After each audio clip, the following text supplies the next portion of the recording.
Straight knockout FC here in Manchester. Who will be on the plane to Munich?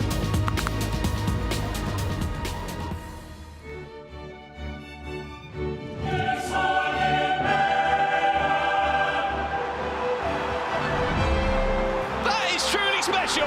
Here we go. eChampions League time. Big games coming your way. We could be watching something special here. The best 36 in Europe. That is brilliant. It's life-changing. It really is. This means so much more than you think. Just soak it in. You might be about to witness history. This is his moment. A new name on top of European FC. He will be this year's eChampions League champion.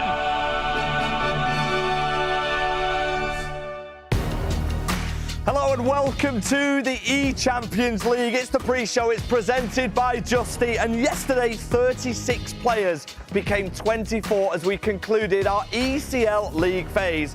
And today, we're into the ECL knockout phase, where our 24 will become 8. Joining me at the front is Tom Lees and Mr. Richard Buckley, looking as suave as ever, the both of you. And Buckley, first things first, how on earth are we going to call the action today? It's going to be incredible. We've got the best players in Europe and even the world, in some instances, coming into Manchester, and there's one thing on the mind. For, what, a third of these players, it's 2 wins. For 8 players, 1 win is all you need to be in the illustrious Munich crew to go to the ECL final. We are absolutely on the road to Munich. Tom, listen, we saw action until the last kick yesterday. This format is absolutely incredible. We saw Tex get knocked out in the last moment, a huge surprise for many who have watched. It was a grueling couple of days for these players. How do you think they'll be feeling now?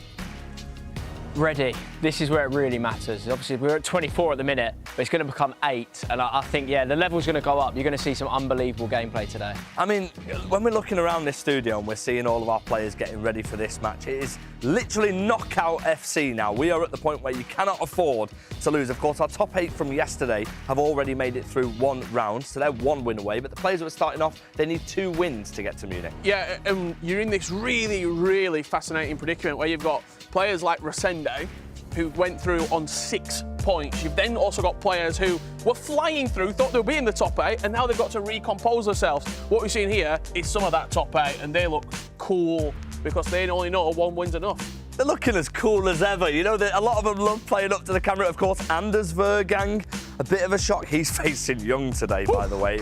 A rivalry has been reignited as we take a look at the bracket. We're starting off with the round of 24. I mean, Tom, do we even need to mention that game between Anders Vergang and Young? And by the way, I spoke to Young before and he said, I've never been beaten twice by the same person in the same competition. Yeah, I think Anders won't be happy with that. You know, he should have got top 8. He was in a good position. He was asking how many points he needed. He didn't get enough in the end.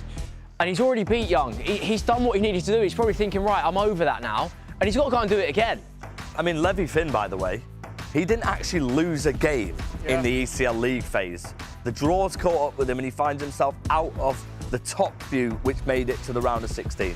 Yeah, I mean, speaking of Levies as well, that trio, Nicholas versus Fuma, winner plays Levy David, that is brutal.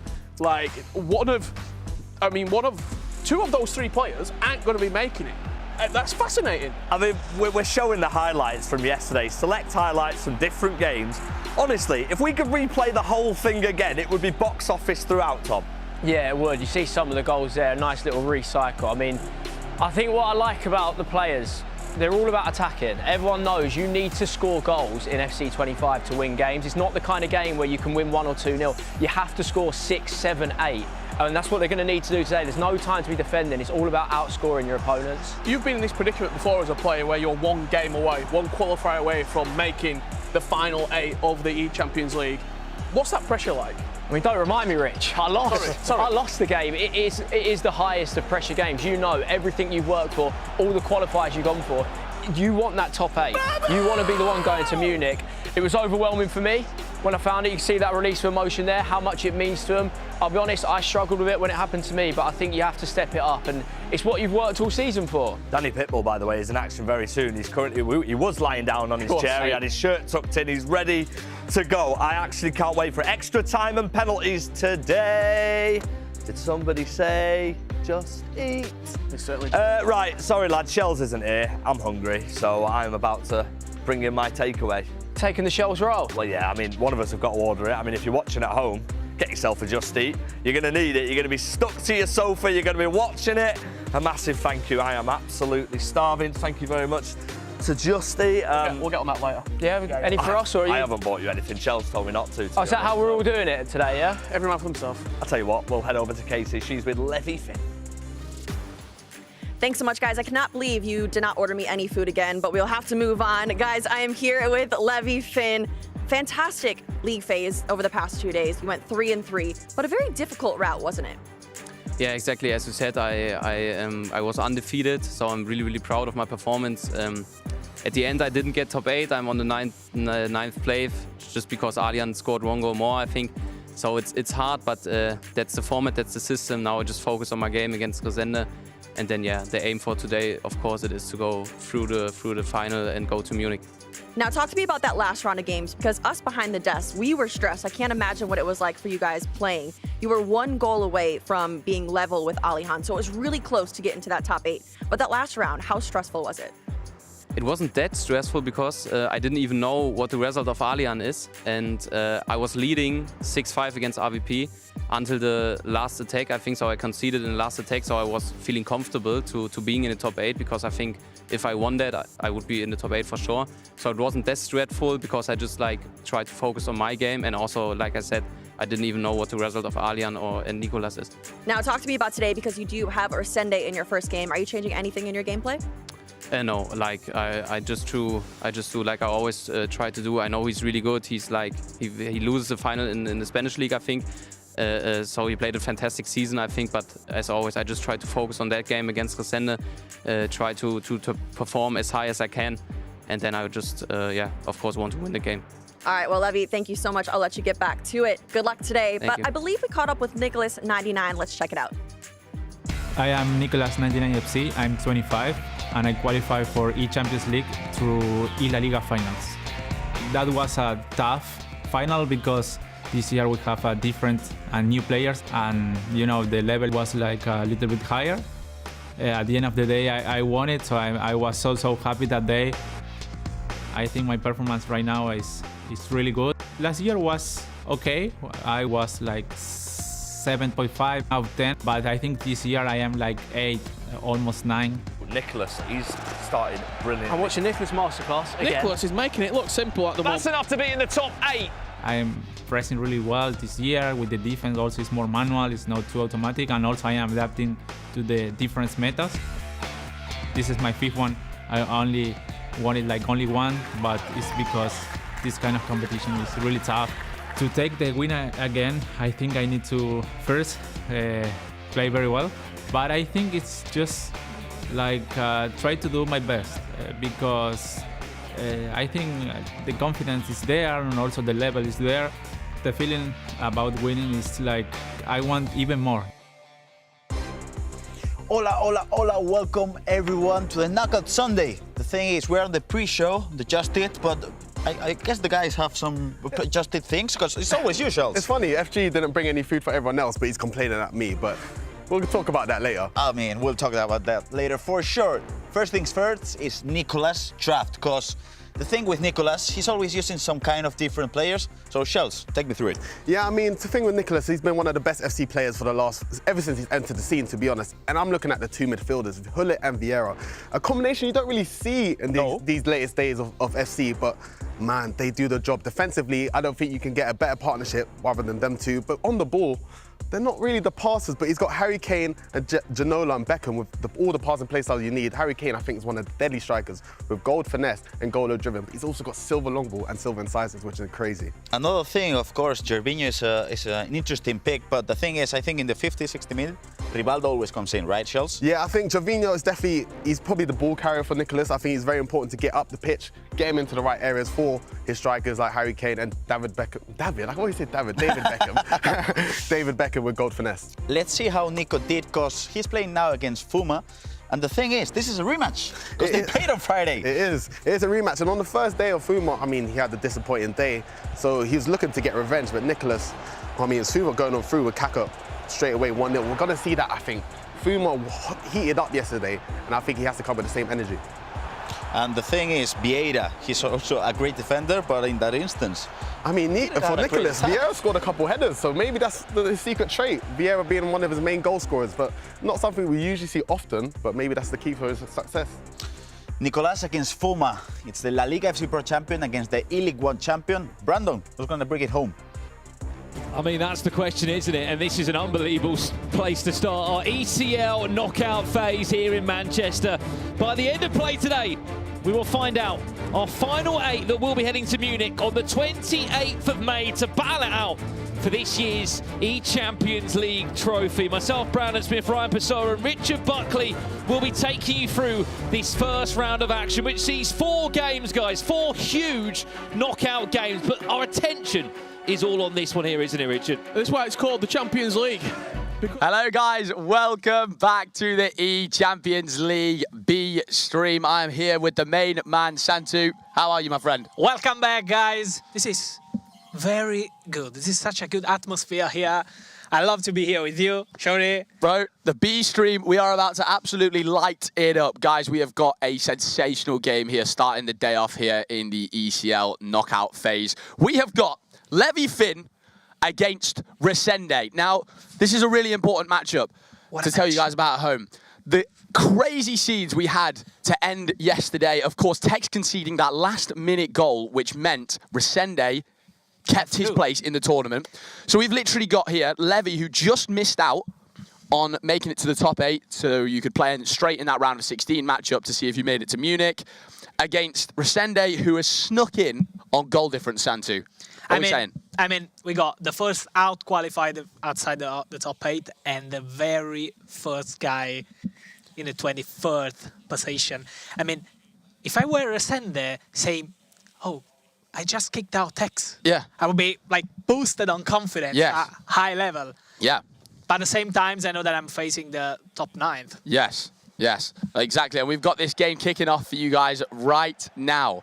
Now, what I like to do here, Santu, early doors, of course, predictions for this game. Talk to me. What are we saying? I mean, Levy Finn is one of the 3 players unbeaten in this tournament. Yes. So I'm going to go for him, 100%. It's hard to bet against him here, even though we have got Resende in with an early chance here. Waiting for the keeper movement. Good work there from Levy Finn, just staying near post there. You do not want to move the keeper far post in that situation. Okay, so you've got Levy down as winning this. Yeah, definitely. What about your predictions? Okay, I'm going to go... I'm even asking score predictions here as well, right? I'm going to go Levy Finn 6-2 win. Oh, this is so precise. Yeah, so precise. So precise. So precise. I did one on one of Nicholas's games, and I think I predicted 5-1, and he won 5-2. So like, I feel like I'm doing okay. Yeah. I'm doing okay. Definitely. I mean, I'm a bit of a commentary course man. Okay. Because every time I speak or every time I say something, the opposite happens. Yeah. So, I mean, Levy Finn is gonna smash this game. I'm sorry, Levy, to destroy your hopes. The curse of the commentator. Well, guys, of course, this matchup, like we've just touched on, really interesting because it's literally the bottom versus the top. And fate would tell you, oh yeah, of course, the guy who finished in 9th should win this game. Yeah. Oh yeah, 9th versus, 24th, right at the bottom. But that's not how the cookie always crumbles. You know, it's just not. Cookie that all I had to pull out one of them straight away, guys. With me. We've always got the food chat going on. It is world class. But guys, I want to touch on Levy Finn. His play style, obviously, he's been ridiculous this tournament, of course. Literally has not dropped a single game so far. Very unfortunate. To finish on 12 points and not get through it, you know, it's extremely harsh. But at the same time, that is the format, and it's been great here to see the format going into the league, from the league phase, should I say, into, of course, the knockout phase. I mean, it's very harsh for Levy because he finished at 12 points as well, like Karim, Di Fernandes, and Halihan, who also got the same goal difference. It's +8. Hold on. It's +8, but Halihan scored 1 goal more. And that makes all the difference. Makes all the difference. Even it's crazy. If Halihan lost 2 games, this is the format. This is the format. I really, really love the insight there. But you know one thing I love slightly more than what you just did? Can you hit me with the Di Fernandes pronunciation again, please? Di Fernandes. Did you not say Di Fernandes before? Di Fernandes. I love that. Di Fernandes. I love that pronunciation. It's like just, Bruno Fernandes. Bruno Fernandes. Don't know why I went Australian for that. I just said that. Levy with an early chance here with Kaká. Hey, Santu, some interesting players, of course, we've got people using this weekend. Someone we've been touching on a lot, an item we've been talking about, Kaká. Yeah. Quick step, rapid, and we know he's got the controlled, lengthy body type, which has been a catalyst for people sprinting through with their speed boost in the middle of the pitch. And for you guys at home, honestly, if you can learn a speed boost, especially with a guy that's got controlled lengthy, you are just going to run to the absolute moon and back. Your opponent will be fuming to see you run all over your pitch. And he has got the same as Henry. That's why... Yes, he's the same as Henry, isn't he? Exactly. Compared, like, the only difference is the play styles, I guess. Yeah. But yeah, Kaká has been very, very good. Can we say he has been the top scorer? Hold on. Because now Kaká just crossed the box. Little chance. Yeah, now he's stuck. And of course, guys, everything here is straight knockout now. This is huge stakes for all of these players.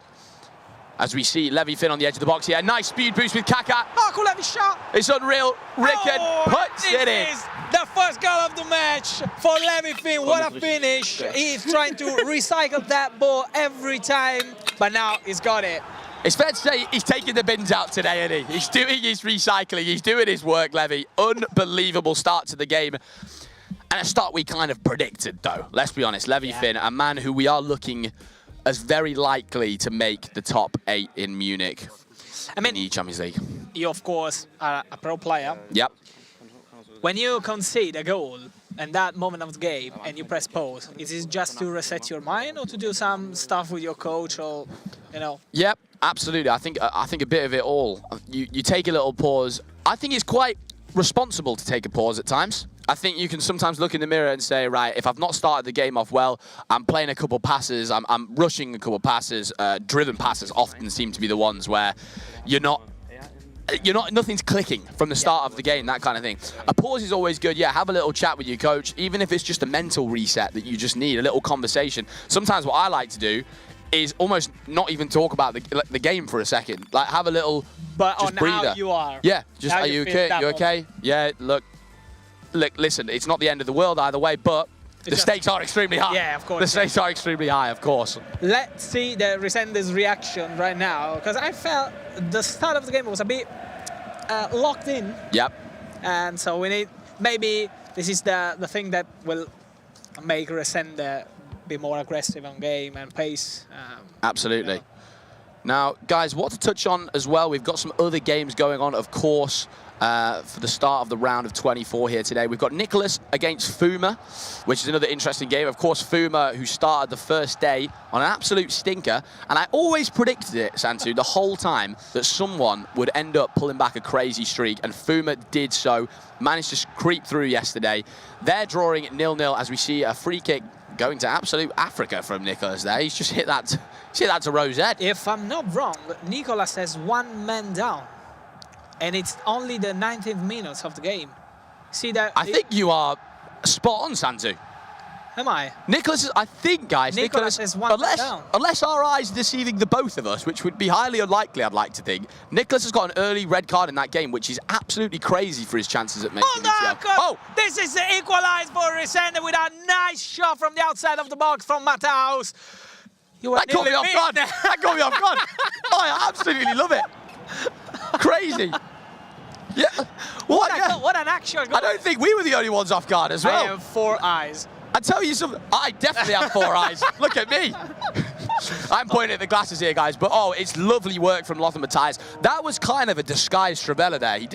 He wasn't really setting that up for a long period of time. Yeah. Really difficult to defend. And the ball went like just through his leg. Yeah, it's a close one. You feel a little bit hard done by as Levy there, but hey, that's the way the cookie crumbles. Okay, I'm not using that one for a 3rd time. No way. Let's talk about some more food another time. I love cookies. I prefer meat, actually. Who doesn't? I know you like your meatballs. I know you like your meatballs. Who doesn't love cookies? Yeah. Let's be honest. Anyway, more importantly, guys, 1-1 in the Levy-Finn Resende game here, 30th minute. Santu, talk to me. What I wanted to ask you is the choice of Matthäus. We don't see very often compared to Xavi, of course. Why would you choose Matthäus over Xavi compared to play style, long shots? I think a lot of it is play styles. A lot of it always is play styles. Does it work specifically for that individual? Lothar Matthäus definitely got some different play styles in the game to some of these different centre midfielders. You know, some theories on Xavi is that his passing is too good. He's got 3 goal play styles of passing. Tom Lees, a fellow man, of course, commentated here at the ECL, very much has it down that his item is almost too good.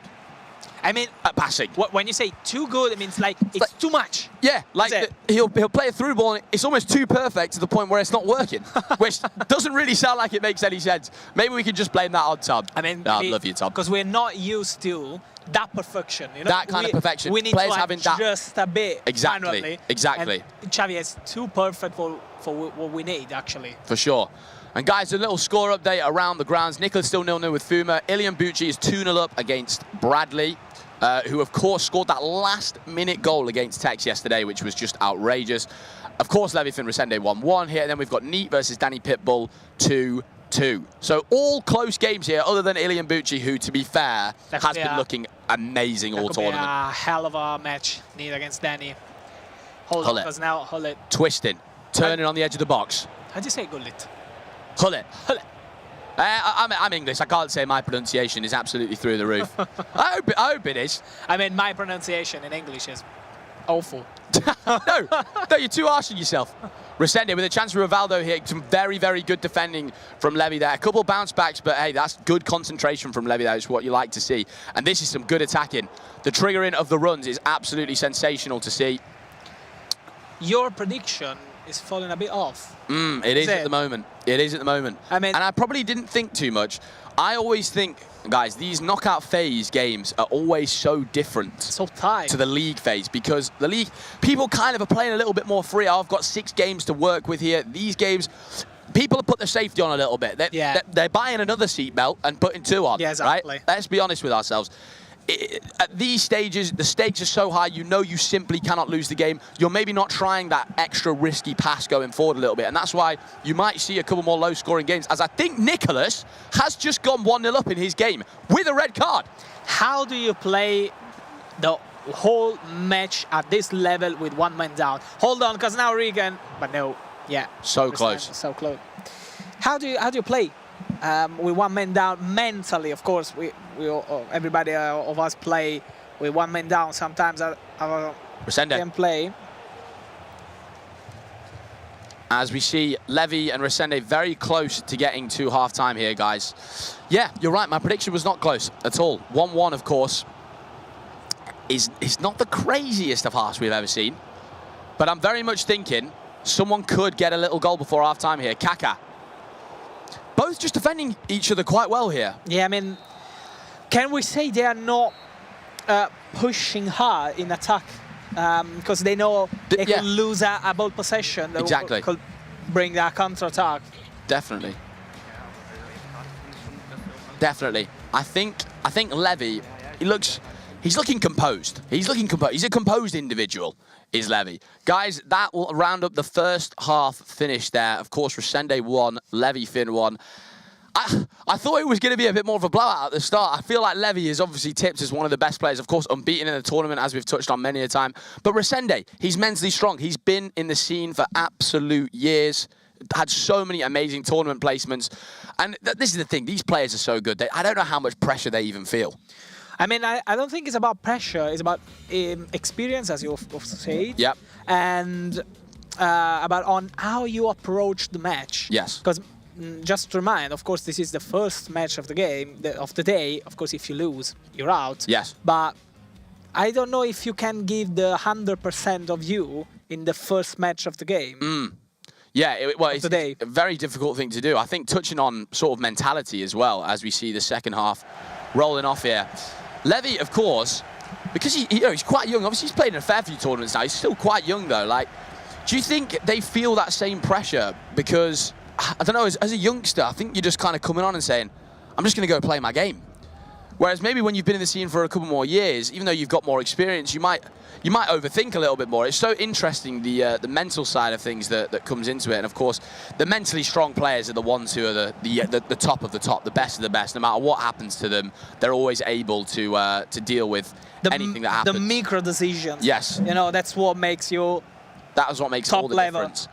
But a really close one here, guys. Could we see, in the first game of the day here on the B stream, an extra time and pens? Because it goes there. Yeah, I mean, I'm 50-50%. I mean, of course, I like the tension of extra time and penalties, but I really want to see the end of the matches in 90 minutes. Because, you know, it can give you higher stakes as well. Another interesting player used in these teams is Beckham. I think Beckham's always an interesting one. It's nice to see him used in game. That will be one of my choices. Yes. He's 5'5". He has finesses. He has a good technical play styles like passes and stuff. And I believe Beckham is used by very little people. Beckham is, along with Kylian Mbappe that was used by Anders. That's why I'm here. There's always a couple players. That's why I'm here and not there. Yes. Because of my choices, maybe. But I mean, like, maybe someone who generally, even between the casual player at home, is not very used because of the history he has into Ultimate Team. You know what I mean? There are a lot of icons that were not used so much because of the bad history they have into the game, of course, not talking in real life. Yes, absolutely. And Beckham is one of them, maybe. We see Kaká. Oh, God, that's a beautiful goal. Oh, what a missed opportunity for a set. Is that a missed opportunity? That is such a shame. And for you guys at home, something I really want to point out about how impressive that attack is, right? When he's twisting and turning with Kaká there, what he uses to send the striker through is a double triangle pass. Literally, just press triangle twice. Oh, he hit the post down as well. Resendi, I'll just keep talking about your attacking play, and eventually the ball will go in, hopefully. If you're Levi now, how do you feel? You got to just reset the play a little bit. You have to reset the play. Relax a little bit. Because you just considered 2 possible goals. And now let's see the attack. Triggering a lot of runs here. Levy down the line with Bale. It's a good pass inside. And guys, some of you might be thinking, oh, 1-1, oh, it's not the greatest of games, all this and that. It's quite the opposite. It's actually a really good game. Yeah. It's just, they're just cancelling each other out quite a lot. Of course, Resendiz just had 2 really, really good chances there. It's a very tactical game. Actually. It's a tactical game. It is. It's like playing chess at some point. Chess and checkers. That's always the classic term. Oh, there's another one, guys. Jaap Stam's another centre-back I look at, and I just think, yep, that's a man for my team, personally. Jaap Stam. That's a man that I would like in my team. He's just absolutely rock solid at the back. Do you prefer the advanced defense or the tactical one? The traditional? Tactical. The traditional or tactical? Tactical defending, my friend. So you spam the X button. Classic. Beckham. Llorente wins it in midfield here. This is just on an absolute edge between the two. It's crazy. Chat at home, we want to hear your saying. Tell us who is going to win into this match against Levy against Resende. Tell us in the chat at home. We want to hear you. We want to read you. We want to know your thoughts about the game. We want to know your thoughts about the match. We want to know your thoughts about the competition itself. It's been an absolutely sensational day. Days, should I say. There's so many goals. We've had so many goals in this tournament. Yeah, just 399 just the first day. I know. Yesterday they were uncountable, actually. Only Karim. Oh, surely. That was the one for Resende. That's 3 unbelievable chances missed now. And as you guys can see, he keeps getting through from triggering the centre midfielders with L1. He just keeps flying through. Levi Finn needs to reset himself because he's not playing like he used to be. He used to play into the first half. He really needs to concentrate himself because he's losing the match. He's losing mentally the match. Definitely, and it's really clear to see now, guys, as you can tell from Resende, of course, you know, it doesn't take a genius to say this. He is really on top of this game right now, controlling the game well as well, not forcing his attacks, which is something really important. I think a question I get asked a lot as we see Rivaldo in the box here. Good defending from Levy, though. A question I get asked a lot is like, how do I improve my game? Sometimes don't go forward so quickly. Don't keep going forward, you know, feel like you have to play the next pass forward. Take your time. Go side to side a little bit. Of course, you don't want to put someone to sleep, including yourself while playing FC. But, you know, just relax at times and wait for the right time to pinch that ball forwards. What I always say, slow is fast. Yeah. If you can slow down your game pace, maybe your opponent will open itself and let you find some spaces that you probably didn't know that existed. Absolutely.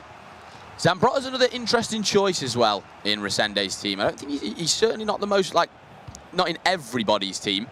As we see, you know, from Hullet, for example. Hullet is used by 35 out of 36 players. Of course, the only one not using the Hullet item is Jaden. Jaden has already made it into the top 8, right? So all he has to do is win that round of 16 game later on today, and he will be into the final 8, of course.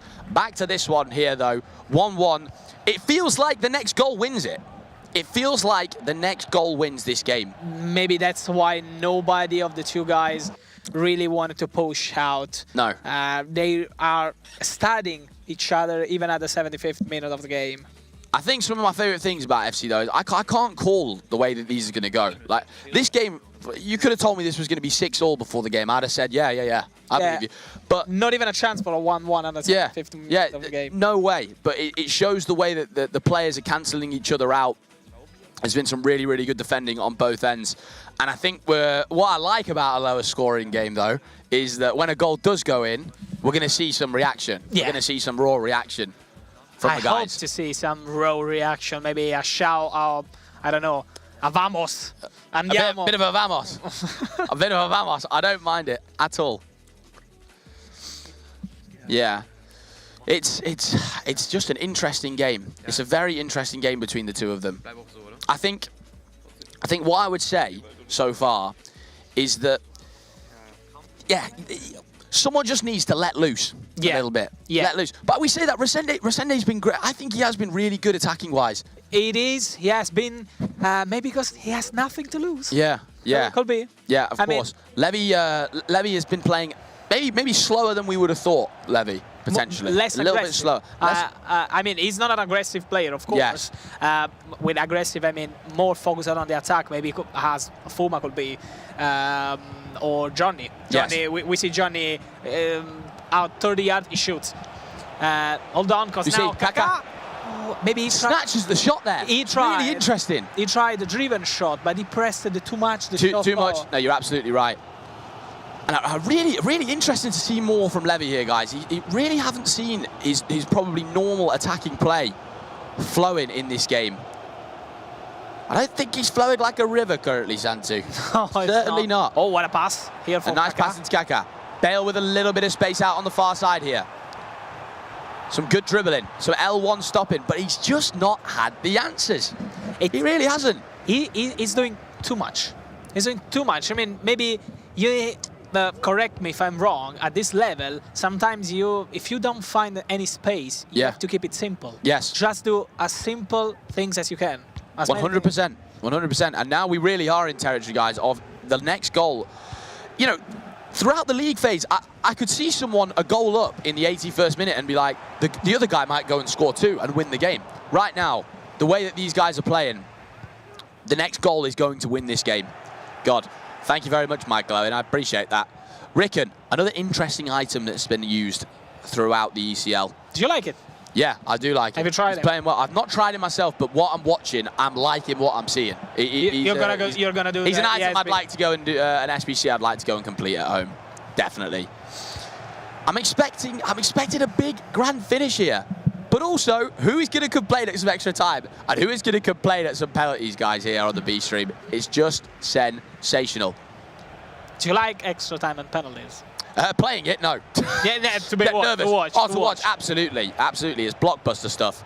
Do you prepare in a knockout stage with your coach the penalties? Like in real football with your gaffer, you say this is the first penalty, this is the second one. Oh, Levy, surely he shoots near post. I don't believe it. Why to choose the first post? Why would you choose the near post with Salah with a finesse shot?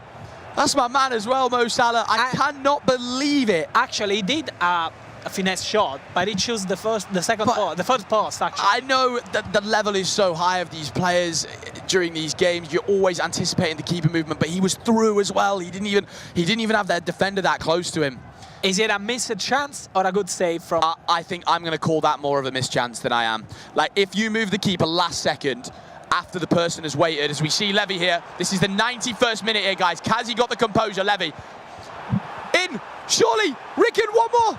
He's finished this off the defender. Jesus. Oh my God. What a way to end this match, but it's not over yet because we are going into extra time, the first extra time of this knockout phase. Guys, that's that reaction from Levy where you just know that so easily could have been a goal. That so easily could have been a goal. I don't think he necessarily played badly there at all. That wasn't like a bad attack, guys, at all. It's just sometimes the cookie doesn't crumble the way you want it to. He's defended well there. Absolutely. As Resende. Hi, guys. Hello. We're back. Oh, this is such a good way to start the day. An extra time. It's great.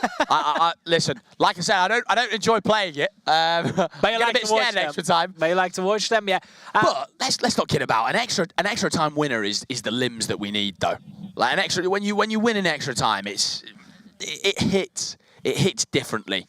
It hits different. We have also got report that the Danny Pitbull game is over. Neat has won 4-3. I'm sorry, Santu. Hey, it happens. But we're back into Levy Finn against Resende's game because we need to see who's going to win out. And it's fair to say, Levy, in the last 10 minutes of that game, has started showing his attacking prowess again. He started coming back into it. Maybe he showed a bit of confidence more into the last minutes of the game. He tried, he found the spaces. Started finding some space. Yeah. Absolutely. Is it a shame that he found only them at later on in the game? Later on. Yeah, well, I'm really excited to watch this Levy game. But listen, no detriment to him at all. It shows how well Resende is defending, of course, how well he's playing. Resende only picking up 6 points in the league phase, of course, has come into today and he's playing some really good FC. I can't call this one, Santu. I genuinely, the way they're both playing now, I cannot call who's going to win this game. But that's the way you want it. That's the most exciting way that you want this to happen.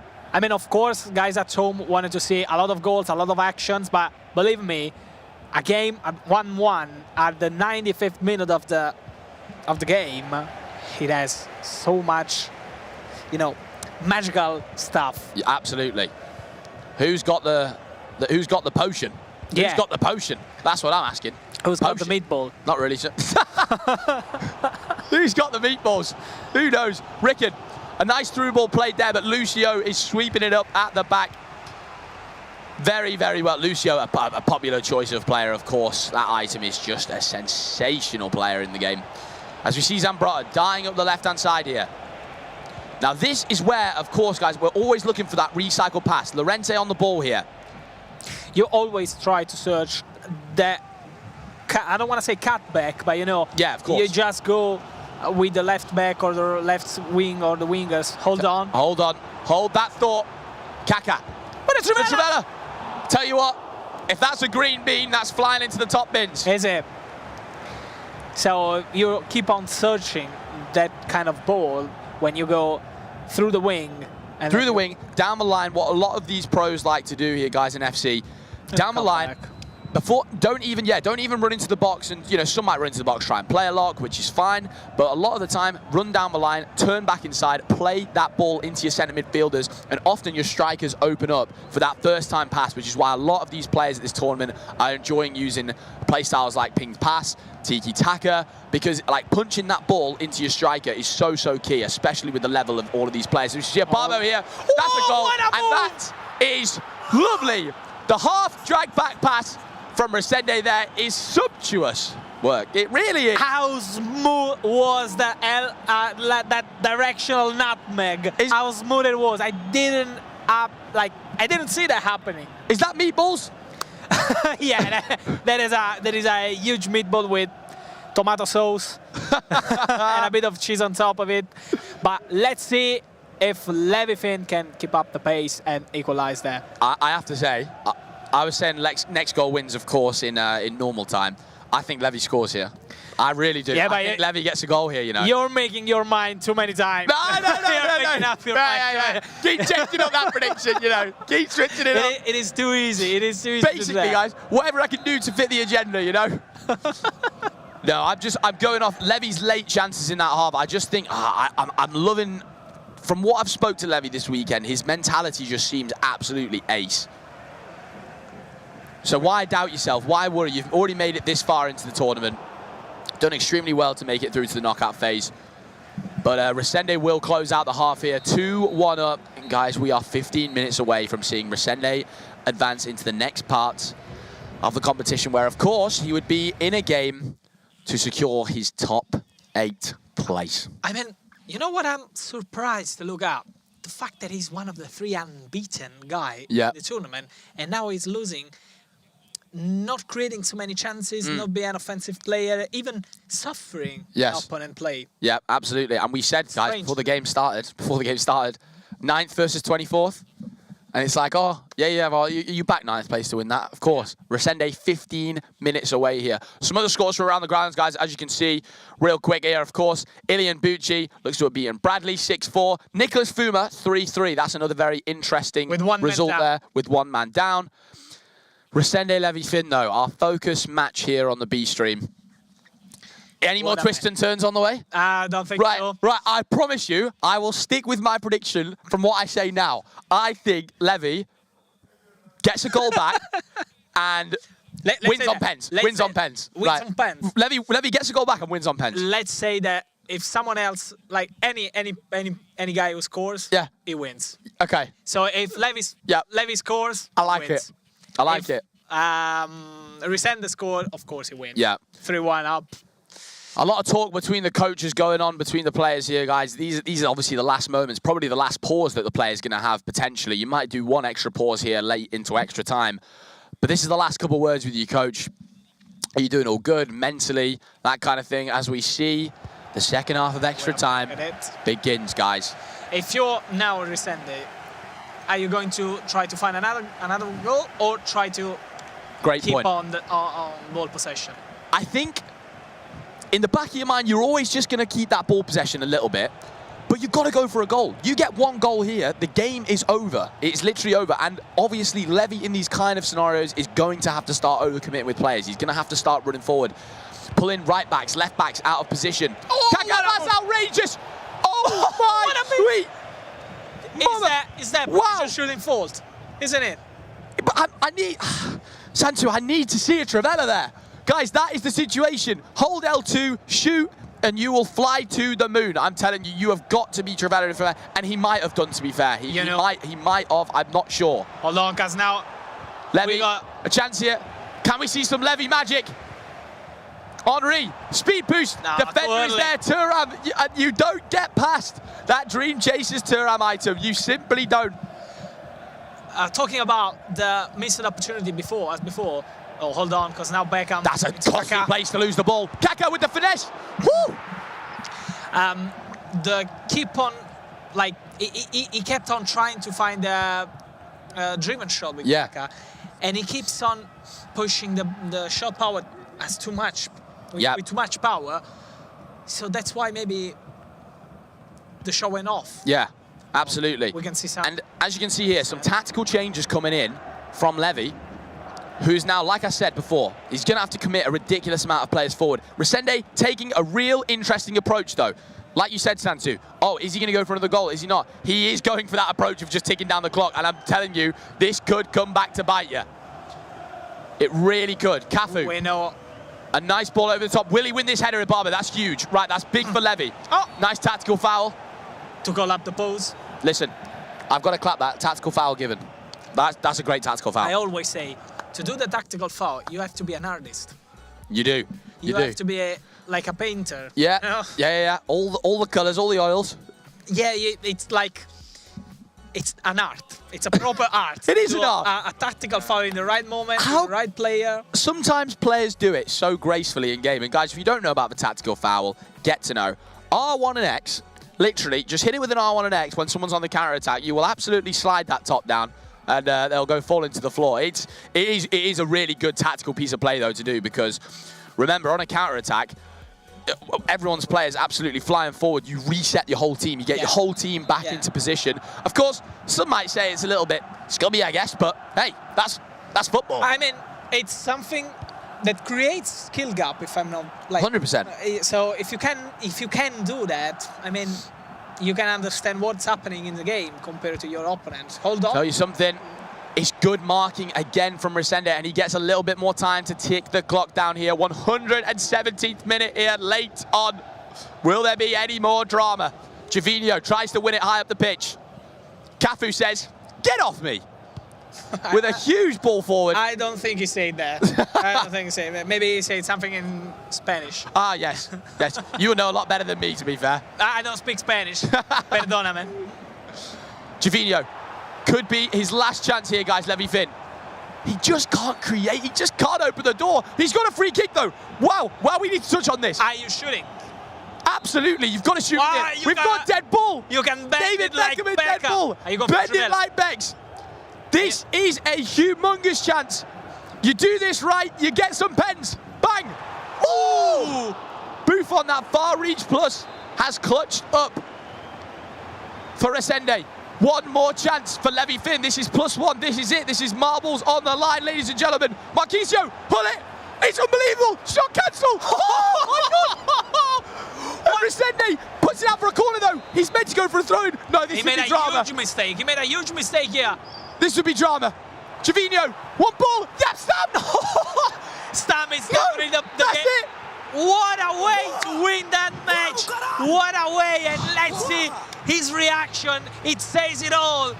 What a way to win that match. And for sure, Stam is not the man that he wanted into the penalty area. Santu, it's game one of the day. He's shaking. I feel like I'm just shaking. Oh my word. It's game one of the day. I just feel like I've just ran an absolute marathon. I had goosebumps. Goosebumps? Yeah. Oh, my friend. Guys, an unbelievable start to the B stream here. What a day this is going to be. Honestly, the action is just absolutely fantastic. Santu. You don't want to miss that. That's been an absolute pleasure, my friend. An absolute pleasure. I believe we're on here later on as well. We'll send you guys over to Stream A. We'll catch you back here very, very soon. See you soon. Bye, my friends. Ciao. Last 12 months of a journey's been, I think we're in a pause at the moment of a rubber game. Half-time, extra time. That last chance from the first corner, where Resende's moving, but also the keeper movement. Yeah. He's constantly just throwing things at Levy Finn and making him think. He had to move the keeper there one way to predict a shot, but then he also was in the way of the shot with his defender. Well, with his defender, so it was the free kick's a waste. 100. He has to score that free kick. I'm gonna be real, Rich. I've seen you score those. I don't know. He moved the keeper a little bit. This is it, right? So you see this chance here. He passes it into Hullet. Look at the goalkeeper movement. He's constantly moving him. Yeah, and then look, and then he's blocking that side with Turan with block plus. Yeah, keeper manages to get the save. It's a painful one. This is a mistake though, to get the ball out for another corner, but he wasn't punished for it. Well, that's the recent news. Another player eliminated from the eChampions League. 3 already gone. Danny Pitbull eliminated, Levy Finn and Bradley of Genk are out. Who is going to be next to fall in the round of 24? As it stands, the 10 men of Nicholas. After being 2-0 up, and then Fuma coming back to make that 2-2. Oh my. Oh, no. Rivaldo might be on for a hat-trick. It's a good step, good tackle. A lot of space there for Ricken. Good defending. See how we switched over there to the right back just to follow the run. Oh my, what's the ball? Rivaldo, all the time in the world for Nicholas. Can he make the most of it though? No. I don't actually... What happened there? He just lost pace. I don't know. I'm not sure if he let go of sprint or not, but Rivaldo didn't take it in his stride. Quick corner comes in between half of Nicholas's players. Rivaldo does a good job of just taking a few minutes out of the game. Low for Matthias. Then finds David Chinola. There's a finesse that takes a deflection from Fuma's players. He's still got plenty of time in 9 in-game minutes. That's nice. Yep, Stam has been incredible. Yeah.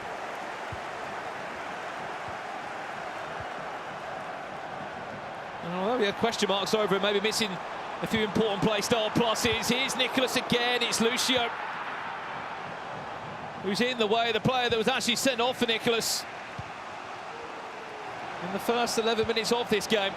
He's had to play over 100 minutes with just 10 players on the pitch. Great defending again. Stam stepping across. The player switch was a very smart choice to try and put Salah under pressure. Last 5 or so minutes in game, Fuma cueing a pause. And will he get to see the pause is the question, right? If he does, don't know if he'll have enough time to really make an impact.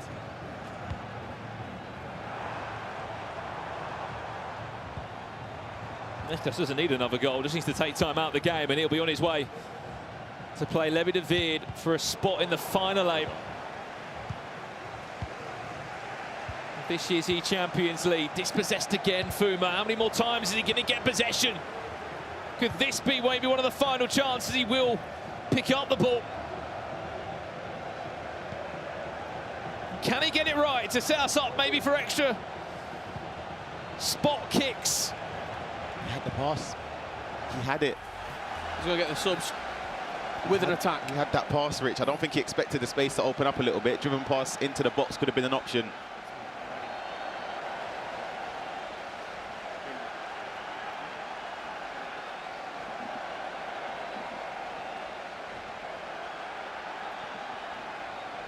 You've got a great sight as well.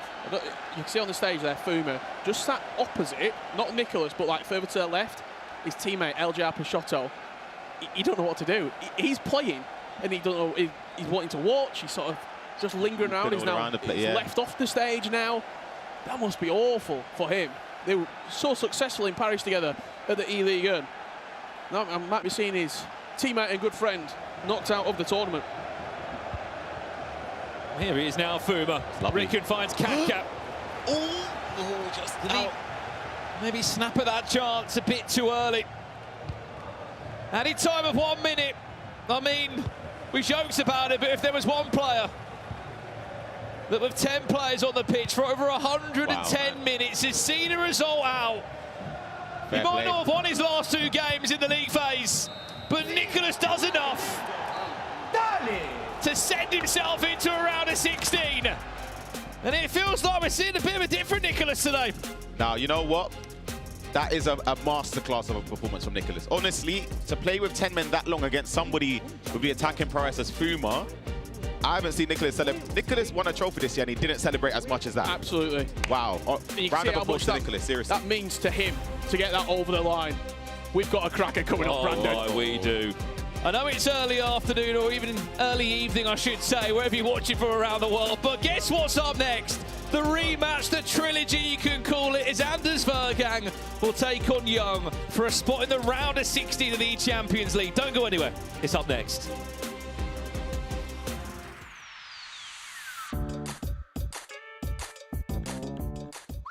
Fußball? Please? Football. Football? Football, football. Fußball.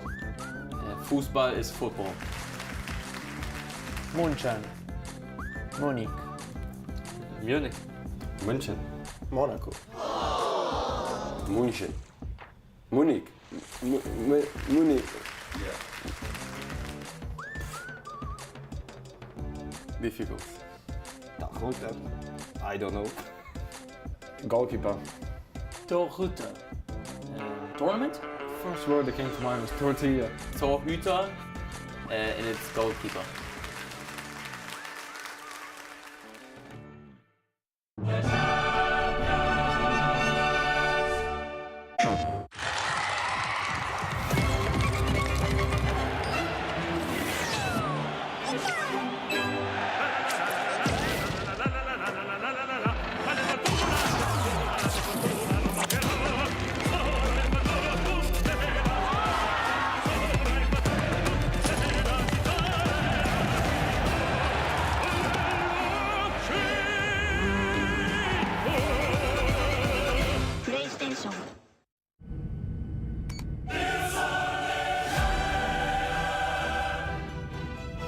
We have takeoff. Some news will be landing very soon.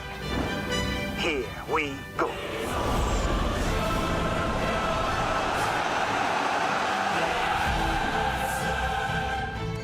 This is your captain speaking. I'm pleased to announce that Qatar Airways are now the official airline of the UEFA Champions League.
If you want more rewards, join in on the action on our EA Sports FC Twitch and YouTube channels to claim yours.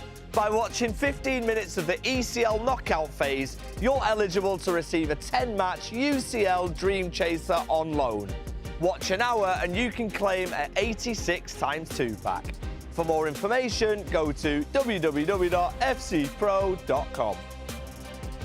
Welcome back to the eChampions League knockouts, and that round was unbelievable. One of the best games we've seen in the tournament so far, and of course, Nicholas, you were a part of it.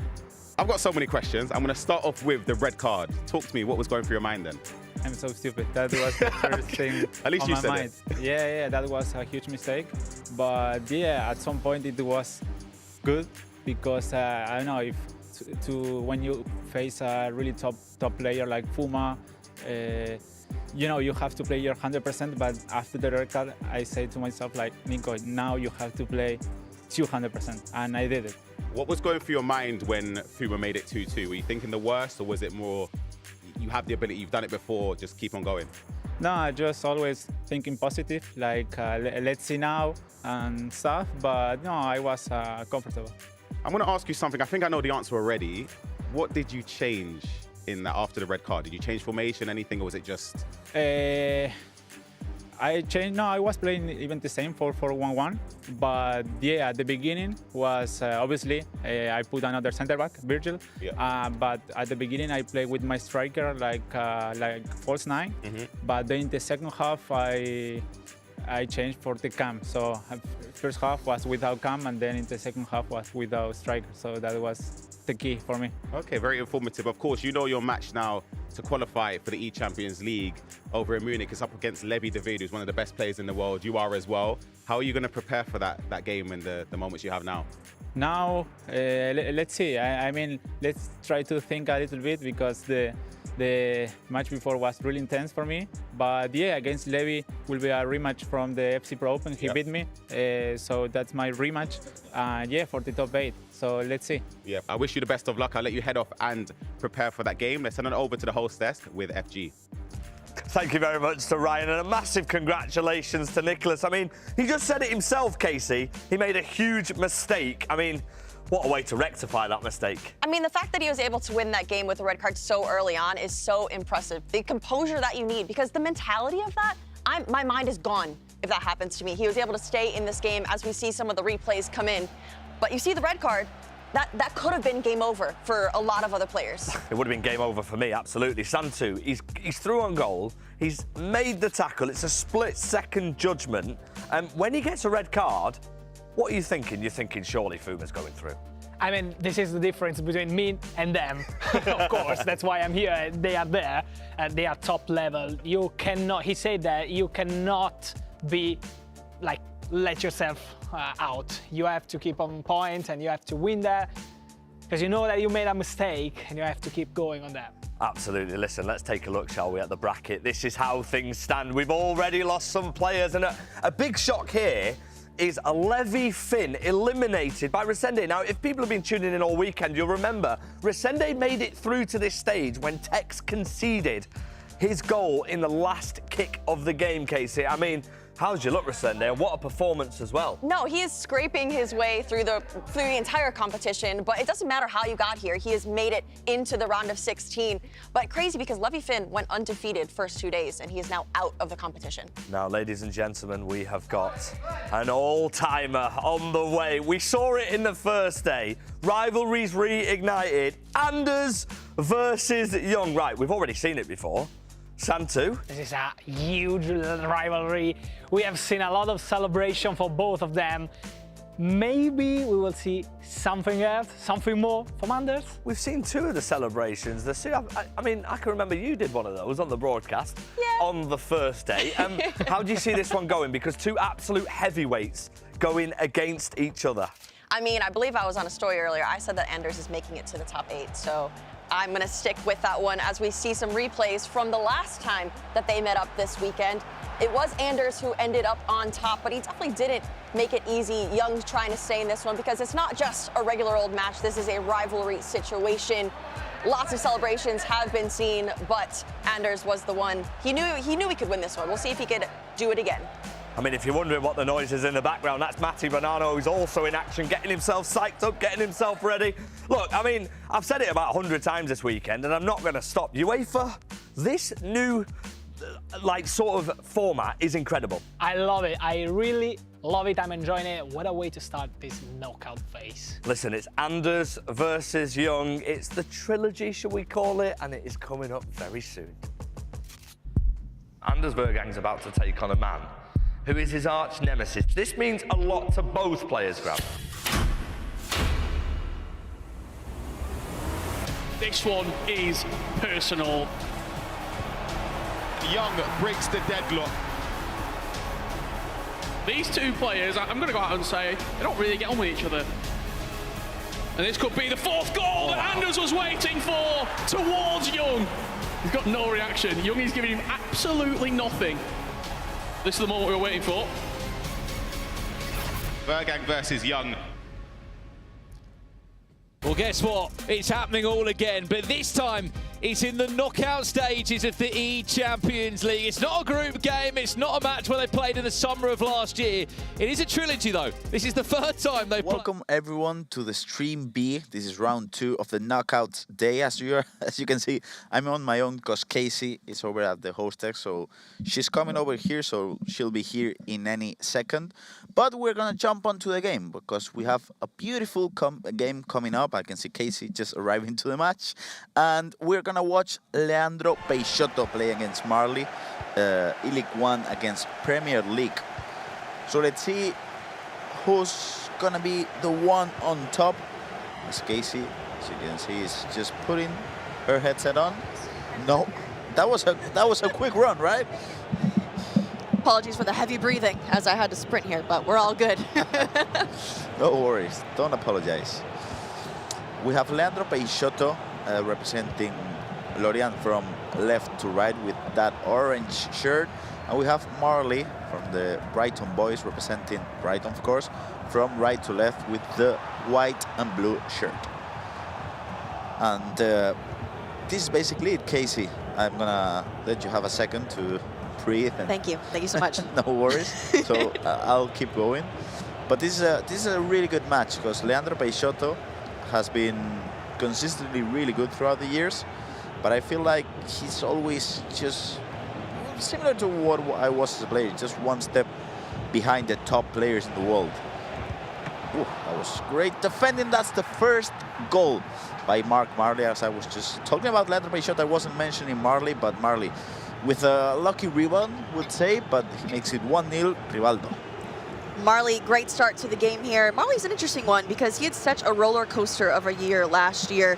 He made it in the final moments into the knockout stage, so we've seen him here before. But yeah, this one's gonna be a fun one. Leandro Peixoto went 3-2-1 over the weekend. That was one win from Ataj, a draw from Levi David, a draw from Tex, a win from Ivan Nielsen, and a loss from D. Fernandez. But yeah, both players somehow scraping their way through the league phase. Yes, they did. And in a way, Leandro Peixoto was just really close to qualifying to the top 8. He was just a few points away from making it into the, I think it was 12 points, what was needed to make it into top 8. But still, it feels like that doesn't matter really what you did the day before and on Friday, because here's a whole different tournament, right? The league phase, of course, is a format that we loved and that we discussed throughout the weekend, but now it's a whole different tournament, Casey. Absolutely, yeah. I think knockouts brings an added sense of pressure for a lot of these players because yesterday and the day before, they knew they had so many games to play. They could potentially get a draw, maybe drop a few points here and there, but here it's do well or go home. Yes, basically. And it was a tough start for France and the French fans with the Fuma loss against Nico. But now we're having Leandro Peixoto in a similar position. He started the game 0-1. And the thing is, I do feel like the E-League 1 players always struggle here in the, well, not Leandro Peixoto, because he scores this beautiful goal to make it 1-1 with David Ginola. But yeah, Casey, I always feel like the E-League 1 players, they struggle in the Champions League. Yeah, we haven't seen too much brilliance of them into the knockout stage, but we'll see. I mean, because we saw Fuma play earlier, and it was such an interesting situation. He went 0-3 first day, and then he somehow came back. Unfortunate that he had to go up against Nicholas, of course. Yes. Maybe it's just a thing of luck, you know, who you're going up against. But I don't know. I feel really bad for Fuma because to lose to 10 men is absolutely devastating. It is devastating. We gotta mention as well Ilian Bushi, another League 1 player who did qualify to the next round. He's gonna be just one game away from the top 8. And the other E-League 1 player is Bryce, who didn't make it to this knockout stage. So it's all on Leandro Peixoto's and Ilian Bushi's shoulders at the moment to just keep on going representing France on the Munich final. And Ilian will be playing Jaden in the next round, which is Marley's Brighton teammate as well. So it's good to see both of those guys here into the knockout stage. Jaden not even making knockouts last year. He got knocked out in the group stage. So I'm sure that both Brighton guys are excited to be playing in Knockout Sunday. Yes, for sure. Marley did make it into the knockouts last year, just winning that. It was crazy. Heartbreaking match for the Spanish fans against Nacho Abella. He didn't do great in the knockout because he didn't qualify for the finals then. But this is just 2 games really. I mean, I feel like if you're good enough in this match and then you carry on the momentum, you're qualified to Munich. And it really is, it's not the same as the group stage in which you could play bad throughout the whole day and it's a tough situation. Here, it's just 2 matches, and if you're good enough, you're going to be in Munich. And even better for the top 8, it's 1 match away from qualifying, booking their ticket over to Munich. I think that's such a good situation to be in. But although, it's interesting because are they going into that match cold? Ooh, that's a great question, Casey. That'll be answered in a few seconds because Mark Marley scored the 2nd goal, Thierry Henry, best striker in the game. I'm not saying this, it's Schultz and Ryan. Who's been You said it. throughout the whole weekend. That was a great through ball, another touch to make it 2-1, Thierry Henry. And yeah, Casey, I cannot remember the question you asked. Do you think it could potentially be a disadvantage, the guys that are going into this in that round of 16 automatically because they're coming in a little bit cold? Could be, but I don't think it is. Like, I think it's always easier to just play 1 game. Yeah. And that's it. Because for me, it's not the... When you play the group stage, you play 6 games, you're warmed up. It's not like you're playing today and, I don't know, you lose the game, you make it into a top 8 and then you lose the game and you blame on not being warmed up. I don't think that's a valuable excuse. Well, they're also the top 8 players in the competition, so we should assume that they can handle that. Yes. Especially after playing for 3 days now. Yeah. It's a long time. It's been a long 3 days for them. So many games. It's been long for us. So imagine them. I don't know, though. It's gone by so fast for me. I think the format has made it so enjoyable as we almost have another opportunity there for Marley, but it does go wide. We'll come to you guys with updates on Stream A and Stream C on halftime, so don't worry. You guys know Anders is playing Young on Stream A, so if you want any updates, be sure to just jump onto Stream A. If not, we'll make sure to update with those results on the halftime. But this game, Mark Marley, it seems like it's on a good instance now with Hullet. Passes into Ginola. Yeah. Blocked. Blocked.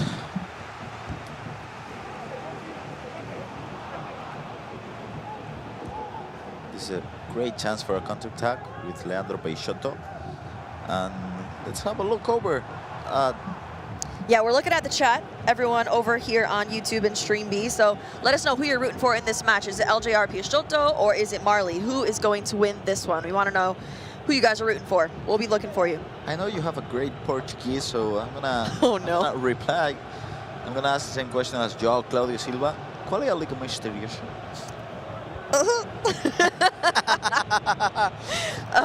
Yeah, I do not know what that means. We don't know either which one of the mysterious league is yet. So the last one was Liga Portugal, but this one might be... Oh, what a save. We can confirm it's a different league.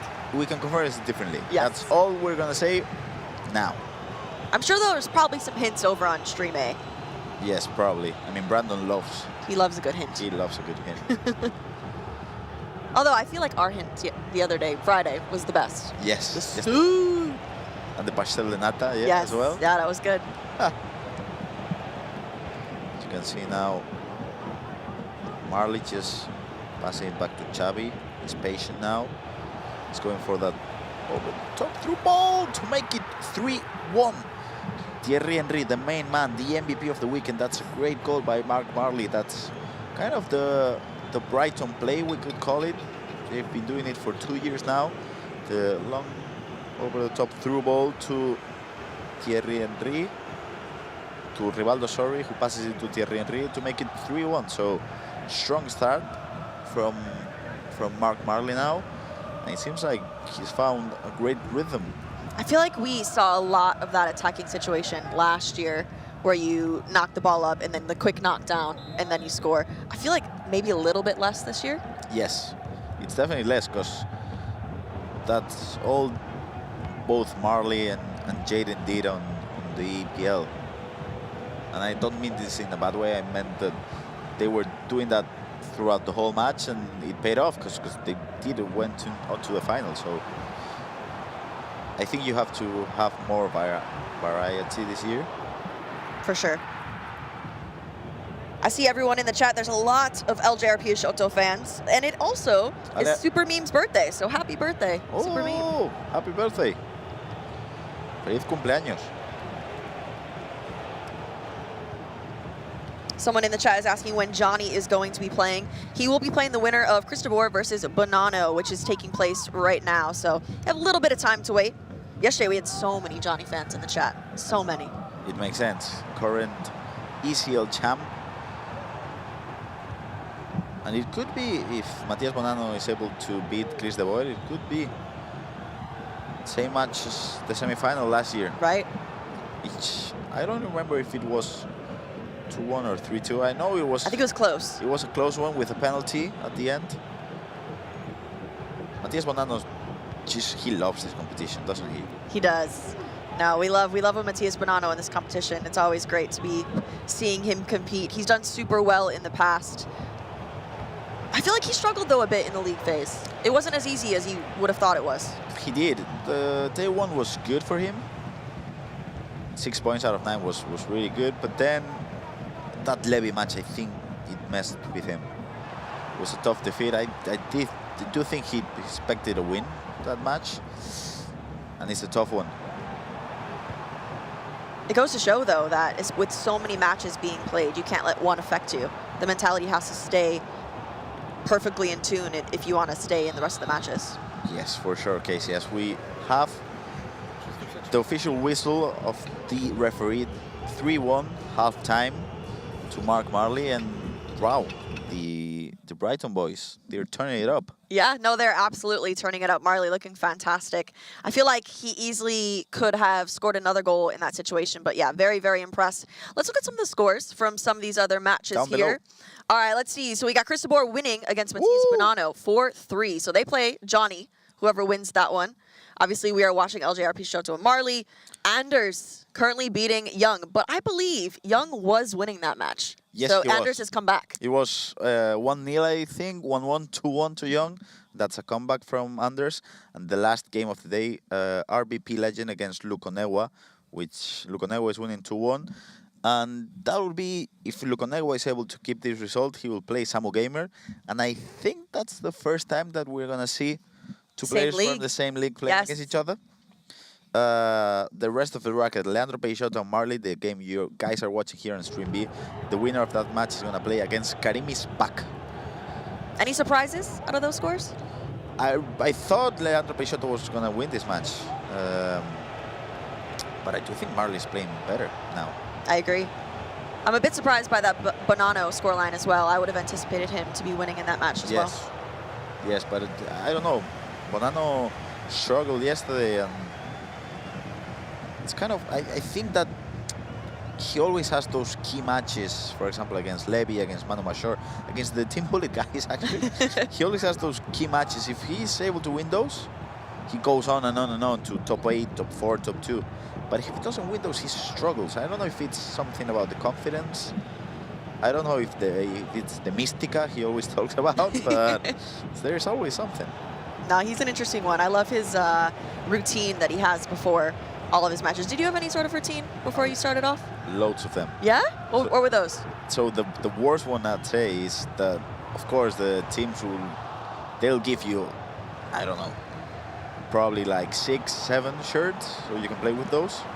But when I played in a competition and I won with that shirt, I'll just keep using it. So for example, if I played on the Swiss stage on a Friday and then make it into a championship Sunday, I will be still playing with the same shirt. One. I cannot tell you the smell of that. Oh no. No one wanted to be next to you. No. Wow. This great FC. Oh my gosh. What a player lock to make it 4-1. That has to be one of the goals of the day from Mark Marley. It was a step over, it had everything, it had a player luck as well. And to be honest, it was lucky at the end, but it's the same. It's a goal. 4-1 to Marley in Leandro Peixoto. Whew, tough day in the office for the FC Lorient guys. Yeah, it is very, very tough. But no, I mean, so impressive from Marley. He looks so confident. He does. So confident. Even more confident than we've seen in the past 2 days, I think. Maybe knockouts Marley is just a different gravy. Yes. Taking a look at the other games to see what's happening, and I was thinking about the Matias Bonanno Chris De Boer game as well, because you mentioned how you asked me if it was a surprise. I'd say yes, but I'd say Chris De Boer always flies under the radar for a bit. I feel like I'm not giving him the credit he deserves. No, never, because so. For example, in the last year in the World Championships, he did good. He was there on the group stage doing good, and I feel like I never talk. I'm gonna say I think it's a we thing, but I'm gonna talk about myself. I think I never gave him credit, so this could be the tournament for him. So, question for you: out of all the 8 players that got top 8, obviously they're in the next round of 16. Anyone surprise you that they made it there? Karim is back for me. Yeah. Of course, he's great, but I feel like he's always just one step behind those top players in the world, and this could be his chance to not only make it into the top 8 in Munich, but make it far into the tournament. But it seems like FC Pro, he was just one game away from qualifying. In the Serie A, it was a loss in the semi-finals, but it's just like he's always one step behind, and it seems like now with the format, back in the days you had the LQEs, Food Champions Cup, so if you didn't perform on a weekend, then you play the next weekend. But now it seems like there's just 2 or 3 chances, and he's just always one step behind, and this could be it for him. And he plays the winner of this matchup right here, LJR and Marley. As it stands, he will play Marley in the round of 16. Player that I was pleasantly surprised made top 8, Di Fernandez. Di Fernandez. Yeah, I was really, really happy to see it. I don't think anyone predicted from all the casters. Oh, let's see. Nope, nothing there. Yeah, I don't think anyone predicted him to be in the top 8. No, none of us. But yeah, he got top 4 La Liga. Yes, he did. Didn't make it to the final, which is all right. But I mean, La Liga is such a good competition with such amazing competitors. Second year in a row now in which he doesn't make it into a final. Last year he lost against Nicolas, and this year he lost against Nicolas as well, now that I'm thinking about it. So, I mean, of course, if you're playing the Iceman on yeah, finals, tough one. That's a tough one. Even with 10 men. Even with 10 men. Leandro Peixoto seems to be uncomfortable, really. If we look at the... And Marley's just living it. Yeah, no, he's chilling. He's all right. I mean, it is currently 4-1. As we look at some of those other score lines here, RVP legend Lukonegwa tied at 2-2. Tied. Also, Chris De Boer scored another goal, 5-3 against Bonanno. Curious how much time is left in that game, but it's not looking good for Matias Bonanno. He's the last Man City player to be standing in the competition, as Tex was unfortunately eliminated yesterday in the final moments. That was heartbreaking. That was so tough. It was tough to watch. I got another question for you. Anders Bergen, if he's able to just win this match, you said Di Fernandez surprised you. Do you give him a chance to beat Anders? No. No? I do not. No. I think obviously anything is possible, but I predicted it earlier. I was on the EA Sports story doing our little predictions, and I said Anders makes top 8, so I got to stick with it. Who'd you say for that one? Nico. Nico. You've been saying Nico from the start. Yes, I have. We were over. This is a great attack. This could be it. No. It seems like he's always rushing. In those instances, he could have opened an angle for a finesse. He could have went maybe for a low-driven shot as well, but he's rushing those angles. But yeah, I was watching on the green room the match between Nico and Fuma, and as soon as I saw that red card, I was like, yeah, my prediction now. There he goes. It's done and dusted, but he got it done. You can never count the Iceman man out. Of course. Even down by 3 goals, you don't count him out. Somehow he crawls his way back into matches. Oof. Best keeper in the game. Gigi Buffon is the best keeper in the game, in my opinion. That was a question for me, for you, sorry. Gigi Buffon. Yes, absolutely. I struggle with goalkeepers this year until I had him, and I was like, okay, I actually trust him. Because there's a matter of trust with a goalkeeper. And but by the way, I will never pass it back to a goalkeeper. That is just never, ever, ever. Absolutely not. But yeah, I think he is the most usable one in the game. How about you? Gigi Buffon. Yeah. Let us know in the chat if you guys think any differently. Any Van der Sar fans? Maybe a Tim Howard fan? I'd like that Tim shout. Howard, come on. Casey. As an American, you have to, shout out Tim Howard. You have to do it. I respect that. I don't. That's crazy, by the way. Seems like Leandro Peixoto has a great chance for... No! He even moved the goalkeeper to the left. Yes, he had all the time in the world. Wow. It seems like that was his last chance of coming back into the game. Because now, Marley has lost all control of the game for the last 5 to 10 minutes, really.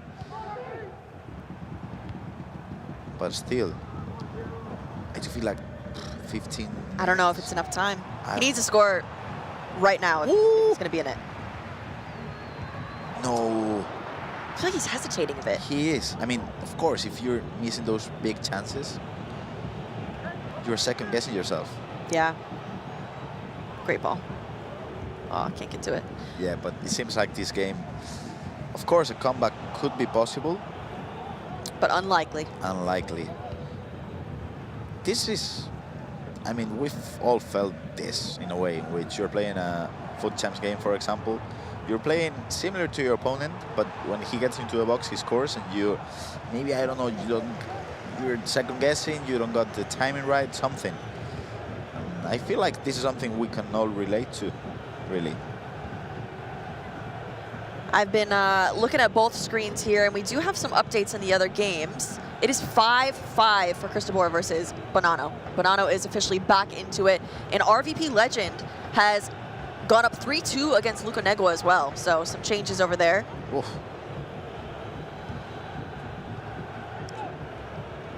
Seems like we thought with the group stage done, this jumping back and forth between games would be... Oh no, I was getting whiplash yesterday.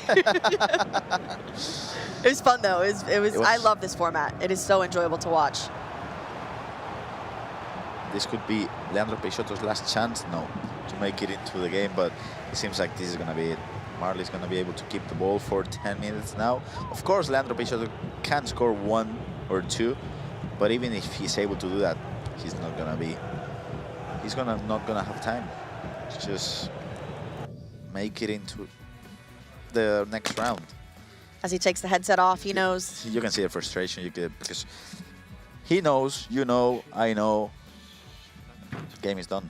It's interesting though, because he was the higher ranked player coming off of those 2 days as well, and so I think that we will see a few of those instances, because every day is a different day. You can show up playing completely different. Mentality is very different going into knockouts. Knowing that this could be your last game, it just adds so much pressure. It does. It really does. Wow. That's crazy. We could hear celebrations all the way across the venue. Yes. I don't know if the people on the chat could hear those big "Vamos, vamos" roars, but I guess it could go 2 ways. Young way or Matias way? We're gonna tell you it was Matias way. Matias scored. It was a combination between Matias and Cezinho actually to make it 6-5. We don't know the minute exactly, but it seems like Matias Bonanno.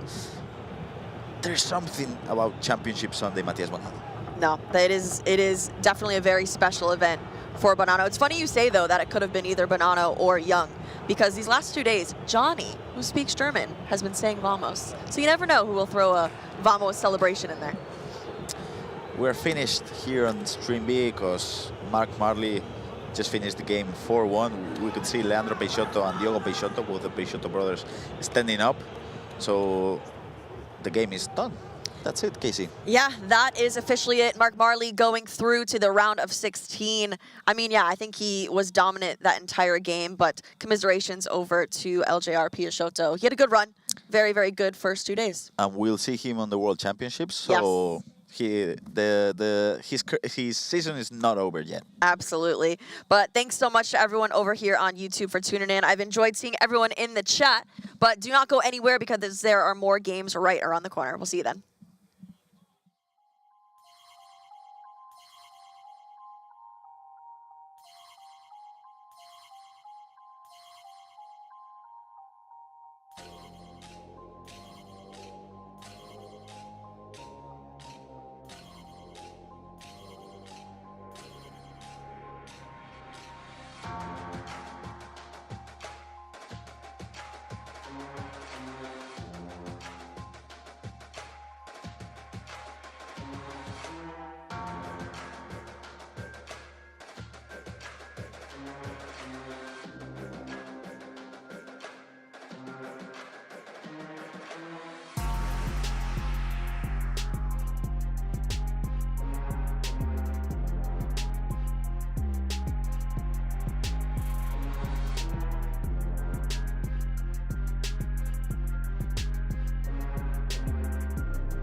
Dit zou makkelijk moeten zijn.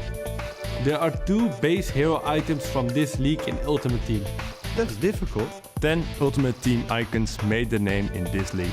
There are 4 people from this league in this year's ECL.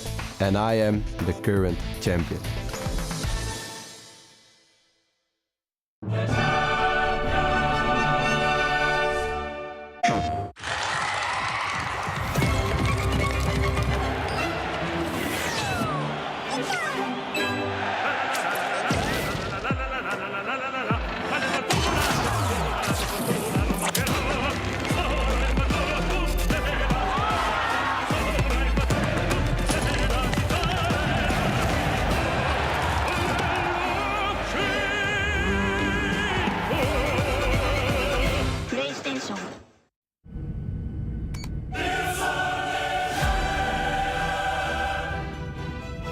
we have takeoff. Some news will be landing very soon. Here we go.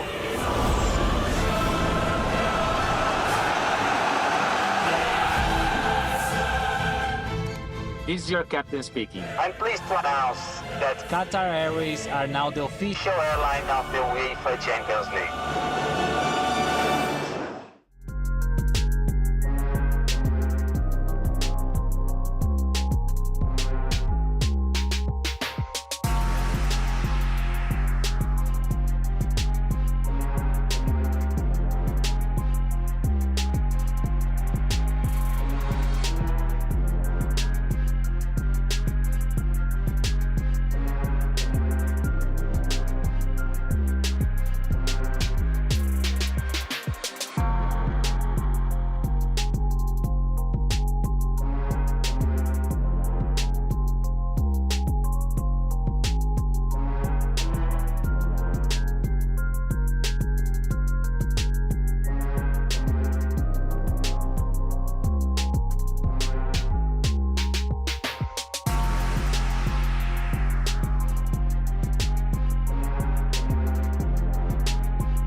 Welcome back to the eChampions League. The round of 24 has been concluded and it was full of action. Goals, extra time, celebrations and the ending of a rivalry in the trilogy. It was that man, Anders Vergang, who came out on top and goes through to the round of 16.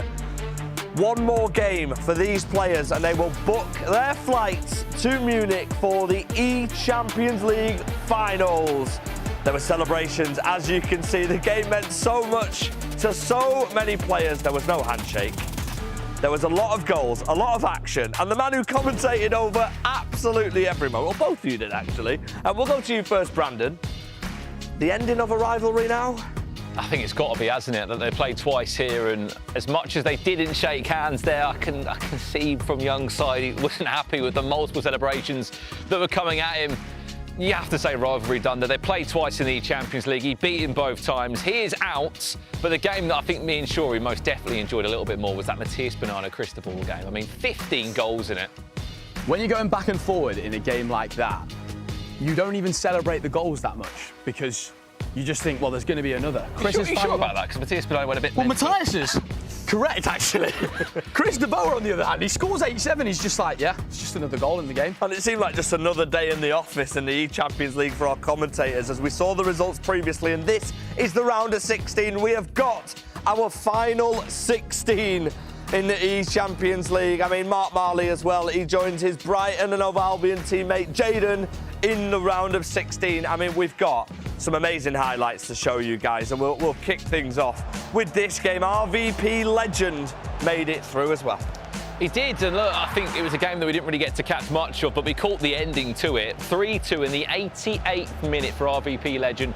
Mark Marley, by the way, this was a bit of an odd game because we knew Mark Marley was playing incredibly well. I feel like for Mark, he's been 2 games away in 2 years now from being at a World Championship, and for him to have a good run here in an eChampions League and a top 8 kind of feels massively deserved, FG. Massively deserved indeed. I mean, speaking of massively deserved, we're looking at the man Resende, who's really, really close to us. I mean, this man made it in yesterday based on a goal Tex conceded in the last minute, and what a way to take his chance. it would be absolutely massive for him. And this is the great thing we've got here at the ECL. This format is fantastic and it's creating so many amazing moments for us. It'd be great to see him make it. I mean, this game, we're seeing the celebrations. He said he didn't celebrate. He didn't celebrate his actual winning goal in that game, Chris de Boer. 15 goals after extra time. Esports heritage. I mean, look, we want entertaining games, don't we, FG? That was like a proper set of tennis, that wasn't it? It went all the way between the two of them, and there was just some crazy moments in it. I'm surprised they both remained so composed in the end. Heartbreak for Matthias Banana, but for us as spectators, we want more of the same, please, in the next round. I mean, the beauty of the eChampions League, it just keeps delivering. I mean, Chris is with Casey. I wonder if he's got his breath back yet. Yes, I'm here with Chris, and a very, very dramatic round of 24 for you. How are you feeling? Because that game, 15 goals, how insane is that?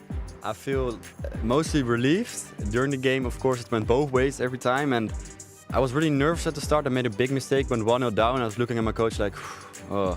And then I started getting into it, and then the goal fest started. And well, it was a roller coaster, and like Matthias is a loud person, he's gonna scream. And my coach told me before it's gonna happen, don't be shocked by it. And he has experience, I maybe don't have that experience as of yet. Then I'm really happy to experience a game like this, and to be at the winning end is even better. Now, talk to me about that 90th minute, because you scored, he scored, and then obviously he had that celebration. I was in the other room. I thought that he was winning after that celebration, but he literally just tied it up. How did you feel? It couldn't have felt great. It kind of backfired because I scored and I thought like this is going to be the winning goal. And I kind of screamed like the first time in the game, really big. And then, yeah, I saw the corner, I was like, it's not going to happen to me. And then he scored. And then, of course, I could have expected it. But then in extra time, I scored, and I was like, I'm not going to celebrate this time because it's not going to backfire. That it's going to backfire again. So I kept calm and won it. So pretty happy. Well, congratulations, you got the job done, and you will be going up against Johnny next, so I wish you the best of luck, reigning champion, but it'll be a fantastic matchup. But until then, I believe that Ryan and Shells are over at the analysis desk. Let's teach me some things, please. Perfect. Hello, guys, and welcome back to the B stream. I'm with my favourite man, Santu. How you doing, my friend? This is such a great time, and I'm so happy to be here with you, my friend. Yes, Tom, back. This B stream feels, so home. It feels comfortable. Yeah, it feels comfortable. It feels comfortable. Yeah, I'm on the sofa here, just chilling out, watching those beautiful matches. Talking about matches, we got one of a hell of a game. We are in the business end of this tournament. The winner of this game will be going to Munich and the loser will be going home. We get the absolute privilege of watching Resende, a veteran of the scene, a man that's been on the scene for as long as I can remember, against an upcoming wonder kid in Alihan Lion. I mean, Alihan has finished through the top 8, so this is his first game. He's going to be coming in maybe cold, whereas Resende just come off a massive win against Levi Finn. Remind me how old he is. 16. And he's gone through at the first try. Exactly. No pressure on this man. He knows what it takes already. He's come to LAN event and he's taken it, what do they say, like a duck to water? I think that's the saying. I mean, he's just I'm not that confident about those. No? Sorry about that. Say that again. I think it's like taking like a duck to water. Basically, you are very comfortable. Yeah, you mean like you touch the very little space in the water. Yes, they're at home. Yeah, they feel comfortable as soon as they come here. That's what I'm trying to say. Every day is learning something. No, exactly, Every day you learn something. I'm excited. I'm very excited because now the stakes are at an all-time high. Genuinely, this is what they came for. Every part of the season they've been playing to get into the eChampions League. This game, you want to make sure you're in Munich because that's where the top 8 will be playing. It's just everything. I can't hype this game up enough. It's so interesting to see the two players as well. They're at complete different ends of their careers. One is starting, one is an experienced player. But, we've got to see a lot of shocking results. Can I say that? Yes. Is there going to be a shocking result in here? I mean, if Alian wins, there's a 16-year-old through the top 8. Yes. But if Resende wins, it's very surprising. Yeah. He qualified 24th. He only got in because Tex conceded in the 92nd minute. But he actually won against one of the 3 men unbeaten in this competition. He did. Resende has stepped up when it matters. That's what we'll call Resende, the clutch man. as we kick off here. Resende is in the red, Alihan is on the ball in the greenish kit. I think he's in straight away here. Oh, no, nearly. No. I thought it was in. Wow, nearly from the get-go. Alihan starts on fire here. We didn't know if he was going to come in cold. We didn't know, you know, he's been waiting to be playing. There's no signs of that. Resende, you're going to have to get your feet under the table very quickly here and be ready for this. Alihan's won the ball again. I mean, what a start. Oh, this is the struggle of Mbappe. Yes. Not passing play styles. For all the speed boost you get, for all the nice finishing, for all the skills, his passing does let you down. And there, that could have been a real big chance if it went through. Alihan's pressure early on, though. I mean, wow. What a start. 3 minutes in, Resende hasn't got out of his half. Alihan looking to punish him early.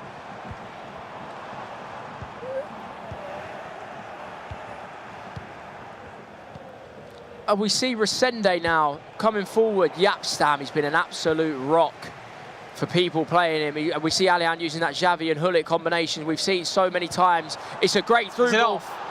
It off.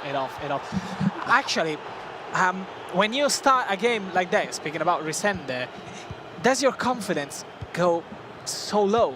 The one thing I hate when I play is feeling like I'm under pressure and I can't get into my opponent's half. You just need to get into these kind of areas for Resende and let the confidence build. It's the first time he's entered Alihan's box. Is he going to make it count? He's looking for the recycle with Matthias. Fakes the power shot. Cafu with a Trivela. It's blocked, but that will give Resende the confidence he needs as he now wins the ball back high up with Lorente. Is it good to try the Trivela with Cafu? He did. He went for it. He's gone for a Trivela with Rivaldo as well. I mean, Resende's game plan is pretty clear here. I mean, it could be seen as a very repetitive way of playing. Can it be seen as predictable? Is it off? It is. It is. Resende, he has hit 3 Trivelas early on. He's going to have to mix this up at one point. He can't just keep doing it because someone like Alihan will understand. He'll understand. He'll read you like a book. And you've got to be able to have that varied attack that we so often talk about. Resende now building his next attack. It's Cafu again. He's looking for that recycle to Lorente. No Trivela this time. He chips it up to Hullet. Oh, it's air ball. It's... Ooh. It looked like a volleyball match for a second. He's playing a different sport. Yeah, we were talking about that, being unpredictable. How many players we see this year doing that? Maybe, do you remember last couple of years with the aerial meta? We've seen that a lot, but not actually this year. Not so often. Alihan, he's got his route to goal. It's Henri, he's dancing and diving into Ricken. He's got space here, he can't get through that time, and that was nearly a numerical advantage. He was maybe 4 versus 2. Couldn't make it count. Always the same thing. Maybe some simple ball you need to play on. It is like too much. Yeah, sometimes the searching for perfection sometimes backfires you. Yeah, sometimes just a quicker movement. You don't have to play as many passes. You could just walk into the space instead. But it's been an electrifying start. 0-0 does not do this justice. They're going at it back and forth here. I wonder who's going to break the deadlock. If Resende wants to do it. Let's make some prediction. Who wins it? I'm going to have to go with Alihan. I've just been so impressed with him all weekend. I can't give you a score, but I think Alihan will emerge victorious and book his spot to Munich. What do you think? You cannot tell me the score, but you can tell me how many goals there will be. Is it going to be a close game? Close game. With a lot of goals or not? I think maybe 6 or under. I think it will be like a 4-2 or something like that. I don't think we'll see a whitewash here. It means too much to the players. They're going to keep it tight. It might be cagey. They know that every chance is going to count here. Compared to the group stage where, of course, you have more games to count on. Now you have one and only one chance. You're playing with freedom in the group stages. You know you get more chances every time. It's okay if I lose or I draw. You just play free.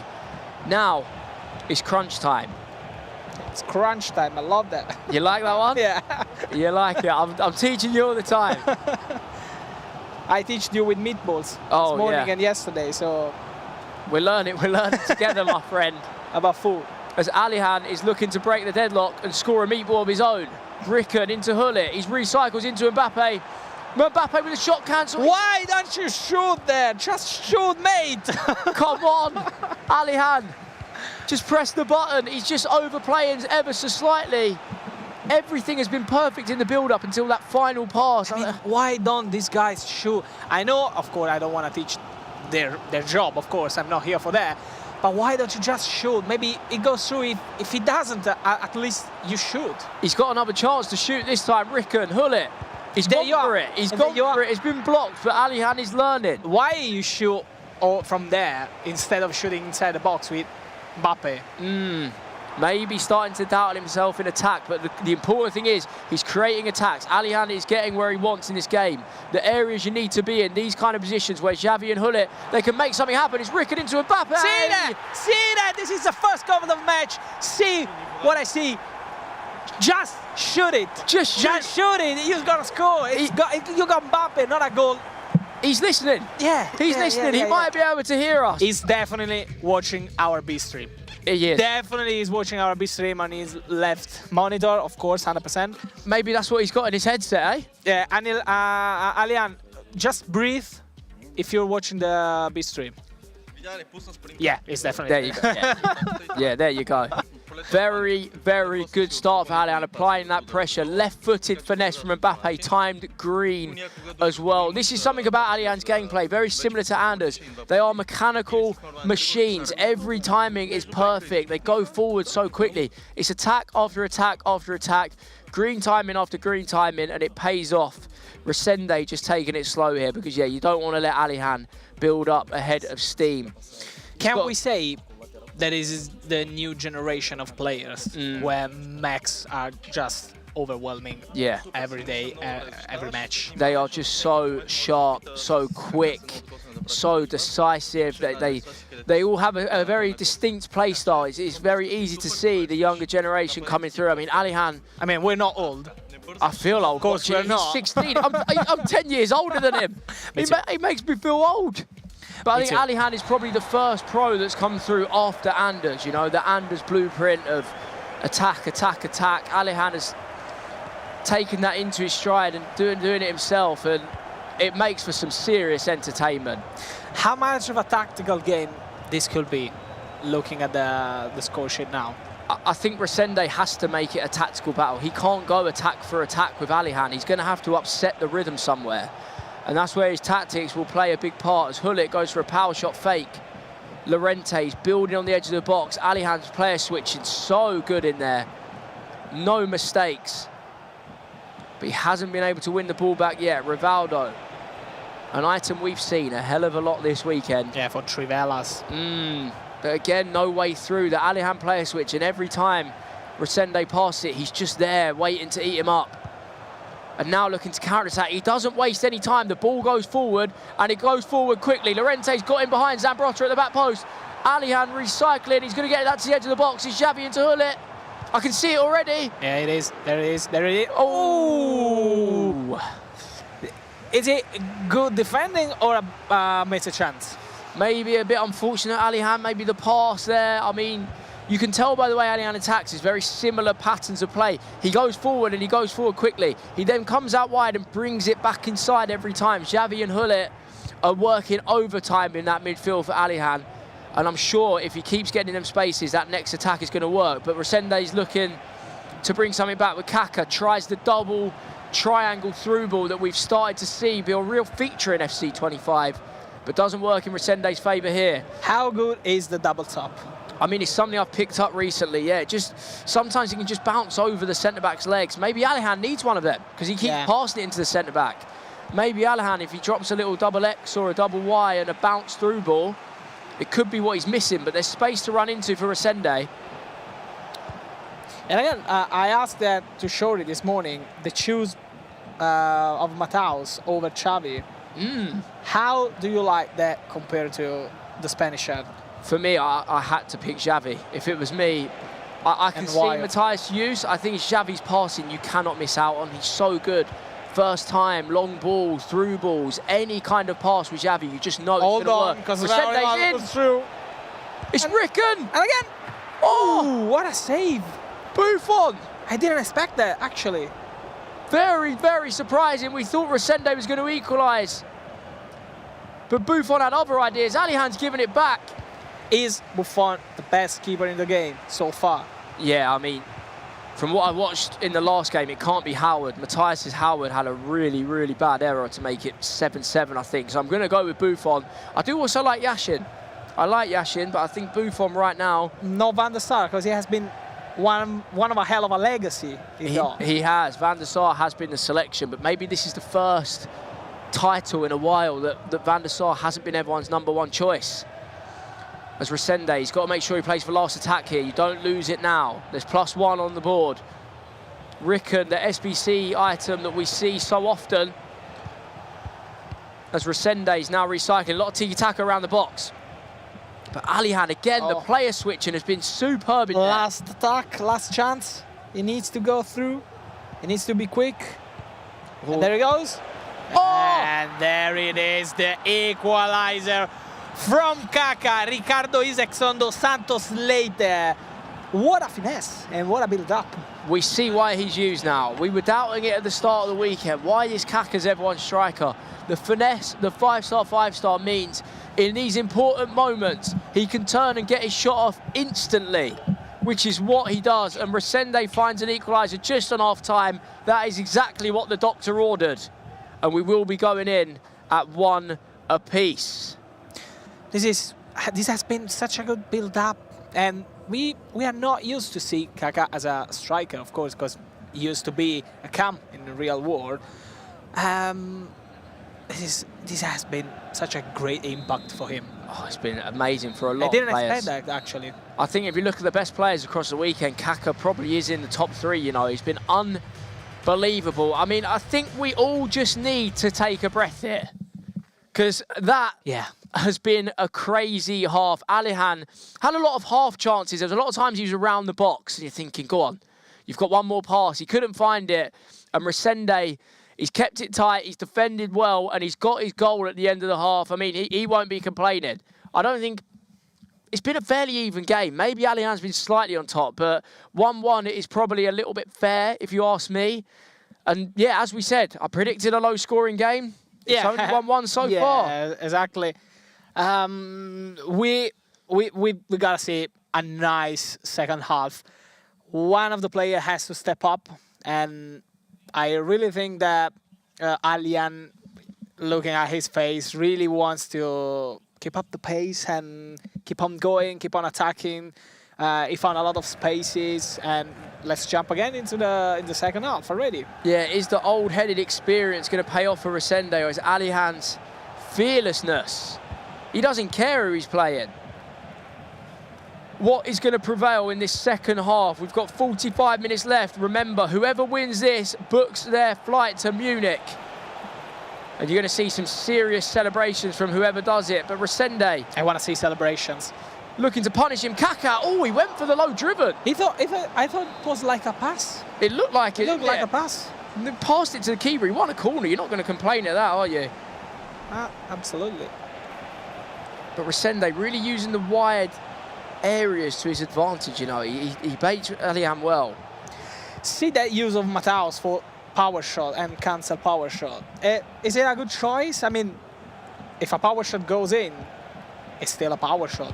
Exactly. I think to be honest, with a power shot, you don't use it so often. You can use it just to even win a corner, because it's not as accurate as it once was. But if you win a corner, you can cancel it. It baits out a defender. You feel like you've created the space. That's what players are trying to do with these power shot cancels or skill moves. They're creating space.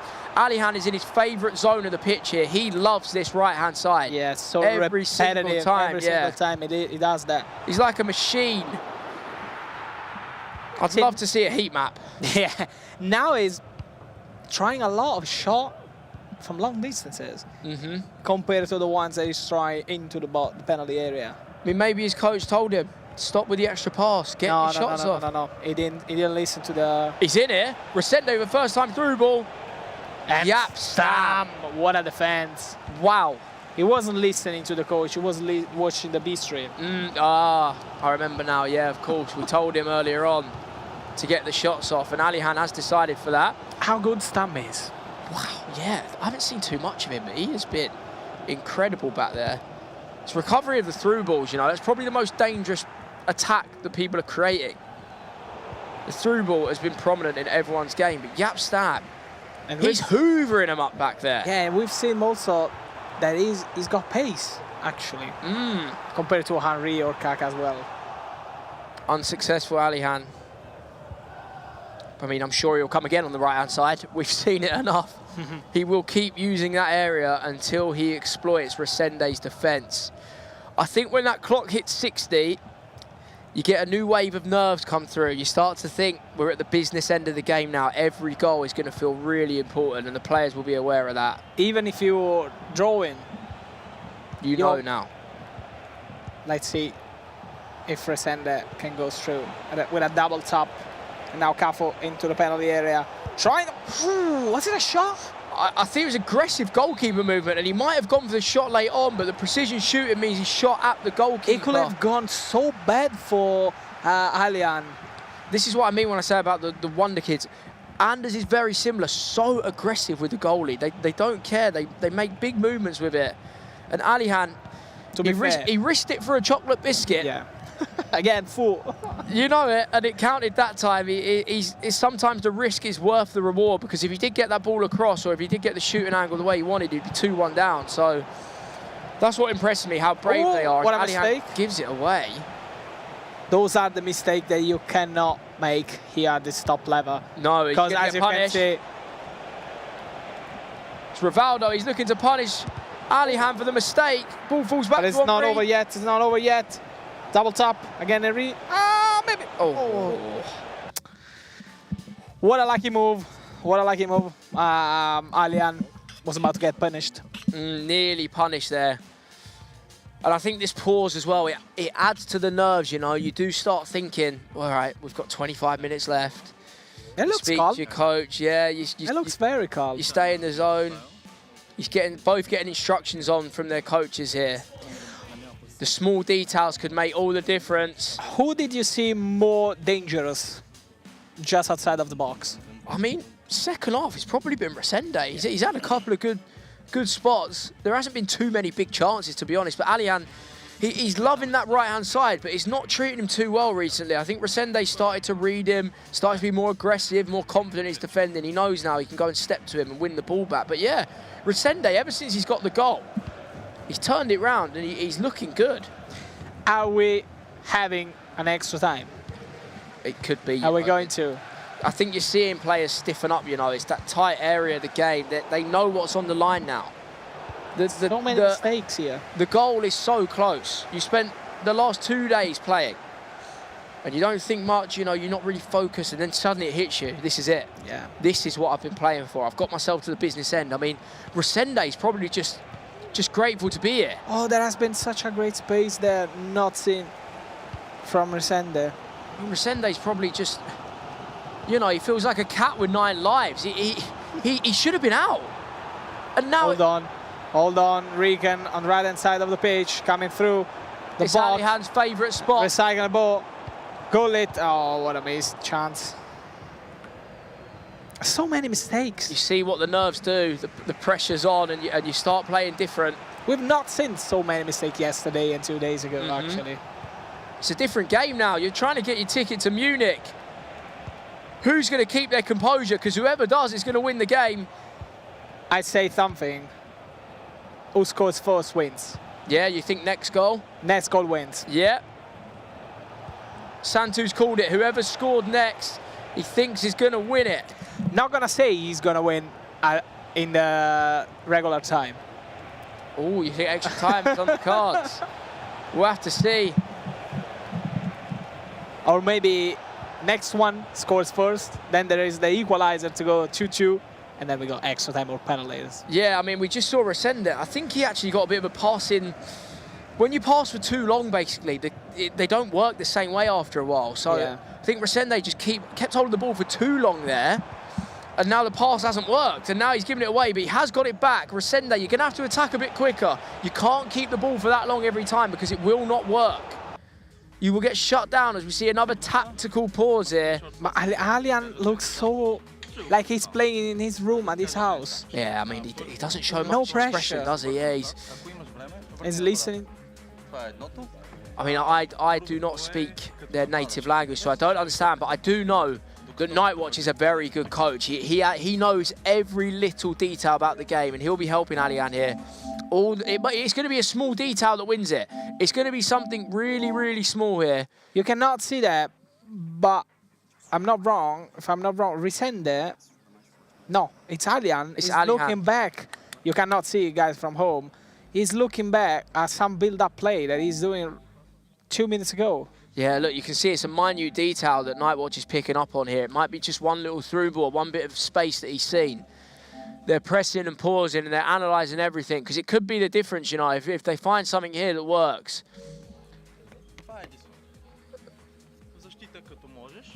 And Alihan, what can he do here? I think Nightwatch has even got his notepad out, you know, you can see it. He's taking on all kinds of information. I mean, it works for them. Some pros don't like to hear too much. Maybe Alian's happy. Maybe he's a bit of a student of the game. Did you like it? Yeah, I mean, he's taken on a lot. He's given his coach a spud. Did you like this is huge. where your coach was telling you? I was more of a vibes player.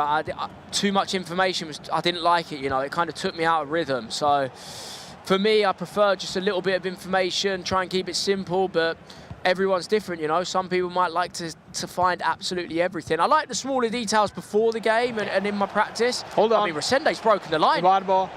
I mean, Barbo's going to get away. It's a low cross, but yap, Too early. Yap, Stam. Man of the match so far. Absolutely. I mean, this is going to look so penalties. Could you imagine? We haven't seen a penalty shootout yet, have we? Oh, I really wish we can see them. I really wish we can see them in this match, because it looks like so tough and so thick that nobody, like I don't feel anyone is winning this match. It's so tactical. Yeah, does it feel like they're kind of playing not to lose at this point? Is there a bit of fear? Is there a bit? You got a point. They're playing not to lose and not to win. Yeah, just protecting what they have got. I can't overstate how big this last 10 minutes is. Munich is on the line. A place in the last 8 of the eChampions League is on the line. Alihan in his favourite area, the cash money zone on the right-hand side. Is this the one that's going to pay off for him? He's looking to recycle. He messes that one up, and we're seeing that so often. I was shaking my head because I already seen there was nobody into the box. I already knew that ball was going to be a mistake. We're just seeing it so... Oh, he's in! Oh! No! I thought that was the one! I thought that was the one! You got tricked, actually. Wow! I thought that was it, Santu. It was so close.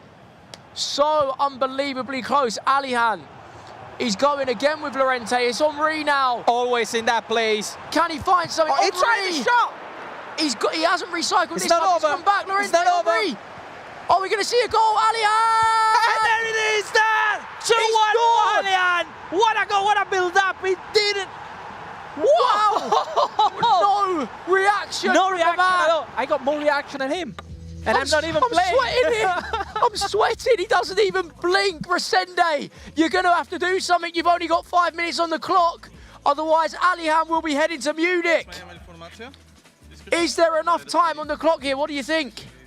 I mean, in this game, there's always time for a comeback. He's letting Nightwatch do the tactics here. He's given the controller to Nightwatch. He said, you know what, I trust you that much that you can do it yourself.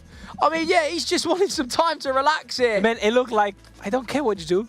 Just, I play. If you do that, I just play. Alihan has just given Nightwatch the nod here and said, you know what, you just win the game. I wonder what Resende's doing on the other end. I mean, he's doing it himself. I told you about this phrase yesterday. Resende is about to throw the kitchen sink at this game. Everything has to go. Resende will be making sure that everyone is flying forward here. Can he go 4-2-4? Whatever it takes. He can go 4-2-4. It could be an option. I don't know what he's going to do here. I think, if anything, tactics are out the window. Just everyone run forward. Bodies are going to have to be in the box here. Oh, wow, this is close. We predicted a tight affair. We predicted a low-scoring affair. and we predicted drama. We have all three of them. Alihan with an unbelievable recycle. He's gone 2-1 up in the 85th minute, people. You will be seeing 5 minutes of drama and action coming your way. I mean, we've got Emre Yilmaz 5-4 against Neat as well. I do not believe my eyes. They're in the 79th minute. We're going to be heading back into this game. Alihan 2-1 up in the 85th minute. 5 minutes for Resende. I can't breathe, Santu. I don't know what's going to happen. Don't worry, I'm here. Help me. Don't worry. I need your help.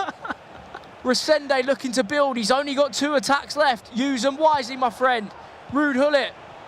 He's got Koku. With the ball into Hullet. Alihan heads it away. We've seen that ball, that high ball to Gullit to find a chip shot to the keeper with the aerial plus.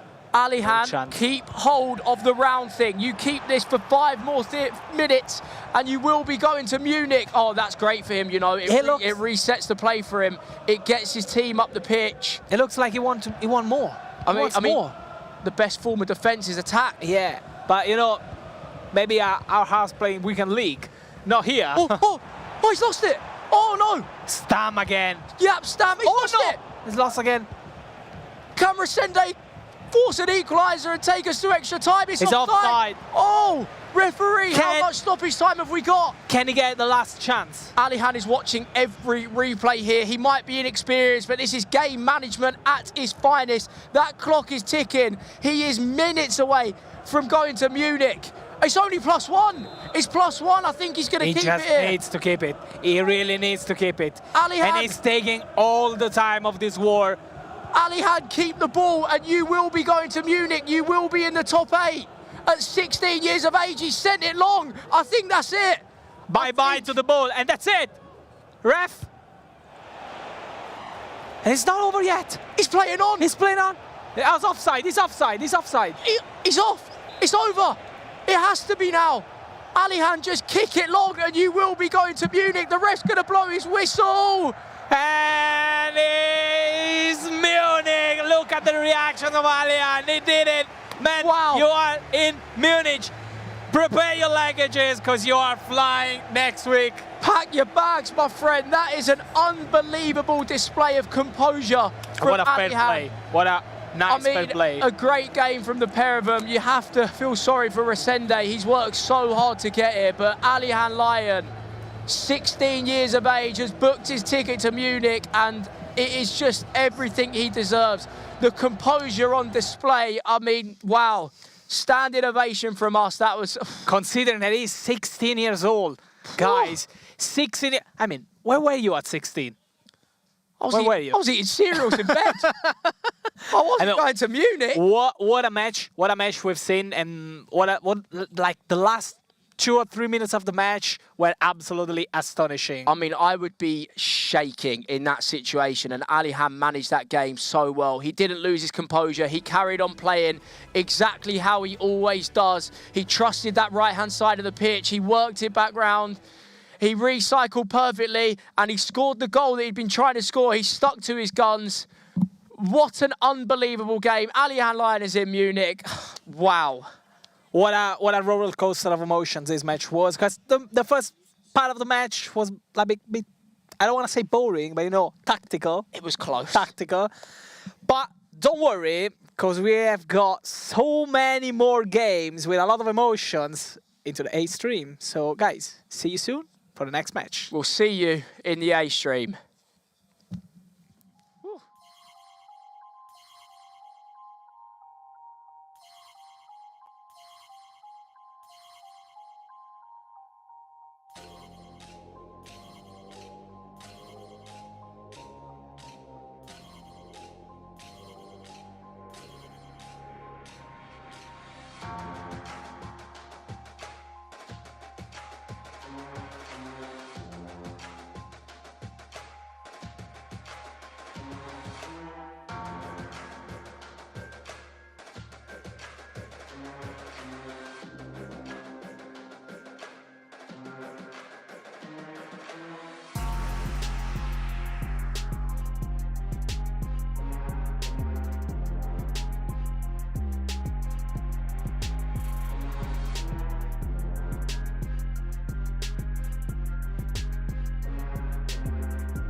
We have takeoff. Some news will be landing very soon. Here we go.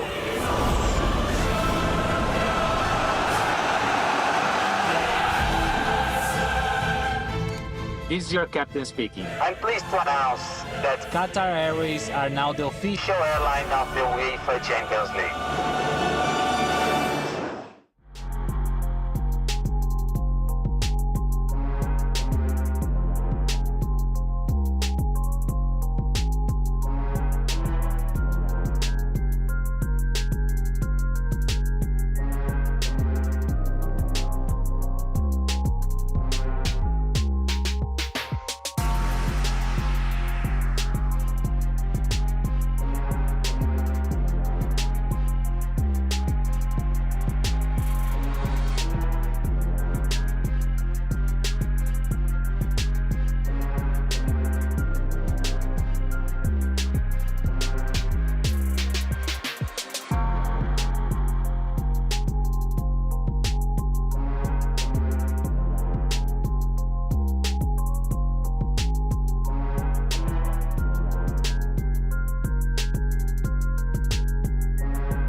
The best 32 players in the world.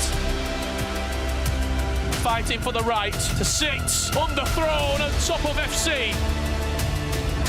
This means so much more than you think. I cannot believe what I have just seen. We could be watching something special here. Your FC Pro World Champion! Well, welcome back to the eChampions League knockout phase here in Manchester. We are joined by one of the newest players, one into the competition, but two into the eChampions League finals in just a few weeks' time. Alian Lyon, congratulations, joined by his coach and translator for today, Dr. Nightwatch. You may remember him back in 2019 in the eChampions League. First and foremost, Alian, you're 16 years of age. You're in the final 8 in Europe. You're amongst the best players in the world. How do you feel? На 16 години си, стигна най-добрите 8. Как се чувстваш? Страхотно. Това беше моята цел и знаех, че ще го постигна, ако играя добре. I feel great. That was my goal. I knew I was gonna achieve it if I play well, and I did, and I reached my goal.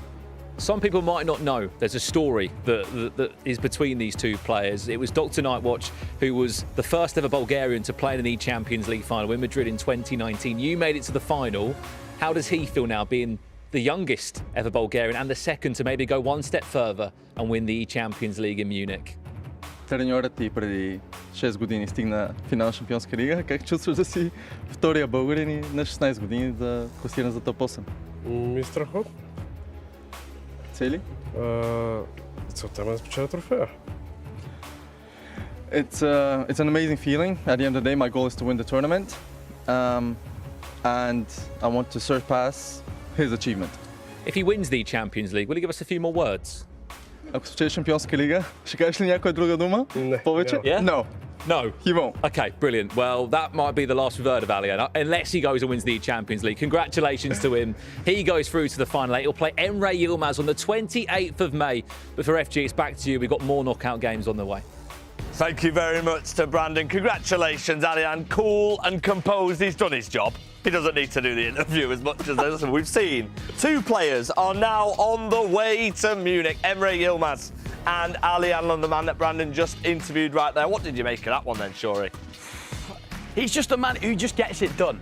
He's just done absolutely fantastic this tournament, and at 16 years old to go and do that. I mean, he didn't have many words for us, of course, but that's the cool, calm, composed thing that we like to see. He does his talking on the virtual pitch. He knocks out Resende, who had a brilliant, brilliant tournament. I mean, to get to this stage, Casey, so close to making it all the way to Munich.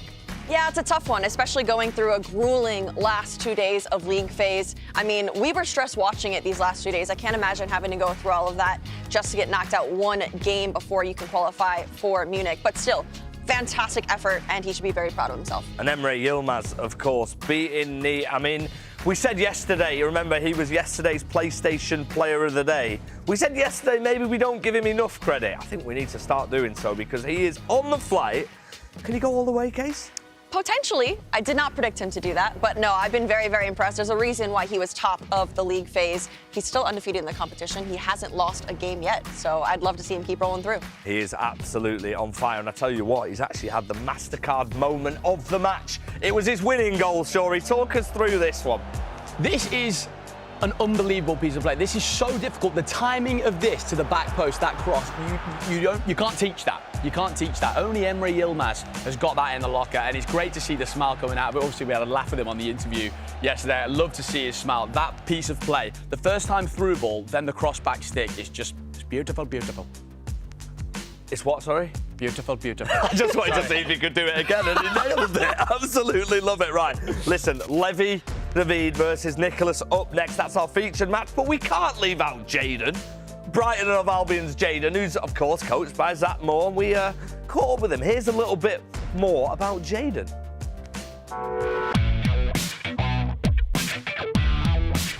Going into the tournament, I knew, like, with my fixtures, I had some easier games than other people. However, I did not expect to be going into the top 8 already.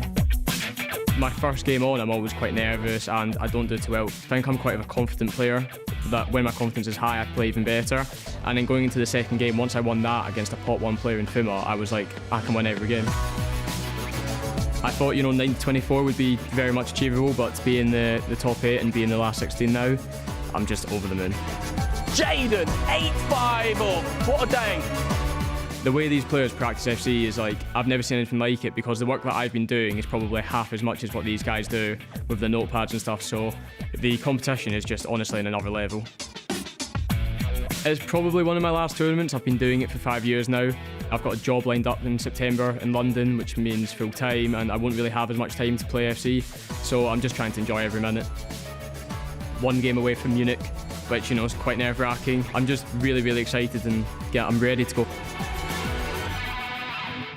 So I guess my question will be, what is he doing? Is he golfing in September, or what is it? Do you know, Schultz? I have no idea what he's doing in September, but Jaden, he's been a quality player for the last few years, but he's always been losing in such crucial moments. But we'll see if he can get the job done today, but he's got a tough task against Ilian.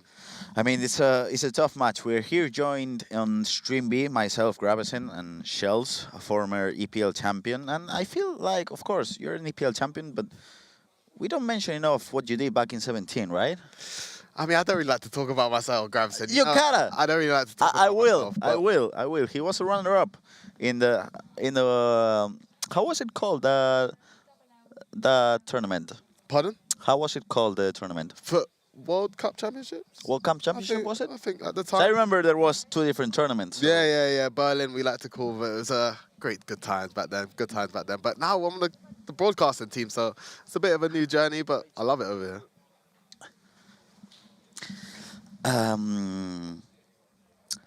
Shells, no issue. Shells, another thing that I wanted to ask you, because of course you've played against Jaden for the last 5 years or so. How is it? Because I've trained against him, but it's not the same, the training rather than then playing against him. Listen. Jaden's one of the worst players to practice against. I will say that about him. I feel like he never takes it seriously, but honestly, when you play against him, the mechanics he brings out, he's one of the best mechanic players the UK has ever produced, but he definitely shows that he's one of the best in the world. What's the hardest thing? Because one thing that I'm expecting in this match, we've been talking loads about Jaden. We've not talked about Ilian that much, but those player locks. Of course, Ilian is the best player in the world with those player locks, but Jaden, he's close. He's close. The player locks with the midfielder into a striker in which he goes back and forth. You don't know if it's short or over the top. How do you defend those? You can't. I think, especially if we talk about player locks, you got to talk about Ilian. I think Ilian's probably the most unique attacking player in the FC Pro scene. I mean, the play locks, you can't really stop it. I mean, how do you stop it? You might step one time, you might send you running, come short. It's so hard.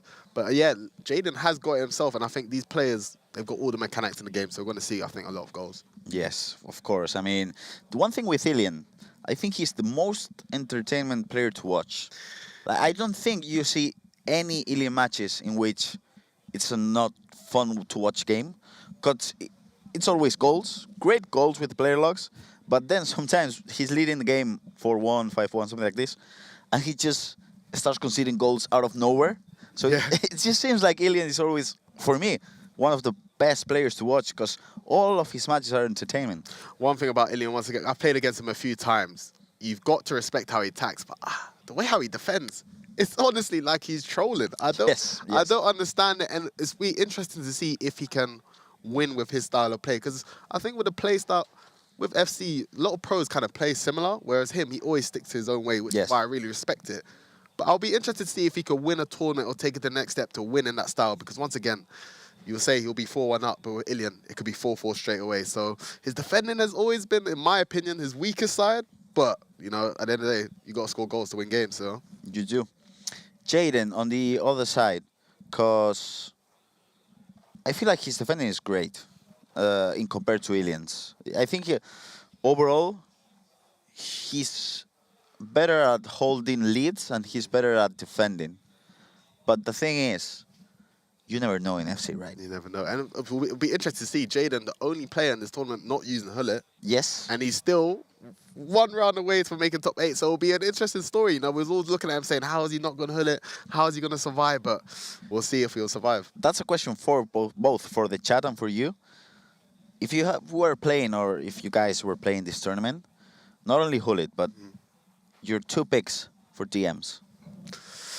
It's interesting because obviously you see Vieira being used by Nico and stuff like that, but I need the pass and play styles in midfield. So Hullet doesn't have incisive, doesn't have Tiki, but you know Hullet is Hullet. So I think he would have been the #1 lock. Next to him, I think I would have went with Xavi. Yes. I like my passing. I like my quarterbacks in midfield. You know, guys that can play the ball apart. And I think Xavi would have been the next partnership for him. I gotta tell you, I agree with you. Same too? Same. It has to be Hullet and Xavi. Of course, people then usually also try Marquisio. We've seen Marquisio. Yeah, I've seen Marquisio. I think he has silver intercept as well, so it's very important play style to have. We've seen Vieira as well, as you mentioned. And apart from that, I don't think we've seen much else. Oh, no, I did see Mateus being used by some. He was used in this match, right? I think Ali. I don't know who it was. Alejandro Resende. I've been seeing Mateus a few times, which I haven't seen much this year or heard about him that much. I think the playstyles are just not good enough. It's a playstyle game, but then look, you see Vieira. But I think it's sometimes about uniqueness. Sometimes players just can't offer the same things Vieira or Hullet might offer, so sometimes you might have to make sacrifices. Of course, we're waiting for the players to get ready for a Stream B match to start between Jaden and Ilian.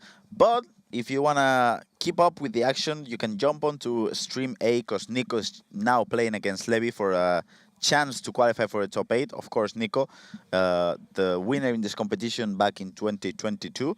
And Levi, who's just always one step behind winning the title on quarterfinals, semifinals and stuff. So if you wanna jump over to Stream A to that match, you can do, because we have a toilet break on the Oh, but we're coming back in. That's great. Very soon we will. Thank you so much. Guys, we'll be seeing you in just a second with the match, really. Oh, we will stay here. We will be back in a minute. That's great. I didn't understand well what it was directing to us. Basically, they are in a toilet break, Ilian and Jaden. So who would you use up front? We talked about DMs. Who would you use up front? Because I think that's probably the toughest. Up front, that's a great question. You got Thierry Henry. Of course. You got Harry Kane, who I think, I'm the man of the dark arts in it. And he's the only the few strikers that have got silver incisive and silver long ball. So I think he offers a different style of play. But who would you go? Kaka as well, see him being used? Who would you use? Okay, this is a tough one. This is the toughest one, I'd say. Because, in my opinion, on the defense, it has to be Lucio and then probably Thuram. On the midfield, it has to be Hulit and then Xavi. We can discuss that. Yeah. But on the attack, I really don't know. I think my choice would be 4-4-1-1, a striker Thierry Henry, on the wing Lars Ricken, the hero. Yes. Then, I would be playing him cam. You'd be? Ricken, I think, yeah. I think I'll go for Maradona as a cam. Oh, I see. I think Neat was using Maradona, but he did look a little bit of a magician in midfield. Emre Yilmaz as well. Yeah. And then on the left wing, I think I'll probably go with Rivaldo. Rivaldo's been a superstar. But I don't know. What about you? It's a tough one. It is a tough one. one. Harry Kane is incredible. Harry Kane is fantastic. With gold low driven and gold finesse and the passing play styles, you can get him control lengthy, which I don't think most people even know or use or talk about enough. Control lengthy makes your players just run a little bit more faster off the ball. So if you send them first time through balls, it's something that I love to do. He'll be You getting do, it right? I do love it. I do. That's what I'm saying. Samu Gamer, I'm his #1 fan. He's honestly, he started something over there. But I think you just got to go with Thierry Henry. I think with the gold finesse and the trickster, he's just the fastest man. It's something, trickster, I don't think it's talk. I don't think the combination of trickster and lengthy or control lengthy or whatever is talked enough. Yeah, because it opens the door. Literally, if you have both the combination, you can literally speed boost from the halfway line in front of goal, just like that. So I think having that combination with Thierry Henry, it's hard not to go with him. But you see guys like Nicholas maybe using Harry Kane, but he's the playmaker of the team. So it's interesting to see the choices. That's the thing. Harry Kane, for the players competing here, of course, if he gets into the box, he can finish. But he's kind of a playmaker in a way, in the way he just opens it up to the wings with passes. And you got to defend differently. You got to kind of realize what you're up against. Some players might not be feeling comfortable defending against Harry Kane because you got to drop off a little bit, watch the runners, but he's got gold finesse as well. So it's so hard in this level. Centre backs, because I did say Thuram and Lucio, and you were looking at me funny. Only because Thuram, for me, every time I play against on foot champs, yes, I hate it because when he plays fullback, I feel like he's just Theo Hernandez on one side, him on the other. I just don't know where to go. So I think I would have maybe gone with Stam. Stam for me is just fantastic. Every time I play against him again, he might not have the right play styles or as much as others, but he fights for the team. I was gonna say no anticipate, but then I think you the other day you were talking about which one said that didn't have anticipate and it was best for you. Sol Campbell. Sol Campbell, yes. Birthday Sol Campbell. Yes. If you guys do the CB, honestly, he's a superstar. No anticipate. Gold slide, which sounds a bit fake, but it does the job, I'm telling you. Do you think... So, for example, if you could build... I'm not going to say build the perfect defender, but build a defender, a centre-back. Let's just say you could have, I don't know, just whatever places you can get. Like, it doesn't matter if it's 3, 4, 5, 6, 7, whatever, gold playstyles.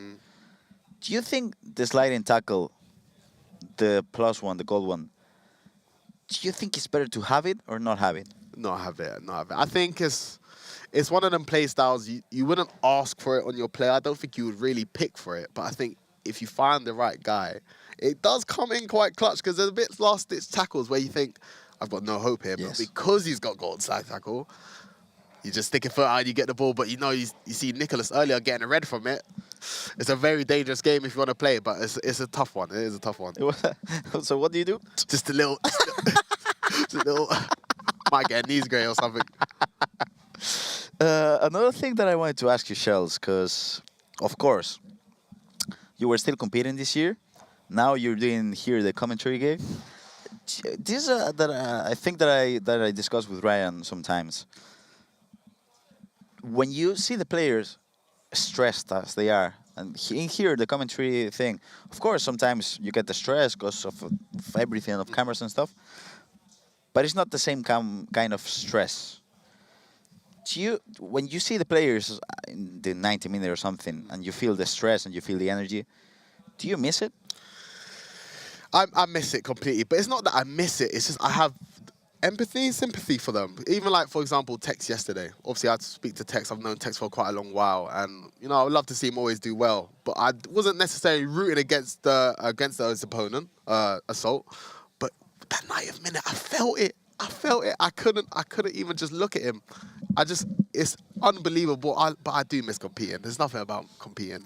I think it's something that whatever you do in life, you could be having great things. I mean, you could have a beautiful family, you could be happy with your job, you could be happy with the person you are. Still, you'd miss it. It's just something. It feels like them retired podcasts right now. This is going to make me start crying soon. But nah, I think as players, ex-players, we're always going to miss it. But we're skipping right into the game, and I think. Yes, it looks like it. Jaden, it's because it seems like it's 4-1. 4-1 up. It seems like we had a few technical issues. So we did have a toilet break and then some technical issues. So I don't think we're going to have the face cams because they changed their pods and everything. But now, Jaden playing against Ilian, 4-1 result. And wow. It's a bit of a flashbang. We didn't expect the scoreline this early, but we know with Ilian on the sticks, goals will be coming. So it might be 4-1 right now, but I don't think the scoreline will stay the same. I gotta tell you, I agree. Going into the game, though, who would you have picked between Ilian and Jaden? That's a penalty. That's a penalty. First things first. This is a must-score situation for Ilian. 4-1, first 30 minutes. Hurricane puts it into the middle. Come on, Ilian. How do you feel about going middle and penalties? I've always been scared because, you know, if you miss going middle, you just feel like you've missed. I don't know, it just hits 10 times worse. Yes. I kind of like it because I feel like if you go left and right, it's just 4 options for your opponent. But if you mix it with the middle, it's just, you don't know what to do. Stay, try to go for each side, I don't know. About the Ilian-Jaden question, I thought Ilian was the favorite coming into this match, and I thought, even though he wasn't in the top 8, Ilian has, it's just the way he attacks, he has more tools. It's so unpredictable. You never know what he's going to do, but to be honest, Jaden, top 8 player. And I mean, it seems kind of harsh for me to just think that Ilian is the favorite in this match. Because, come on, it's hard to pick anyone at favourite at this stage. You know, there's so much quality players all around the board. It kind of feels wrong to say, you know, Jaden might not be the favourite, even though he's done great in the group stage. He's done, if not better than Ilian in the league phase, sorry. So it is a tough game. So you can see now, it's the Brighton player from right to left with the yellow strip, now representing Brighton, of course. And we have Ilian Bushi, the E-League 1 player, representing LOSC Lille from right to left with the red shirt. So as he's attacking now with Marcos Llorente, let's see if he's able to make it into... Oy! That player lock, it's just... How is he able to do those player locks? I cannot understand it. I don't think anyone can answer. Great low-driven shot from Harry Kane, but good save there. But no one can understand how to do the play locks like Ilian. I think we also honestly need a player lock skills breakdown. Yes. Or skill school, just from Ilian by himself, because I honestly think he is the best in the world at it. That's a great... Could you imagine a section in here in the ECL, maybe in the finals? We might need it, because honestly, there's no one else in the world that can do it just like him. And Rivaldo going on through Travella. It wasn't high enough. Now a chance for a corner. I think he's going to go... Yes, he goes... Ilian as well, by the way. He has about 7 different corner routines. I'm not even joking. That was what I was thinking, because with the way he player looks... Oh, that's a big mistake. Oh. That's a shame. Because Ilian makes it 4-3. And to be honest, you and I, Charles, as pro players, That's a tough goal to concede. It's tough, but we know it's great pressure from Ilian, and he's got to punish him, of course. What did I say the word of the day at the start of the tournament? Ruthless. Ruthless. And at the day, a goal is a goal. And Ilian, another player kind of like Jaden, always kind of losing in heartbreaking moments or one step away from the bigger events. I think it might be the maker or breaker tournaments for both of these players. 100%. 100%, because the thing that comes to mind with Ilian, last year he didn't make... Giving away quit, sorry. Yeah, no worry, because that was a... those player locks. Oh, great first touch. Oh my gosh. Oh, come on, Shells. Are you looking at this? Well, we turned into the stream late, and what did I say? The scoreline wasn't going to stay the same, and it's 4-4 just like that. Jaden sloppy from kickoff, but Ilian, once again, you got to be ruthless. Harry Kane with the extra pass, and it's 4-4 in what, 30? What's the minute? I don't, I think it's 40 minutes, 4-4. I don't know if you, when you're watching these games, it's kind of decision making all the time. And we as pro players, as former pro players, the thing is you're kind of thinking about what he's gonna do. In that attack, the 4 decision making moments, I thought he was gonna go the other way. Yeah. Don't worry, if we were both defending, the same scoreline would have been the same. But Jaden needs to try and get his head back in the game because it's definitely sloppy. But 4-4, 40th minutes, I don't know what's going to happen. Oh, I mean, we kind of spoke about it at the start of the game, really. It was going to be goals. It's going to be goals, and it could be double digits. It could be, actually. It's a shame because I feel like this happened to Jaden as well on the Premier League. Of course, he did great. But I feel like sometimes he loses the control of the game. It happened mostly last year. I wouldn't say this year. Oh, I thought it was another pen. Yeah, I think it's very hard to stay focused. Ilian taking a short corner here. I'm telling one of his many routines. I wonder what's he got. Travella lining up surely. You see the player locks being used in full effect. He's on the edge right now. Passes to Kakin. Finesse. Oh, it's a big block, Jay. That's a big recovery to manage to keep on because another corner, it could have been a problem. And this has to be the last attack of the first half. He has to just try to keep the ball as long as possible. Maybe switch up the play to the... No, he's going to go for another attack. How are you with last attack? Because I'm one of them people, I've always liked to try and get 2 attacks. I like to go. Oh, that's the thing now. For me, with the way this game is going, you are 4-4. You're losing the control of the game, you were leading 4-1. It has to be last attack of the first half because now it's a corner and you can see what happens. So you're kind of like a momentum player. You kind of see if he was playing well, you maybe go for another attack. But yes, that's the thing for me. For me, FC, like I like to approach it on the mental side of things. I think mentally, this is a really tough situation for Jaden. And it could be make or break if he just concedes a goal now. Yeah. Let's see how it goes. Because I don't think... Yeah, he has time to attack now. Offside, he's lucky. But 4-4... Oh, come on. Those are big mistakes from Jaden. 4-4 at half-time, though. It's been a fantastic start to the game. I know we picked up a late due to some technical difficulties, but wow, it's been a great start so far. Wow. Just wow. Anyone want to make a prediction? Early predictions on who's going to see out this game? I don't know. I'll stay with the UK boys. I'll stick with Jaden. Who are you going to go with? I think I got to go with the E-League 1 players, right? It's just a matter of 50-50, you know what I mean?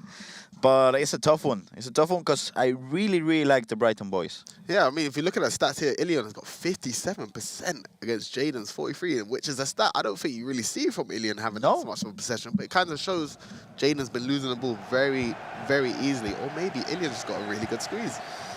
Or maybe both things, really. Maybe, you know, I don't like to discredit the other player too much. But now a chance for a counter-attack. That Nuno Mendes, I don't think we've talked about Nuno Mendes enough. Oh yeah, has he been? Who has been the most popular left back this? Zambrotta. I think I would have gone with Nuno Mendes personally. Gareth Bale. Gareth Bale, actually. I think. The thing with Gareth Bale, of course, he's quick, he's strong. The positioning, the defending, I don't know. Awareness. I don't know. There is one I would say attribute I kind of look for defenders is defensive awareness. I think that is very important just to see where they are standing and maybe the roles as well. Yes, of course. I would say Gareth Bale has the wing back plus, right? Just that. Harry Kane. But this is what I mean with Harry Kane. I think he's one of the most deadliest strikers. With goal low driven, goal finesse. You get in the box, you just shoot on goal because that gives you a corner, another goal scoring opportunity. Favorite play style, offensive play style, would you say, Charles? Ooh, I mean, Trickster, I guess, allows you to play the game differently, but I wouldn't say it's the most overpowered, not overpowered, but the most important one. But the first time through ball into Mbappe, with the lack of count. I don't know how Ilian has got away with that. I thought it was great composure of Jaden to wait for the goalkeeper movement. And Ilian hits it with a flashbang, first time incisive pass to Llorente. No! Ooh. He went for the L2. I'm going to tell you what I think happened. I think he went for the Trivela. Yeah. But then he pressed circle that. I think that got a little tug towards him and changed the animation. Yes, so he went for the shield instead of the Trivela. But it just shows, honestly, the dark arts are, I think, the most effective way of playing FC. And you see how quickly Ilian attacked. And he was through on goal. I think the first time through balls this year is so overpowered. It is overpowered. Wow, it seems like this second half, there's not time to breathe really in here. They might not make as many goals so far, but it's definitely end-to-end stuff. End-to-end FC, the best FC. Really. Not when you're playing. No, really. really. But we love it as spectators. But Barber running through now. Javella. That was green. That's weird. It's just a bit too deep, maybe. But yes.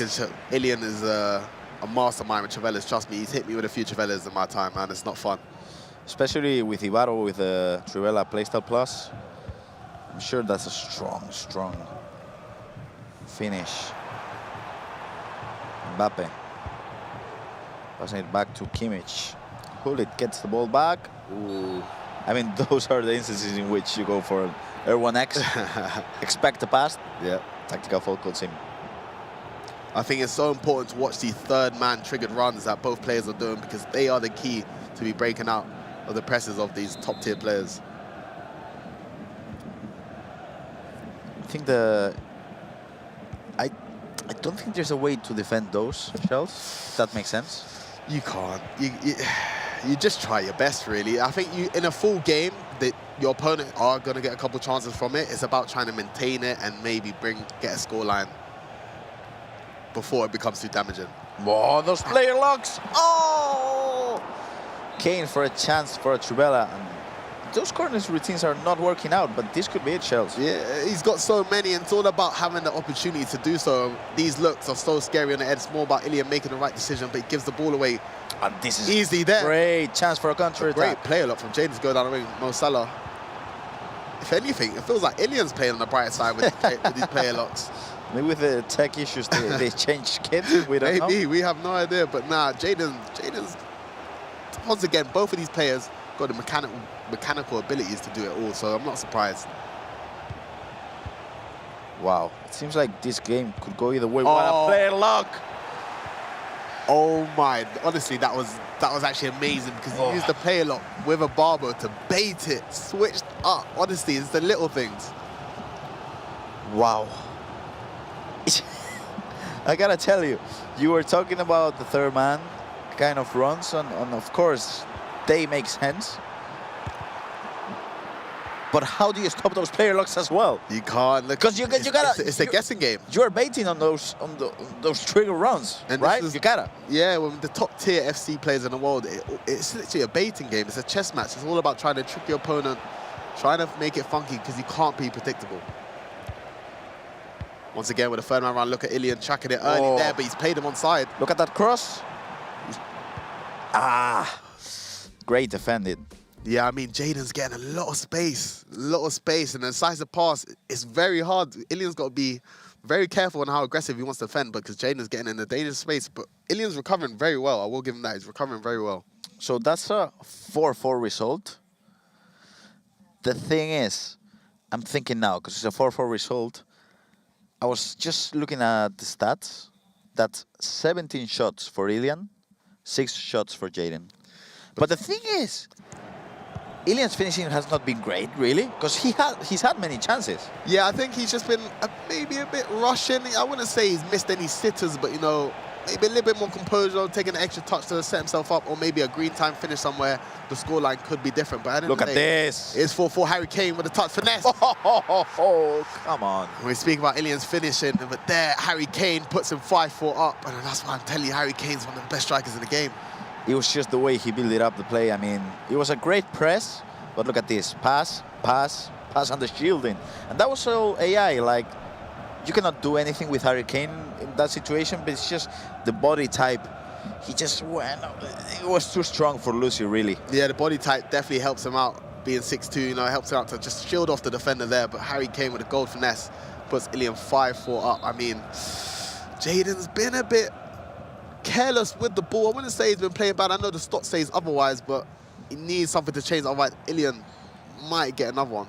I gotta say, Jaden's playing good. I do think he's playing good, but in this second half, I don't know, he's... From what we've seen, because of course we didn't see the first 30 minutes of the game in which Jaden was leading 4-1. It seems like, for me, the thing that I would say Jaden has not been great enough is just building up from the back. He's lost possession so many times. But it's, I don't know if you ever had the experience, but some games you can lose your confidence in your ability just like that. But Ilian running down the byline, oh, one next, cross into the box. Shocking touch. What was that from Kaka? I think he was sprinting, right? I don't know what it was, but Ilian might be by himself in the foot, and just like that, Jaden's on the counter-attack. Maybe he played it a bit too early to Salah to kill it all, but he's held out well. Killing a back. Wow. Maybe not too strong to fight off Lucio that time, but still, Jaden has time. There's still 15 minutes left to play. I do think if he defends well, he'll have more chances. And I do think if he's able to defend, he'll score a goal. Yeah. The thing is, Ilian, with those counterattacks, as you mentioned, he's ruthless. Both of these players are ruthless on the counter-attack. You can see even Jaden gets in the box. Rivaldo. That... Five-star, I'm not going to lie. Rivaldo on his strong foot as well. I thought I was going to hit the back of the net. I think it was Mbappe. Was that Mbappe? I think it was Mbappe, and that's why, with the 4-star weak foot, it went up. And that's I guess the error or the pros and cons of using Mbappe. He might be one of the fastest man in the game. I just want to have a replay to see if it was Mbappe or Rivaldo. I think it was Mbappe. I think it was Mbappe, but still. Oh, big chance missed there for Jaden. Yes. But there's still 79th minute, a lot of time to play for. I definitely think there's one more goal in this game. I don't know for who, but I don't think it will be ending 5-4. And Nicholas and Levy currently 4-4, I think? It is 4-4. So we might be going to extra times in both games, we'll see. Both games, actually, yeah. Another triggered run, plays it into Kaka, play a lot, quickly into... No way! Back heel pass, Kaka. That was great left stick dribbling there from Jaden, but a big save from Buffon. I gotta tell you, I really, really like that pass. The back heel was cheeky. It was little pro clubs foul, so I didn't expect that. Oh, I always forget that you are a pro clubs I'm bro. a pro clubs kid. Deep down, I always forget about that. I love that place over there. That's where I think I got my flair from, but then I lost it because I stopped playing clubs. But I'm trying to bring it back. Corner to... Oh! Bicycle kick from Lucio that just goes wide. We've seen a lot of bicycle kick corners and how overpowered corners are this year. We've seen a lot of corner goals. That's why, I don't know, Hullet has got to be in the team just for corners, I think. And this could be a chance to put Ilian in the top 8. Ginola, player locks into Hullet. Pass into Ibarbo, and look at that pass to Ibarbo! No, he doesn't lock onto the ball. And Jaden has a chance for a counter-attack now. I think Ilian made the wrong decision there on that attack, and he definitely forced that pass because he didn't want to get tackled. Because sometimes, you know, you got to force the pass to see what happens. Because if you lose the ball and get tackled, half your team should get taken out just like that. Now that's a chance for another great counter-attack. The player locks come in. Jaden is just doubting if he's going to be able to have one more attack, but he's pressing well, his player shooting well, and he's just patiently waiting for another attack. But look at this passing. The ball gets to Valverde now. Great possession from Ilian here. If you saw this is great. This is great. Great game management. The player's so young. Look at the player lock. If he gets a goal from here. And that's one more chance for Jaden to attack. I wouldn't be too mad about Ilian about that attack. He played it well. See, he lost the ball, but he's won it back here. But it was good hold-up play. Whoa. I don't know, with Ilian, of course the game management is there, and he's just controlling the ball. But I feel like in any second he's gonna go for a play luck and lose possession. Yeah, I don't know what to expect in these last moments. 89th minute now. Will Jaden get one more opportunity to try and equalize, or will Ilian be able to hold on? I wanted to see the added time. There's been a lot of goals this game. It could be +2. Ilian, this is a great hold-up play. No! Ooh. And Jaden now. It's Jaden for a counter-attack. As you can see, Lars Ricken twisting, turning. Lucio gets the ball for another attack. Jaden, he's gotta go for it. He's got the pace. He's got the pace. Post. He goes for a pass into... Oh! Wow! Oh! And that's it. Ilian Bushi, the player from Lost Lille, as you can see, screaming. I don't know if you guys can hear it at home. He's breaking in tears because he knows this is it. He's had chances to qualify for World Championships. He's had chances to win national titles back at home. And he's missed all of those opportunities, but not this one, as we qualified for Munich and the top 8. First of all, brilliant result. Congratulations to Ilian to making top 8. He gets all the praise, deserves it all. But I'm just in disbelief of Jaden's decision making. Not in disbelief. I respect it. He's tried to make the ultra play with the play lock cancel. It was a tough task, but good defending by Ilian. He manages to hold on. Wow. Wow. Wow. It feels like I gotta catch my breath now, Shell. That was an intense match with the play locks and everything. And of course, we gotta catch our breath, but I feel like people at home has to do that as well. Do the same. So we're gonna catch a quick break and we'll be coming back to you in a few minutes. Wow, what a match. What a game.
Tiger.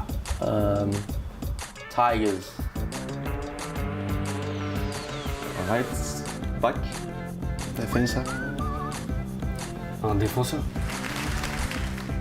Midfielder. Midfield. Centrocampista. That's midfielder. Say it again. Try. Midfield speelder. Midfield speelder. Yeah, that was not good. Stürmer. It's, I don't know, maybe striker. Winger. Striker. Striker. Striker. Attacker. Stürmer is striker.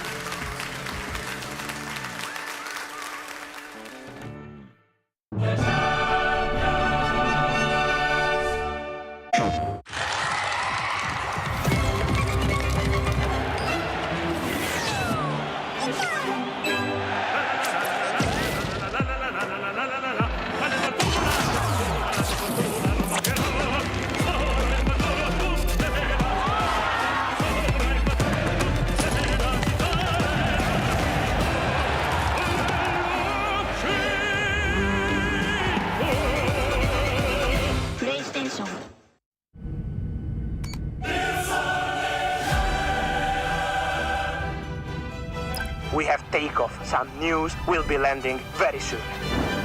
Here we go.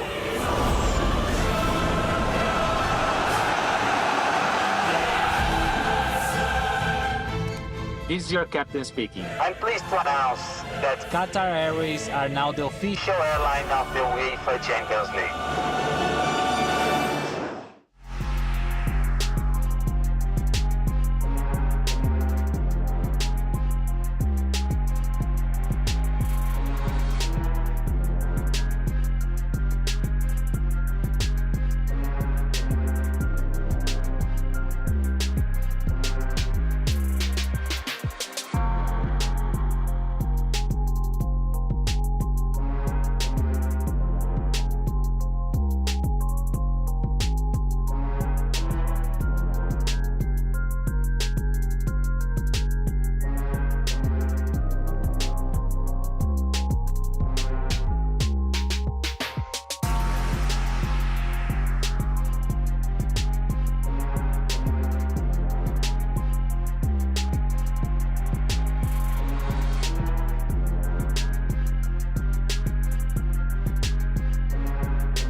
Welcome back to the eChampions League. That man Ilian has booked his flight to Munich, a 5-1 victory.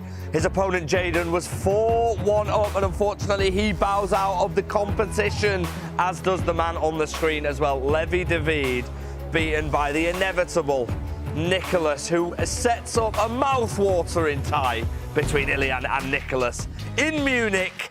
Our bracket's starting to take shape. Santu, what do you make of the action we've seen in the last round? Unbelievable matches.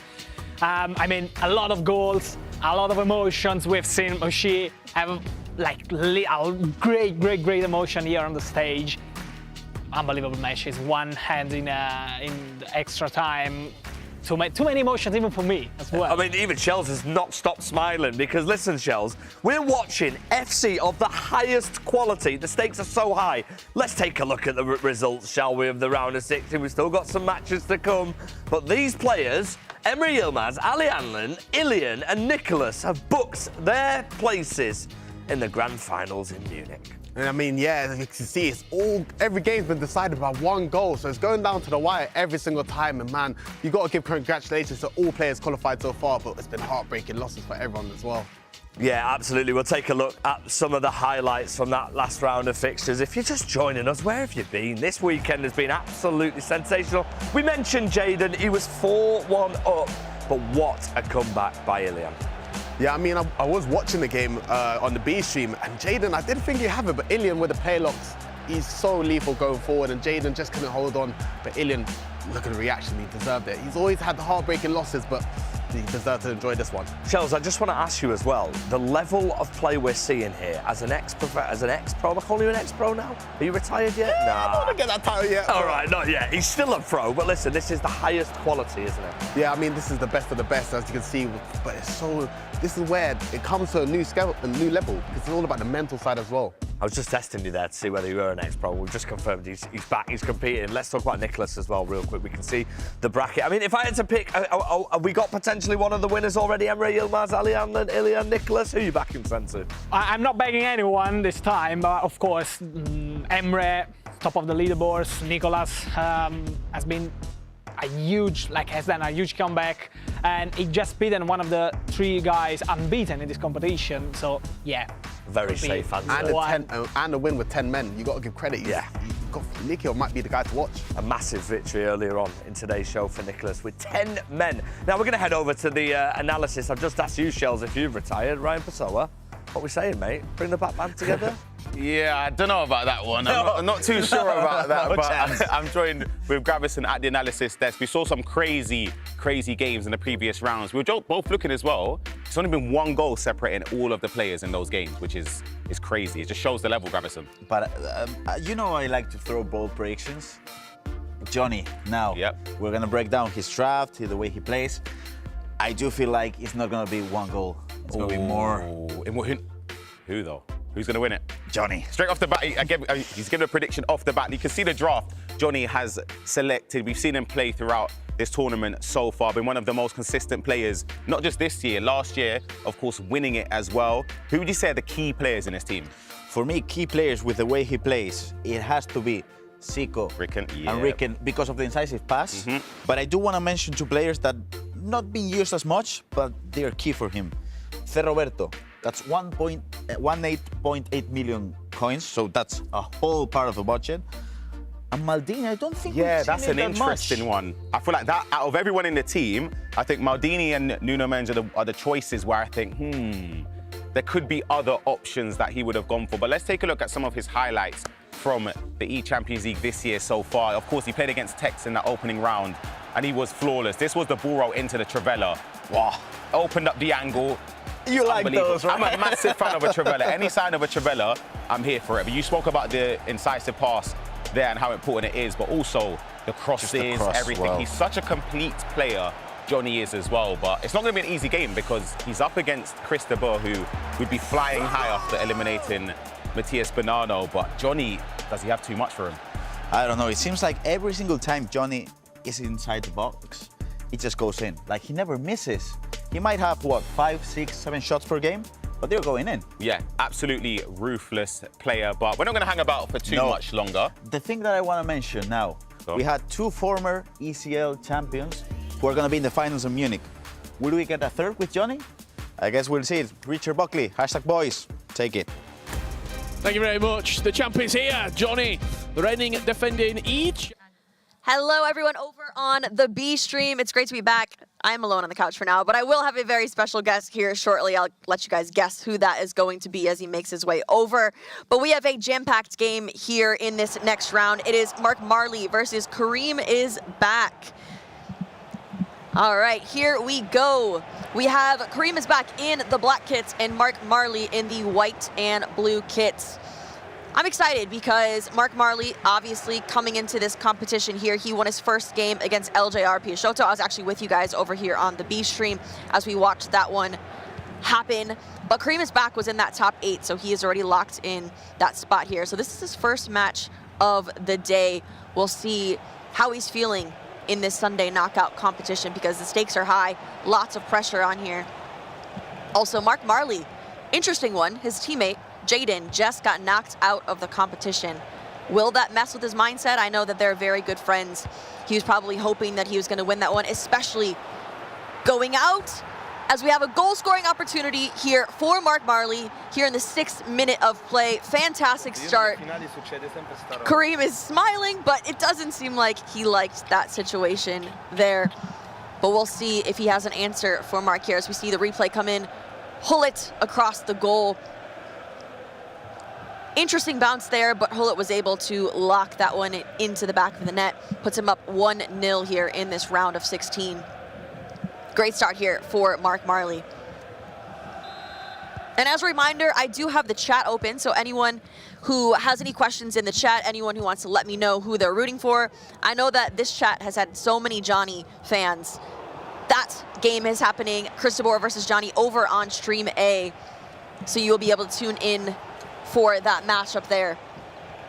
2 games going on right now. B stream is Mark Marley versus Kareem is back. A stream is Cristobal versus Johnny.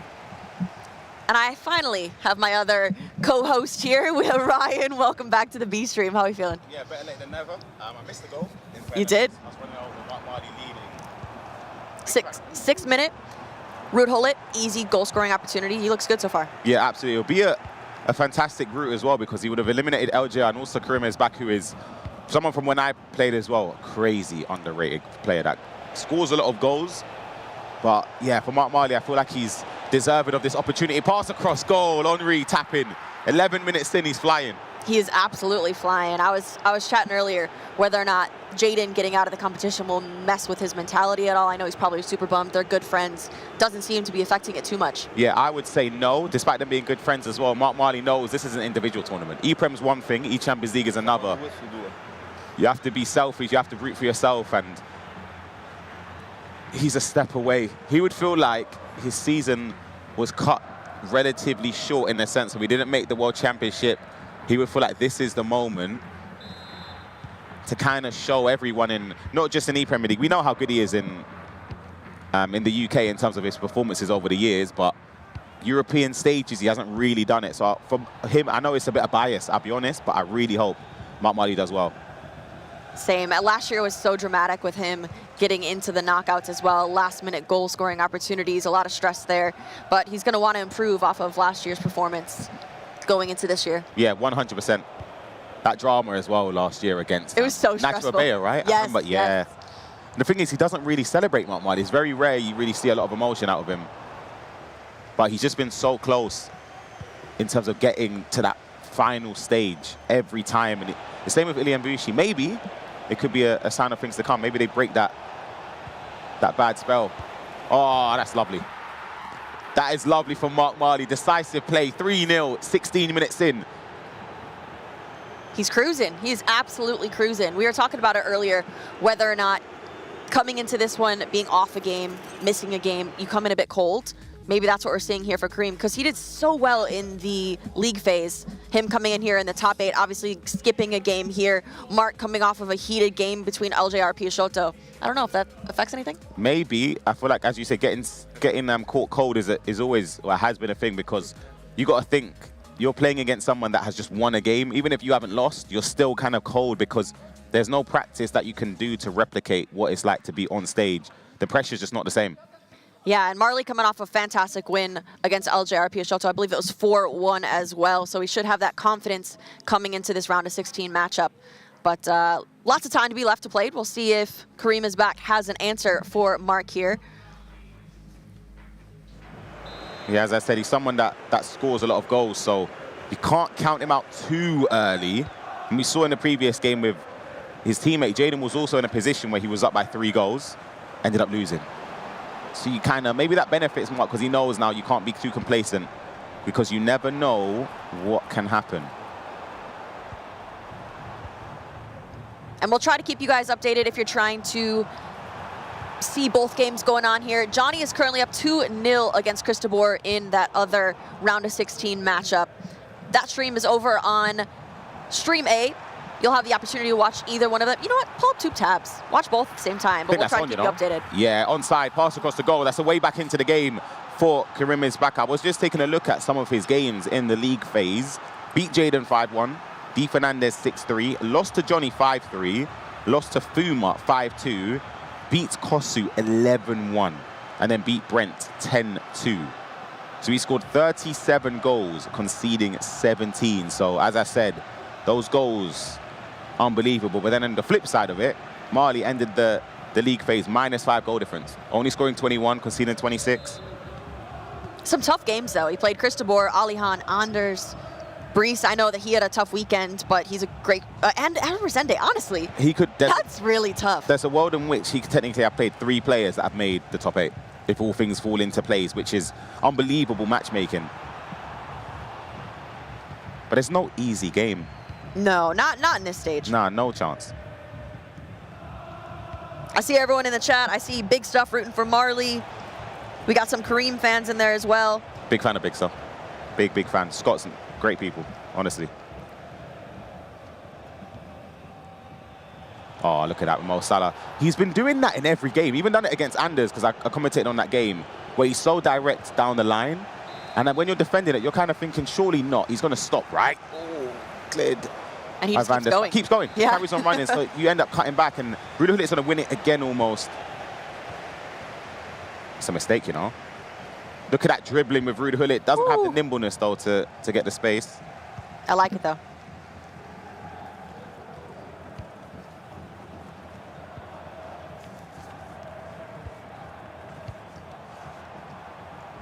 Kareem is back on the attack. Would he have been someone that you would have said to finish in the top 8 before the tournament started? I put him in my prediction, actually. I don't believe you. No, I put him in my prediction. I don't believe you. Hey. To finish top 8 from the league phase. So probably not. No, that's what I mean. Yeah, I did. Did you? Yeah. I'm going to check. Roll the tape. Go back. Yeah, don't worry. Yeah. I'm going into the chat right now. I'm like second guessing it. No. I'm pretty sure I did. That's fine. Me and Brandon both did it. I'm scrolling up, and I'm going to check. Yeah, check the receipts. Mark Marley on the attack here in the box with Thierry Henry. Good defending there with Turam. Yeah, KC, you didn't put him in there. I'm joking. I am looking straight at it. Yeah. In 8th place, I put Kareem. I hold my hands up. You did say it in fairness. Fair enough. Fair enough. How many did you get correct from yours? I think 4. I got half 6. of it. Yeah, fair enough. Sometimes... that's ball knowledge right there. Yeah, broken clock is right twice a day, you know. Shot across goal. David Gillila makes it 4-1 and restores the 3-goal lead in this game. Speaking of 3 goals, to update you in the Johnny game, he's leading 3-1 against Christobor as well. They asked us at the start who would the player we think will win the whole thing, who we think the underdog will be, and player that we think would have a tough experience. So far from that, I'm on course with the one who can win it. The bad experience player, that was correct. The underdog for me, correct as well right now. Ilian. All right, I feel like now you have to tell us what those choices were. Anders for me to win it. I feel like anytime Anders is in a tournament, I can't say he's not going to win it. Of course. I'm sorry, like I just can't do it. Reigning world champ, of course. Yep, I can't do it. He's too good. But then that's not to discredit. He can lose, obviously. We've seen that. I just can't. I just can't root against him. I know what I'm watching. I just can't. And then who was your underdog? Ilian Bushi. Okay. Ilian. Yep. Yeah, that's spot on. Played against him years ago, I remember. And I beat him, and it was in a Swiss one. I remember messaging him, and I was like, "Whoa, you're crazy! Like you're so good." I honestly could not believe what I was playing against. But you beat him. But it was one of those games where I'm an honest person. I didn't deserve to win, absolutely not. And he was upset because he was saying how he feels like nothing's falling in his favor. He can't get that breakthrough moment. I told him, just keep going. You're that good. Sooner or later, something's going to break for you. And speaking of breaking for you, Henry in behind. Die. 4-2. Karim is back, gets an important goal to keep the dream alive. You mentioned it, though. Sometimes things literally just don't go your way. I feel like we saw that from a few players this weekend. It's just how the cookie crumbles. But like you said, you just have to keep on moving because eventually it will fall back your way. Yeah, 100%. Sort of like Karim is back as well. Another player, honestly, both of these players. You feel like, same with Jaden in the previous round, same with Ilian, who we've mentioned. They've just come so close to those key moments of getting there. Well, yeah, especially with Marley, if you look at E-Premier League alone. Was it 3? It's back-to-back years, but it's 3 finals in total that he's fallen short. Yeah, that's a tough situation to be in. It's at least 2 World Championships that he's missed out on by narrow margins, whether it's 1 goal, whether it's last minute conceding as well. So I spoke to him as well. We saw each other on the Thursday, I believe. It would have been, it's either the Wednesday or, I think it might have been a Wednesday. Might have been the Wednesday, yeah. And I told him, honestly, I hope you qualify. I really, really do hope. I feel like you deserve that break. Is he about to get a break in the box? Xavi driven past, Thuram steps ahead. Still keeps it though. Henry can't find the space in the box. He had a magnet on his foot there. That was shocking. It got back to him. So for my choices, I believe I had Nicholas to win it all. My underdog was Young. Okay. Which he went up against Anders. That's a tough break. And so yeah, my choices weren't too bad. But Ilian was a good shout. Valdo can't find the space in the box. For like one player that I didn't really, I know how good he was, obviously, Alehan, because I spoke to Nightwatch years ago. He said, listen, there's someone in the Bulgarian scene, Mini Anders, you have to watch out for him. Mini Anders. He said, he was saying in that domestic league, Nightwatch, and he said, listen, the moment Alehan can become eligible to compete when he's 16, I'm done checking out. There's no point even playing, he's going to win. Yeah. And he's right, won that league, qualified for the eChampions League, first ever season in the top 8, could get into the World Championships as well in play-ins. It's crazy though, because you'd anticipate a young player coming in and having some sort of fear. There's nothing. There's absolutely no fear. He does not underestimate himself against anyone. I mean, even a player like Anders, we've seen them go against each other as well. He's not even afraid of the previous world champion. Yeah, absolutely. That's half-time in that game between Karim is back and Marley. It's currently 4-2 in the Johnny and Chris de Boer game as well. So, as I said, we'll try and keep you updated with that game. And yeah, I feel like Alehan doesn't really show emotion, you know. You see the interview? Yeah. He didn't blink one. I swear to you, watch it back. I might scroll back, right, on YouTube or Twitch, whatever. He blinks maximum 3 times. And I'm going to go back and count and verify it. Promise you didn't blink. I mean, maybe that helps him when he plays. Just qualified. He's like this. He just qualified. I thought he was out. If you told me, if I tune into the stream and check that interview, because it's in a different language, of course, he speaks Bulgarian, I would have said, oh, man, he's out. That's a shame. Qualified for the top 8, didn't flinch. Do you think if he wins the entire tournament that we might get a bit more from him? Or that's just who he is? Might get a fist bump. Maybe. Maybe a smile? Nah. Not even a smile? Nah. If he wins the entire tournament, we don't get a smile? Nah, I don't think so. He seems like one of those type of people where it's like, he doesn't really show emotion. Like, he doesn't show it. There's a few competitors like that. Emre Yilmaz, although this weekend, I feel like we saw a bit from him. Few smiles, few celebrations. Nicholas as well celebrating. True. Don't know if you heard it in the previous round against Levy. I've never heard Nicholas that loud before. Yeah. Never. And I've known Nicholas since the first tournament I competed in, 2017. And I've never seen him celebrate. I've seen him win the eChampions League in person. I've seen him win leagues, and he's never screamed like that. So fair enough, it shows the emotion. I'm here for it. I love those sort of celebrations. It keeps us entertained, everyone in the chat. So I'd like to see more of it. Speaking of celebrations, actually, Anders versus Young, what's your thoughts on it? I'm here for it. Same. I love the drama. If I am in Young's position, I wouldn't like it, obviously. But as a viewer, from an outside perspective, I love it. Hold on, I'll give my thought on it after this attack. Ball into Henry, good tackle and step there from Lucio. For me, I love it. People always complain, and I know people in the chat will have that same sense. They always say, oh, the players don't show emotion, they're like robots, they don't really do anything. Anders celebrate. Young started it, by the way. Anders responds, fine. The thing is what I agree with, if I'm Young, I'm not shaking his hand. However, if I'm Anders, I'm also celebrating like that. If not, maybe worse. Yeah. But I don't blame Young for not celebrating. The good thing is, World Championships, they both could play each other, so there could be another rematch. Match number 4. No, I love it. I'm getting out the popcorn every single time that they go up against each other. Even just seeing it in the interviews, because, you know, it's always brought up. The conversation is always there. And, yeah, no, I think it's box office for us. It's back over here. Karim is back, trying to find the space in the box there. Couldn't really get it through. The play locks have been working so well for Mali. Down the line with Henry. Bit lucky to keep the ball. I remember telling you before how good Henry was. No one listened. I'm telling you, it's crazy. Well, you're just an Henry fanboy. No, I'm not. I'm honestly not. It's a special player in the game. So good.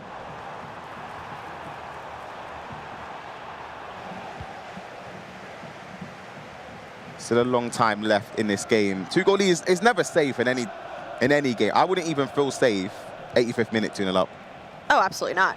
No, I mean, I feel like the last few... Oh, that's so unlucky. That was so nice. That would have connected, though. Yeah, it was so nice from Mark Marley. No, I feel like the last few minutes of the game, the clock goes so slow. So slow. There's always a goal-scoring opportunity to be had. Well, I remember when I used to play, one of the coaches always used to tell me, when you're trying to keep the ball in those moments when you're winning, try your best not to take negative touches. So you take a touch back, you're likely to be swarmed and under pressure, and the momentum, if you try and turn back again, you're going to lose the ball. Whereas if you take a touch forward, it's kind of unpredictable because you kind of would expect your opponent to think you're going to go back, if that makes sense. Obviously, situation depends on the circumstance where you are on the pitch, but it did help, to be fair. Would you say that you're good and have been successful at holding the ball towards the latter half of the match? Because some players are very good at that. Yeah, I would say, in fairness, it was rare for me to concede late goals, but then you always remember those more than the times when you don't concede, if that makes sense. You always remember the negatives rather than the positives. There's probably dozens of games where I saw at the game very, very well, but then those few games where you don't, you remember those more. That's offside again. Karim Isbak keeps getting caught offside. Mark Marley's playing a very, very high line, and he could start an attack here. Mo Salah down the wing, cuts inside. Finesse shot is an option. Look at the dribbling there. And passing over to Rivaldo. Henry. Shot is blocked, and we get a corner. Corner opportunity here. Almost a goal-scoring opportunity here for Hullet, but does not go his way. Score update for the Johnny versus Chris game. Still 4-2. They are in the 60th minute. We'll see if Chris has an answer for Johnny, the reigning ECL champion. But you guys can watch that over on Stream. Someone was asking how we access that. Just click the icon, the EA Sports FC Pro icon. All the streams will be listed on the main page. Hold on a second. Again, direct play from Mark Marley with Rivaldo this time instead of Salah. Can't really find the space in the box. I promise you, playing against Mark Marley when he does that, it's a nightmare. Nightmare. He just catches you off guard because now you follow the run, but then he's done a drag back pass this time. He's very, very smart. Attacking from Karim is back here. He's got 25 minutes or so to find a goal or two to keep the pressure on Mark Marley.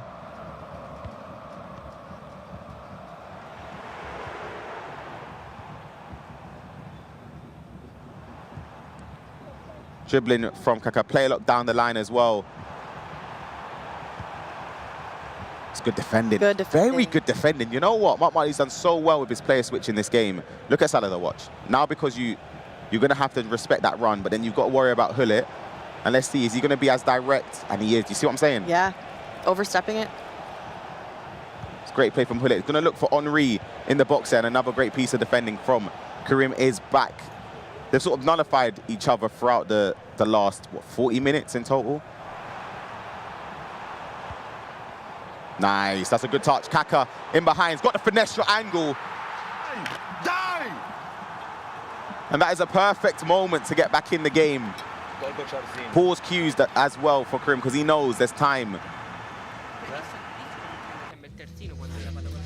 Great opportunity there for Karim. I feel like the last 20 or so minutes, he's been passing it back so much. I feel like he changed the forward trajectory because, I mean, I think Marley's probably anticipating the pass back, but he's continued to push forward super fast, was able to get that in. Marley still in the lead here.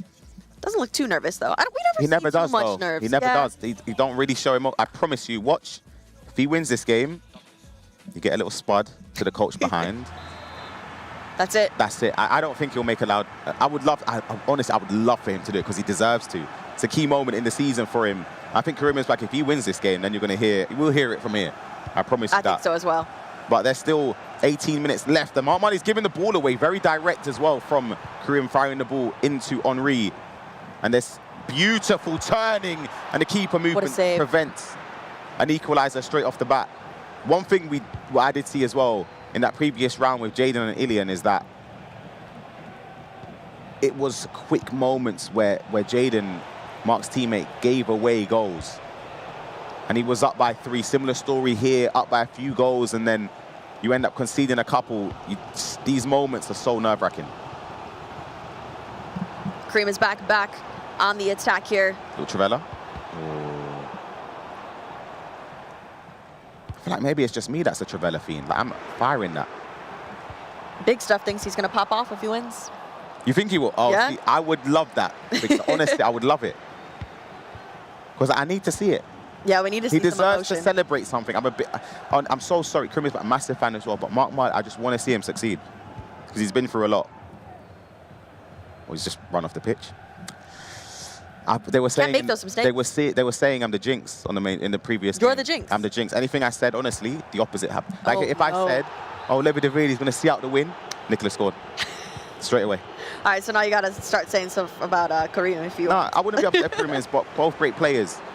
Like I don't have a out preference, I would say. They both deserve it. They've both been fantastic in this tournament. forget the Drake curse, it's the Ryan curse. It is. Could have triggered runs there. Hullet, you have to follow it. Kaka got the finesse angle off the post. Rebound couldn't fall in favor for Karim as well. That's 2 goal-scoring opportunities that Karim could have had in the last 20 minutes. Remember what I said about the directness down the wing? How he just doesn't stop. He just keeps on going. It didn't work that time, but look how many yards up the pitch he managed to push up. He was defending 5 seconds ago. It's a good defensive step as well there from Mark.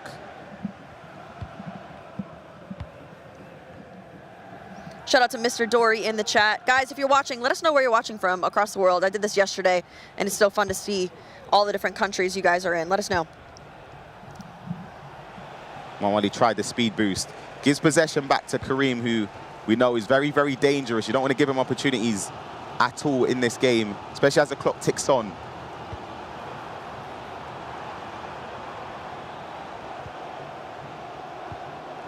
The player locks, the patience.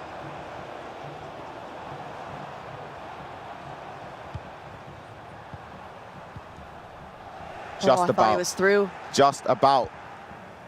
For Mark Marley now, the little change of formation as well. I believe that is from Karim. He needs to go forward. He knows that he has to throw the kitchen sink here if he wants to keep his dream of reaching Munich alive. Doesn't get the speed boost. Thuram steps across, just about keeps possession as well. Look how high up Karim is. It's going to leave so much space. And he wins it off of Thierry Henry. And David Ginola has possession now, loses it, Oh or my keeps it, goodness. in fact, just about in the corner. I think these positions, Case, this is where you want the ball. Yeah. Because all the players are so high up. If you look at the radar at the bottom there, there's, what, 4 players that are near the halfway line, so they're not going to help out. Karim is on 1 minute. 1 minute. All you have to do is keep the ball, and you qualify. And he puts it out. Yeah, you're a curse. Has to go forward. Has to go forward. Pass the play down the line. Doesn't get the space. And Mark Marley advances to Munich. And as Big Stuff said, a huge roar. Incredible stuff. We finally see some emotions here from Mark Marley. Congratulations, he has booked his ticket over to Munich. And honestly, Karim is back. He should be very, very proud of himself. He competed such a great weekend, getting top 8, making it through that league phase. But unfortunately, his road to Munich ends here. But wow, what a good game. Yep, absolutely. And he's an incredible player. Commiserations to him as well. But of course, a massive congrats to Marley to advance into the next stages of the tournament. Yeah, and I asked everyone at home where you're watching from. So shout out to Austria, India, Barbados, Ghana. Thank you so much for tuning in to this game here. There's one more game right around the corner. Do not go anywhere. The B stream continues. We'll see you guys there.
We have takeoff. Some news will be landing very soon.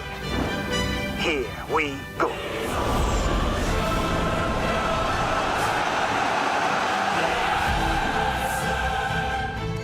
This is your captain speaking. I'm pleased to announce that Qatar Airways are now the official airline of the UEFA Champions League.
The holding champion will be in Munich. Johnny has an opportunity to defend his title in the finals, as does Marley. Marley is through as well to set up a game against the defending champion. We're nearly there.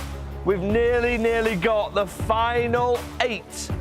2 more games remain here in the eChampions League, and what a day it has been so far, and it's only going to get better because we have got Samu Gamer versus RVP Legend. By the way, Samu Gamer was fantastic and has been all weekend. And then we've got D Fernandez against that man, Anders Vergang. Rich, final round of fixtures. I wish we could just keep going.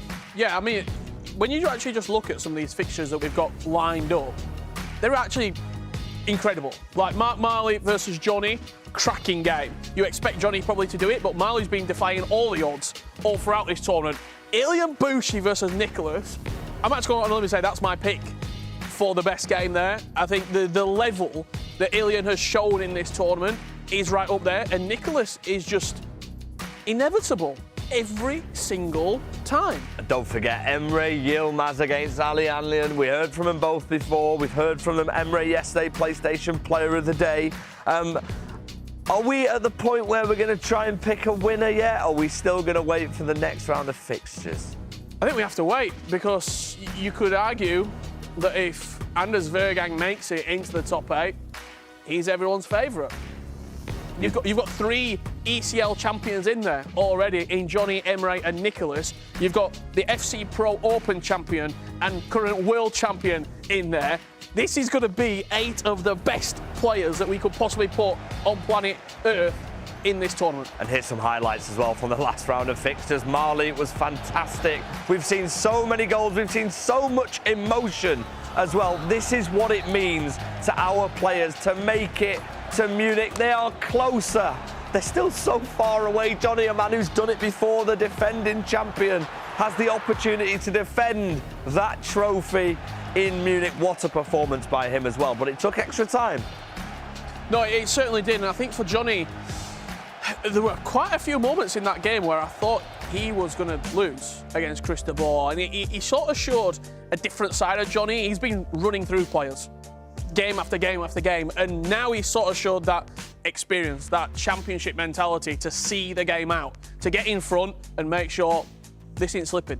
Now our focus turns to Samu Gamer, who takes on RVP legend. Now Samu Gamer, I mean, we have to give him as much praise as possible. This man has been exceptional. He has been absolutely brilliant this weekend here in Manchester. How do you expect him to get on? I mean, for him to go 5-0 and then get 15 points, not get up a result in his last game and not finish top, it's really surprising from the league phase.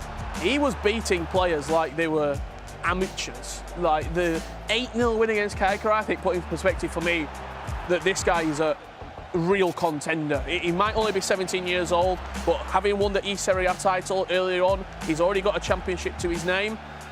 He could be the real deal. He could be indeed. He's 1 game away from Munich. For now, let's head over to Mr. Ryan Pessoa and Tom Lees. Thank you, FG. They've kept us apart for long enough, Tom. It's good to be alongside you on the show at the analysis desk. But we're here for something special. It's the ECL Showtime presented by Pepsi. We're going to take a look at some of the key things we've seen throughout the tournament so far, some of the fantastic moments in the tournament. See the first one here, of course, Tom. It's a free kick by Nicholas, who has started to become just synonymous with those. Yeah, the free kick, clutch as anything. I mean, some of these goals in massive, important moments as well. Look at the reversal. Into the near post finish. Behave yourself. What else have we got? Half drag pass, a roulette. Oh, that is just silly. I mean, Ryan, look at some of the goals going in. Jaden in behind, ball roll around the keeper, open goal finish. But those are some of the moments that we did see. Bicycle kick as well from Ruud Gullit at a corner. Some of the key moments throughout the eChampions League, which has been, honestly, I'm not even just saying this, out there as one of my favourite tournaments I've ever seen. Yeah, I mean, the entertainment has been off the charts. Some of the goals, ridiculous. The level of all the players has been silly, and yeah, massive respect to all of them, to be honest. It's been a pleasure to watch. Absolutely, and it doesn't stop there as well. We have huge matches coming up in our final 2 rounds of the day. Let's head on over to it now. Well, here we go then for the final time in... Guys, welcome back to the final game on the B stream. I am joined once again by the main man, Santu. I am so sad about that. It is sad. The last match of the day, but what a match! Because we're on. Now it's Samu Gamer, my Italian guy, against RVP Legend 10. What a way to start our last match. Santu, I am just here. I am just going to let you enjoy Samu Gamer. Now, I'm very interested to see, of course, guys, the last game of the day here in the Champions League knockout phase. Wow. Wow. Yeah, it has been 3 days marathon. It has been a marathon. Marathon or sprint. Not a sprint. A marathon. And we can see some good actions in this game to close it up, because this match will see one of the best player in Europe and coming at his first participation at this competition, and he's smashing it up. Well, it's been fantastic here at the Champions League. Samu has been performing. This is the first game, the first goal for Samu Gamer at the 5th minute of the match with Kaka on the first post. What a way to start it, Samu. That is the passion that we need. Samu Gamer, he's been lighting up the place all weekend long, and he continues. Kaka with a beautiful near post finish there. Santu, you are buzzing. I am actually, but I generally I am impartial, of course. Yes. There's no biased commentary here. Absolutely no. But, you know, everybody of you at home will feel the excitement I am having right now. Of course. Commentate Samu's game, Samu Gamers gameplay. Samu Gamers gameplay. Yeah. Right, I was going to get early score predictions in. Now it looks, I think 1-1 would have been good because then we're back at an even scoreline. I'm going to go, I hate to say this, yeah? I'm going to say that RVP is going to win. I'm sorry for you. 6-4. All right, I'm sorry. I mean, it's just a prediction I got to throw out there, right? I could be so wrong because I know you're going with Samu, so like at least we both go a prediction either way. I mean, you could be right. You go 50-50% chance, of course. But, you know, every match, if I'm not wrong, ended with 1 goal difference. Yes. So it's been amazing. It's been amazing. Here we go. Samu with that nice high through ball. The first time through ball of dreams there, but of course Kaka not connecting so well with the volley, of course on precision shooting as well. So you really have got to be accurate. Their precision shooting. An early pause coming in from Samu here, which is very interesting. Why would you do that if you're winning and you're taking control of the game? Maybe something, your settings doesn't feel right or something. Maybe he wants to change something in his settings as we see RVP making moves going forward here. Samu Gamer, though, this weekend has been the master of player locking. He's been unbelievable. The first time through ball player locks have been going absolutely crazy.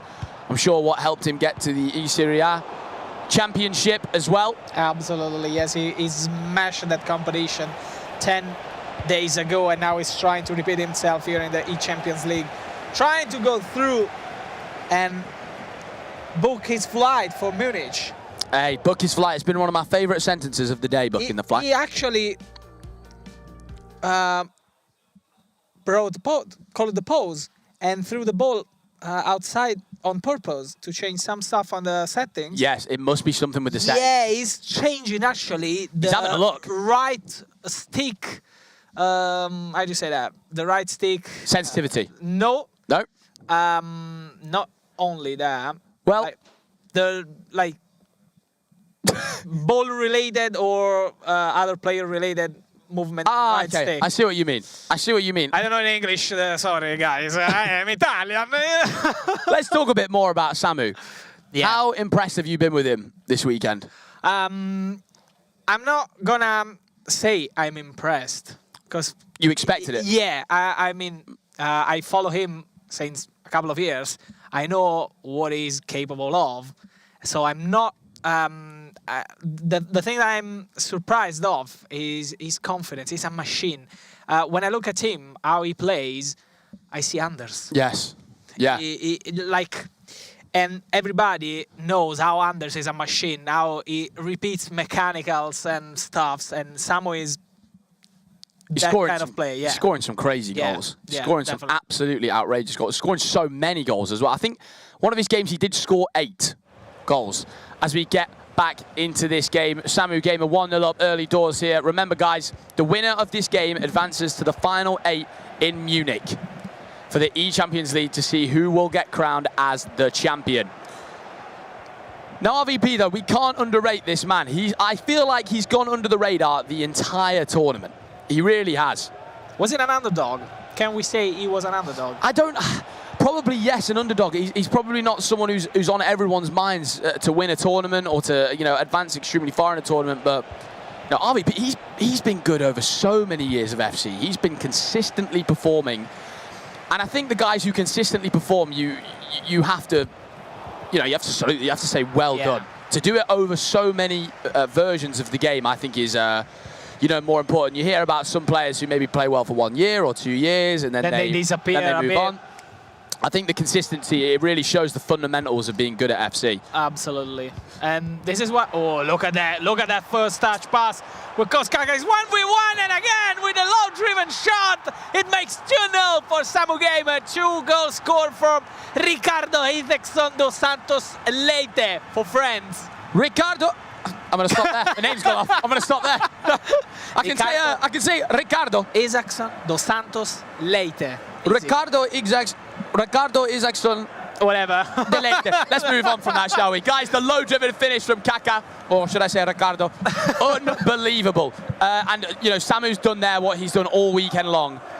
Playing the ball, nice and flowing through midfield, and then literally as he plays it into that right attacking midfielder, the first time on the ball, through ball, first time through ball, should I say, into Kaká, where he triggers the run so perfectly. So smooth, actually. The timing is it's just exquisite, honestly, Santu. I mean, the ability of Samu to make some difficult plays look very easy. It's like the professional footballer in real life that makes so hard decisions looking so easy to do. Absolutely. Now, my prediction's not looking great. Your what? Your prediction? Prediction. It's not looking great. It's really not. I mean, the match is long. We got a lot of time, but it's looking very good for Samu, actually. Not just because of the results, because he is taking control of the game, actually. And now the commentary course is going on. You cannot count RVP out of this one, though, guys. A huge match, of course, here to make it into the final 8 of the competition. Samu Gamer in cruise control, though, at the moment, it would be fair to say. Defending extremely well. Look how narrow he is. So narrow. And you open up such a good counter-attack from a situation like this as well. But the thing is, in Samu's situation now, Santu, you don't need to fly forward so quickly. He's on. But he will. 1v1. Ivarmo! What a great... I thought a little ball roll inside into a Travella was happening there. I was going for a chip shot. Chip City. We call it Chip City. Thierry Henry down the line here now. RVP looking to dance and dazzle. Goal-lit. Goal-lit. Ruud Gullit. The absolute warrior. Probably, well, we know for a fact, the most used item here at the event, the Champions League. 35 out of 36 players. It's just too good. He's just too good. He's just too good. He's an absolute wall. He's a Hoover. He's a Hoover, is Ruud Gullit. As we see, a rash little challenge there. He's a race. He's setting him off. He's setting him off. It is not a penalty, so, because we know that if there is a penalty, there won't be a red card. So but let me tell you, the issue we've got here, it is a penalty because it's a free kick on the edge of the box. A pro player not scoring a free kick from here is a near miracle, in my opinion. Yeah. Let's see what happens. We will see what happens. We will see. Guys, that has thrown a spanner in the works for Samu there. That is an unfortunate red card. It's one of them, though. It is a red card. It's just an unfortunate tackle. You're right, though, Santu. Of course, it is a free kick. Okay. This is a huge turning point. Considering it's not in the middle of the box, it's not as much of a free goal, you might say, for how good these pros are. I think he is going to go for a Trivela. And he's trying the far post here, guys. He's trying far post. Oh, good save, Buffon. I was looking at that. Sorry about that. In this situation, would you rather have it gone to 2-1 and been a pen and no red card, or all my life, no red, all my life, no red? Then it's an interesting question, obviously, because Nicholas had a red card from early doors and won earlier. It's more how important, how much value you put on one goal. In some rounds where it's been 2-1 or 3-2, a goal is massively important. In some rounds we've had 8-7 or 9-8. I mean, now we have to see what happens here.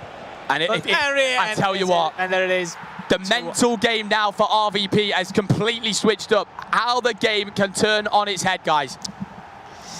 You back RVP as odds-on favourite now because of the red card. I think what a red card does to you mentally as a player as well, it's always in the back of your mind, oh, I would have defended this if it wasn't for the red card. You know what I mean? Yeah, I totally agree with you. I mean, this is a huge turning point for Samu, because probably it's the first time in his life to be in that situation. And look, RVP is swarming on him right now. Absolutely swarming. I want to see Samu's reaction, definitely. But I feel like he's trying to control more the game, using passes and not rushing at all, knowing that he doesn't have the cam anymore right now.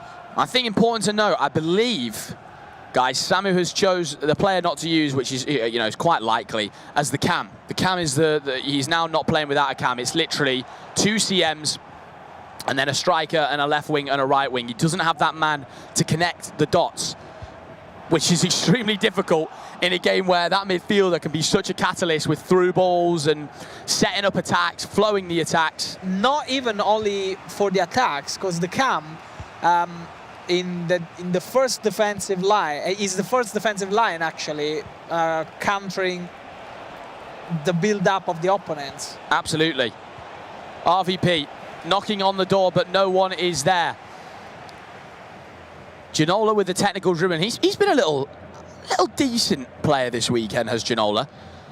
A man using him in the previous round, Mark Marley, of course, who advanced through, using David Ginola. A great item in the game. Of course, we see Samu using him. And Samu looking to just take the last attack here and just relax for the end of this first half.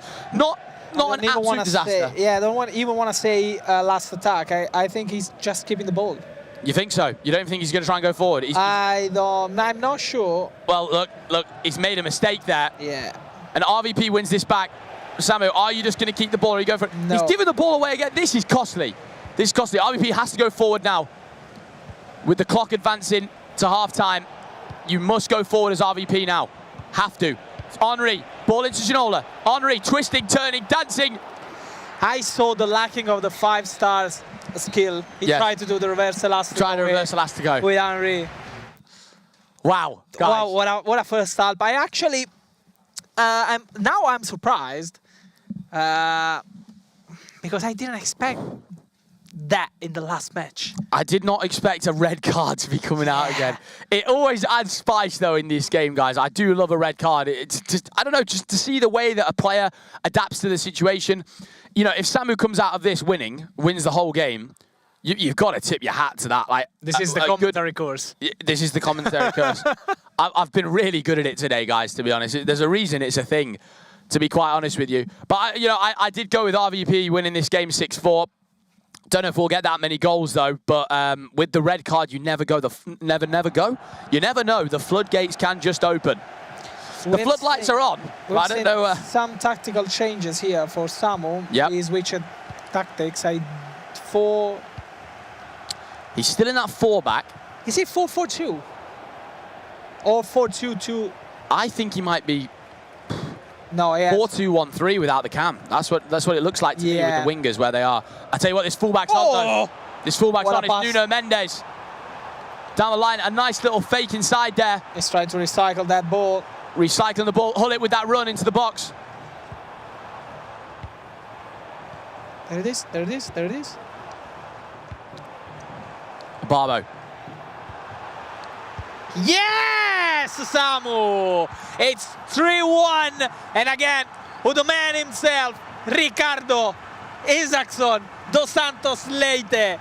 That is an amazing goal, and the confidence that will give Samu back there is ridiculous. The low-driven finish in from Kaká, of course, the play style we have been talking about all weekend. It's been making all the headlines for all of the pro players. Look at the precision in the corner there, Santu. It's unbelievable. Unreal. Buffon is fuming. 3-1 Samu Gamer. RVP, you have got a mountain to climb, but you've got a bit of help in the red card, of course, from Samu Gamer's side. You've got to start scoring soon, though, as RVP. You've got to start trading some goals here. Yeah. You don't want Samu, even though Samu's down a man, he can hold the ball, he can relax, he can chill for a little bit, he can find some passages of play.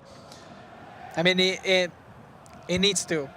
He needs to take the ball possession, but Samu really wants to score more goals. I tell you what, it's unreal from Samu Gamer. Ooh. What a save that is from Buffon.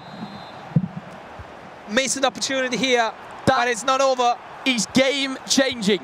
Inside to Ginola. I tell you what, though, Santu, be careful on that counter-attack. There's a counter-attack on here. Mo Salah is darting through. The pace of Mo Salah is ridiculous. The keeper's gone to Colombia.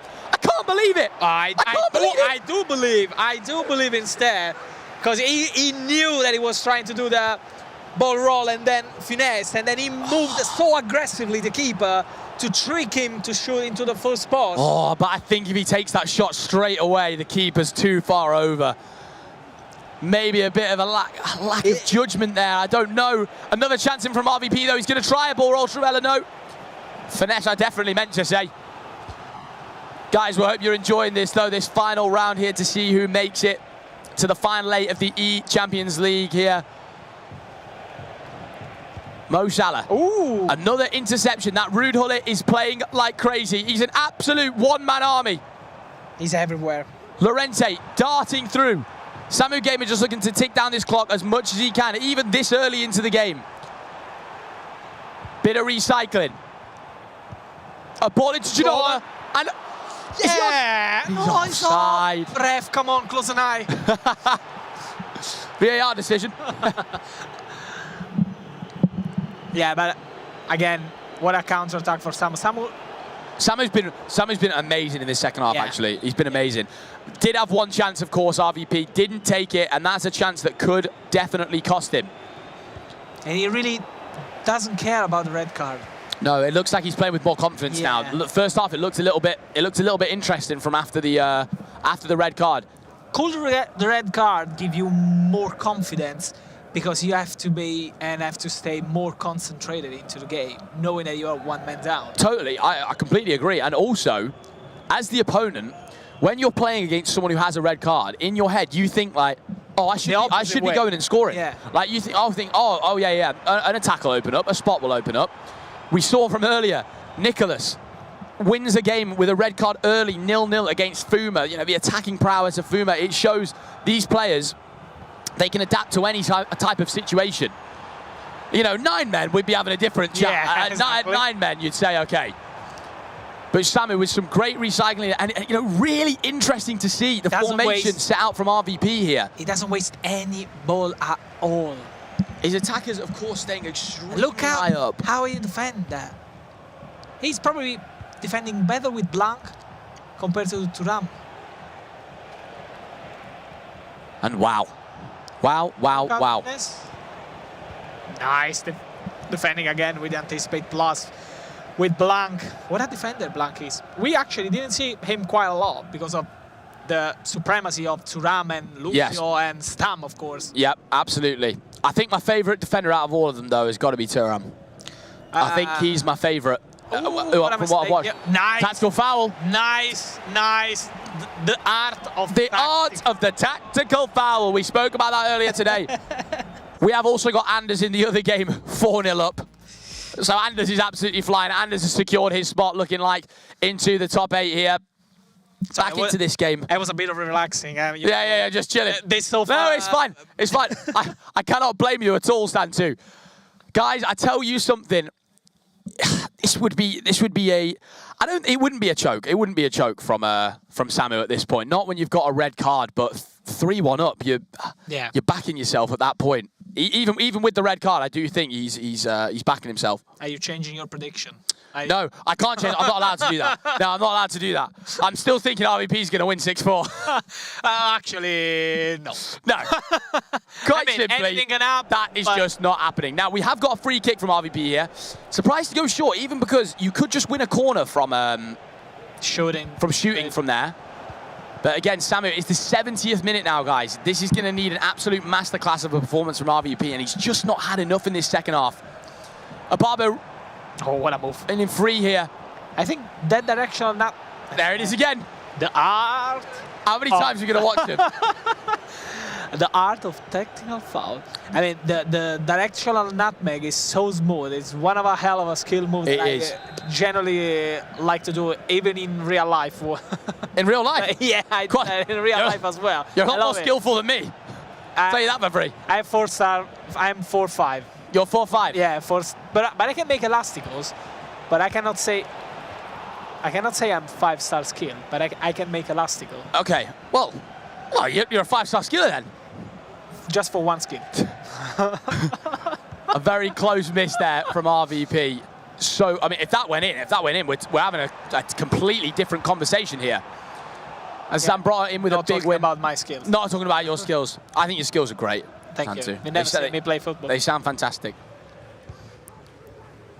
15 minutes left in this one, guys, to see who books their place into the final 8 here at the eChampions League. RVP is fighting for something. Thierry Henry is clean through. Talking of skill moves, the roulette's looking beautiful. And it's a good save from Buffon. What an aggressive way to move the keeper. That was. I love players when they move so aggressively with the keeper, because it really shows how they predict where the ball will go. It's a bold move. Yeah. It's a bold move. Do you prefer this new movement of the keeper or the previous one where when you can basically move the keeper anywhere? Hold on. Oh, for Samu.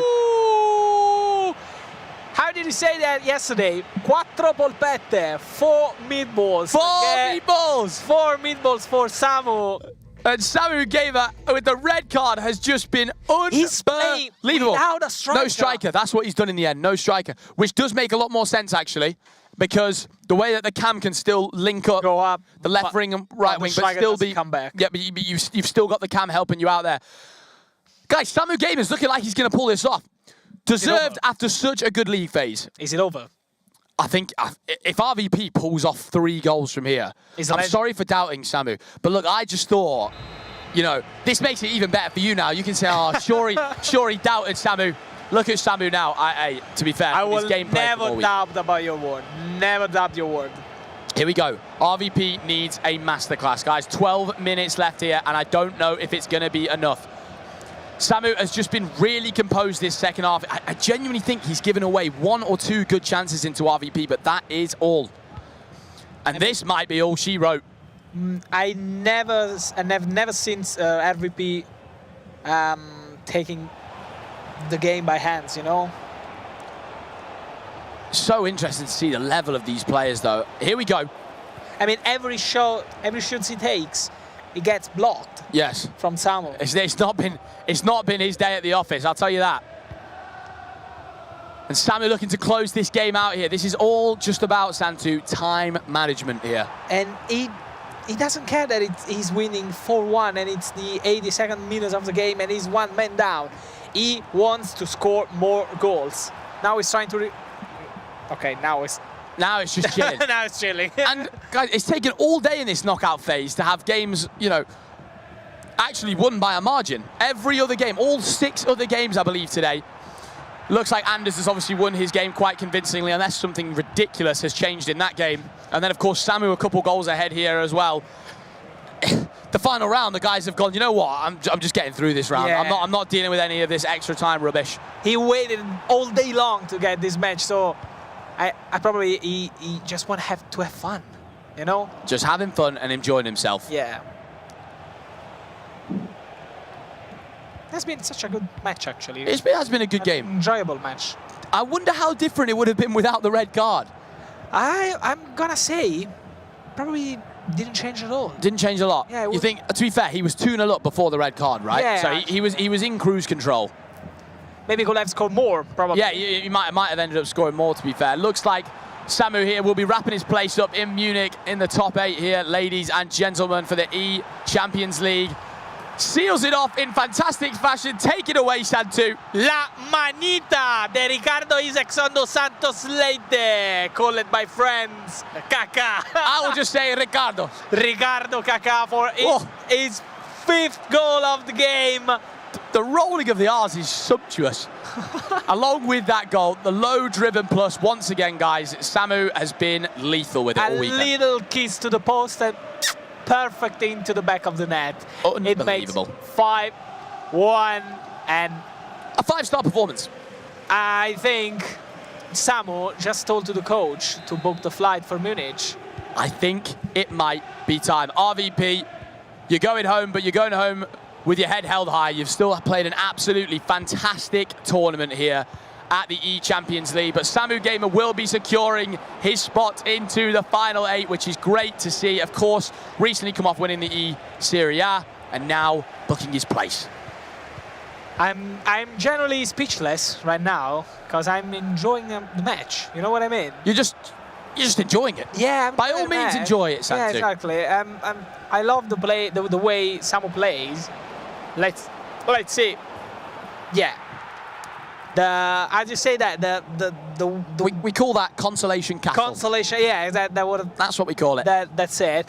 But I mean, cheers to RVP as well, because he played a fantastic tournament, of course. Amazing player. Amazing player.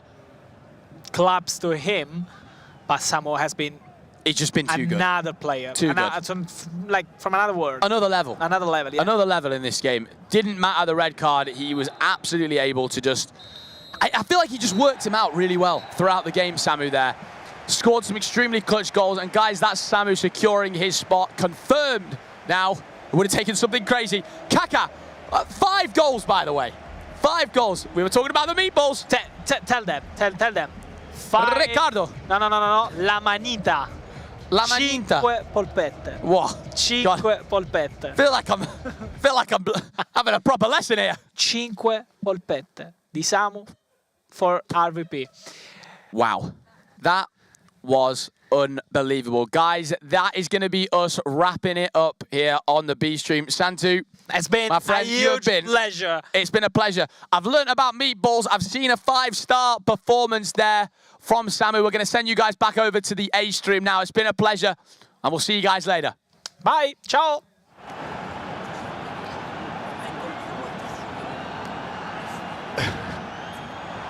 I mean, it just shows how much Anders is trying his best to try and get the clean sheet and how annoyed he is and frustrated to finally let one in. But like I said, Di Fernandez, he's played not too bad. Anders just played the level that we haven't seen before.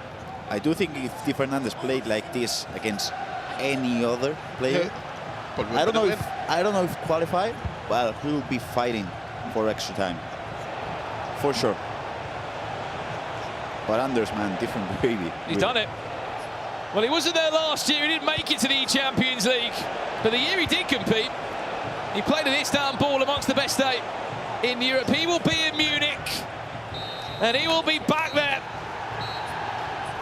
to try and add that trophy to his cabinet, which is already full of a World Championship trophy and just a few more. He will take on Samu Gamer in a quarter-final. I cannot wait for that one, by the way. Just how they're both going to go into that one. Both full of confidence, both love a cheeky celebration as well.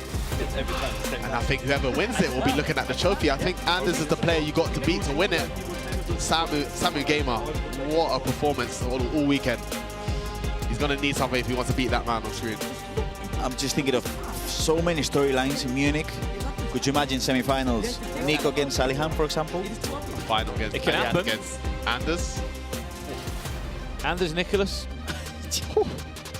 Johnny Nicholas? I don't know anymore, man. This is too exciting. We don't know, of course. But, I mean, look, we'll have a quick word on it, guys. 36 down to our final 8.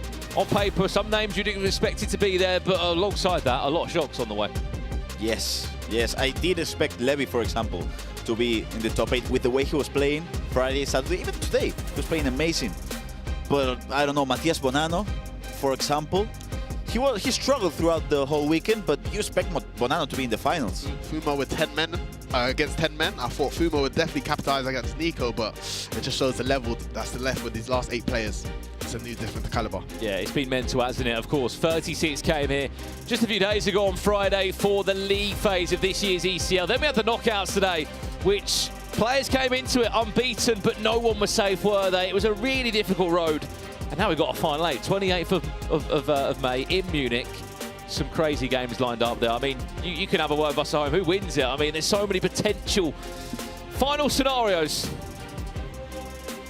I just don't know. I'm just looking forward to Alihan and Samu Gamer playing against the best players in the world to try to show if they're up there. Absolutely. Well, look, we can't wait for it. 28th of May will be there. Someone else who will be amongst these behind us right now, Ryan Purcell, Anders Vergan qualifies for the final 8 of the ECL. Yes, thank you, everyone. I'm joined by Anders, who's just qualified. Doesn't seem too happy about it. And I've been warned, actually, not to touch the controller properly. So I'm not going to move the analog sticks, Anders, yeah? Is that right? Probably I'm going to be as better. All right, go on. You can say that. These are the tactics that you've been using for those at home. People have been asking. You're using a 4-2-1-3 formation, build-up style on balance, defensive approach and high. I feel like these are the tactics we've seen you use throughout the whole year. Have you really changed anything? Not really. Like, I mean, everyone is saying I'm a nerd, and the only thing I do is playing. And I think if you ask every pro player, I'm probably the player who is preparing, like not preparing, but like playing the least. Like, you can literally like look at Pro. I think it's the exact same tactics.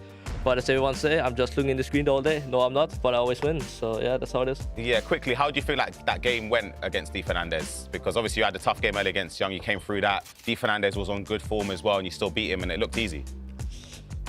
Like before the game, I was like, normally when you hear his name and stuff, you wouldn't rate him that high, but he always managed to keep the games close, I would say, because he's a good defender. But I felt in the beginning that he was quite shaky, and I was leading like 3-0 after 90 minutes, and I felt like I was defending good, but still, like when he had some spots, I felt like either he was overplaying or I saved it in the last second. So I could feel that he was kind of nervous, and I mean, if we played yesterday, I think probably he would be better and I would be worse. But today it really matters, and I always play better somehow. Yeah, and one last thing about your tactics, right? Do you feel like it's important to have the pluses or the pluses on each position?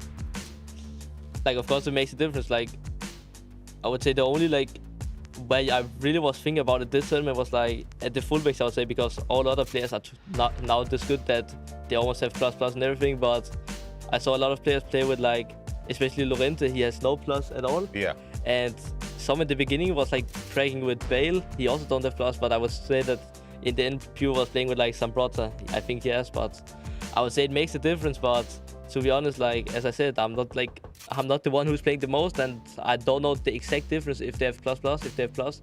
If they don't have, like, I just play, and of course I think, okay, plus should be better, and it seems like it was working quite well. Yeah, well, it's been working for you, and hopefully those at home, you can put Anders' tactics into your ultimate team. I'm looking over, and I think we've got a special guest on the host desk with FG and the team. We have indeed. Congratulations to Anders. Thank you to Ryan Pessoa. Welcome to the post-show, brought to you by Pepsi. I'll tell you what, before we speak to this man next to me, let's give you all of the tactics from the top 8. They're on the screen for you right now. First things first, Mr. Richard Butley, I know you like to copy some of the tactics. Whose are you taking this week? Do you know what? I think I'll be taking a little screenshot of Ilian's for LOSC Lille. I was really impressed with how he played. Alongside that, if you want some first-time through balls, Johnny's the man. Get those fullbacks triggered. I mean, what about Marley? He's right next to us. He's the PlayStation player of the day. I'm leading you into that. I'll set you up there. Listen, Marley, massive congratulations, my friend. What a day for you.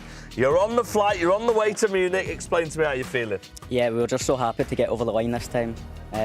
We've had a lot of big defeats over the years. Back-to-back finals, ePrem. I lost Club World Cup a few years ago as well, on penalties, so just got to get over the line. Talk to me about the difference between the league phase and then the knockouts, because you came through, I think, your 22nd seed, just sort of went through the league phase. In the knockouts, how big was that performance against LJR to settle yourself in?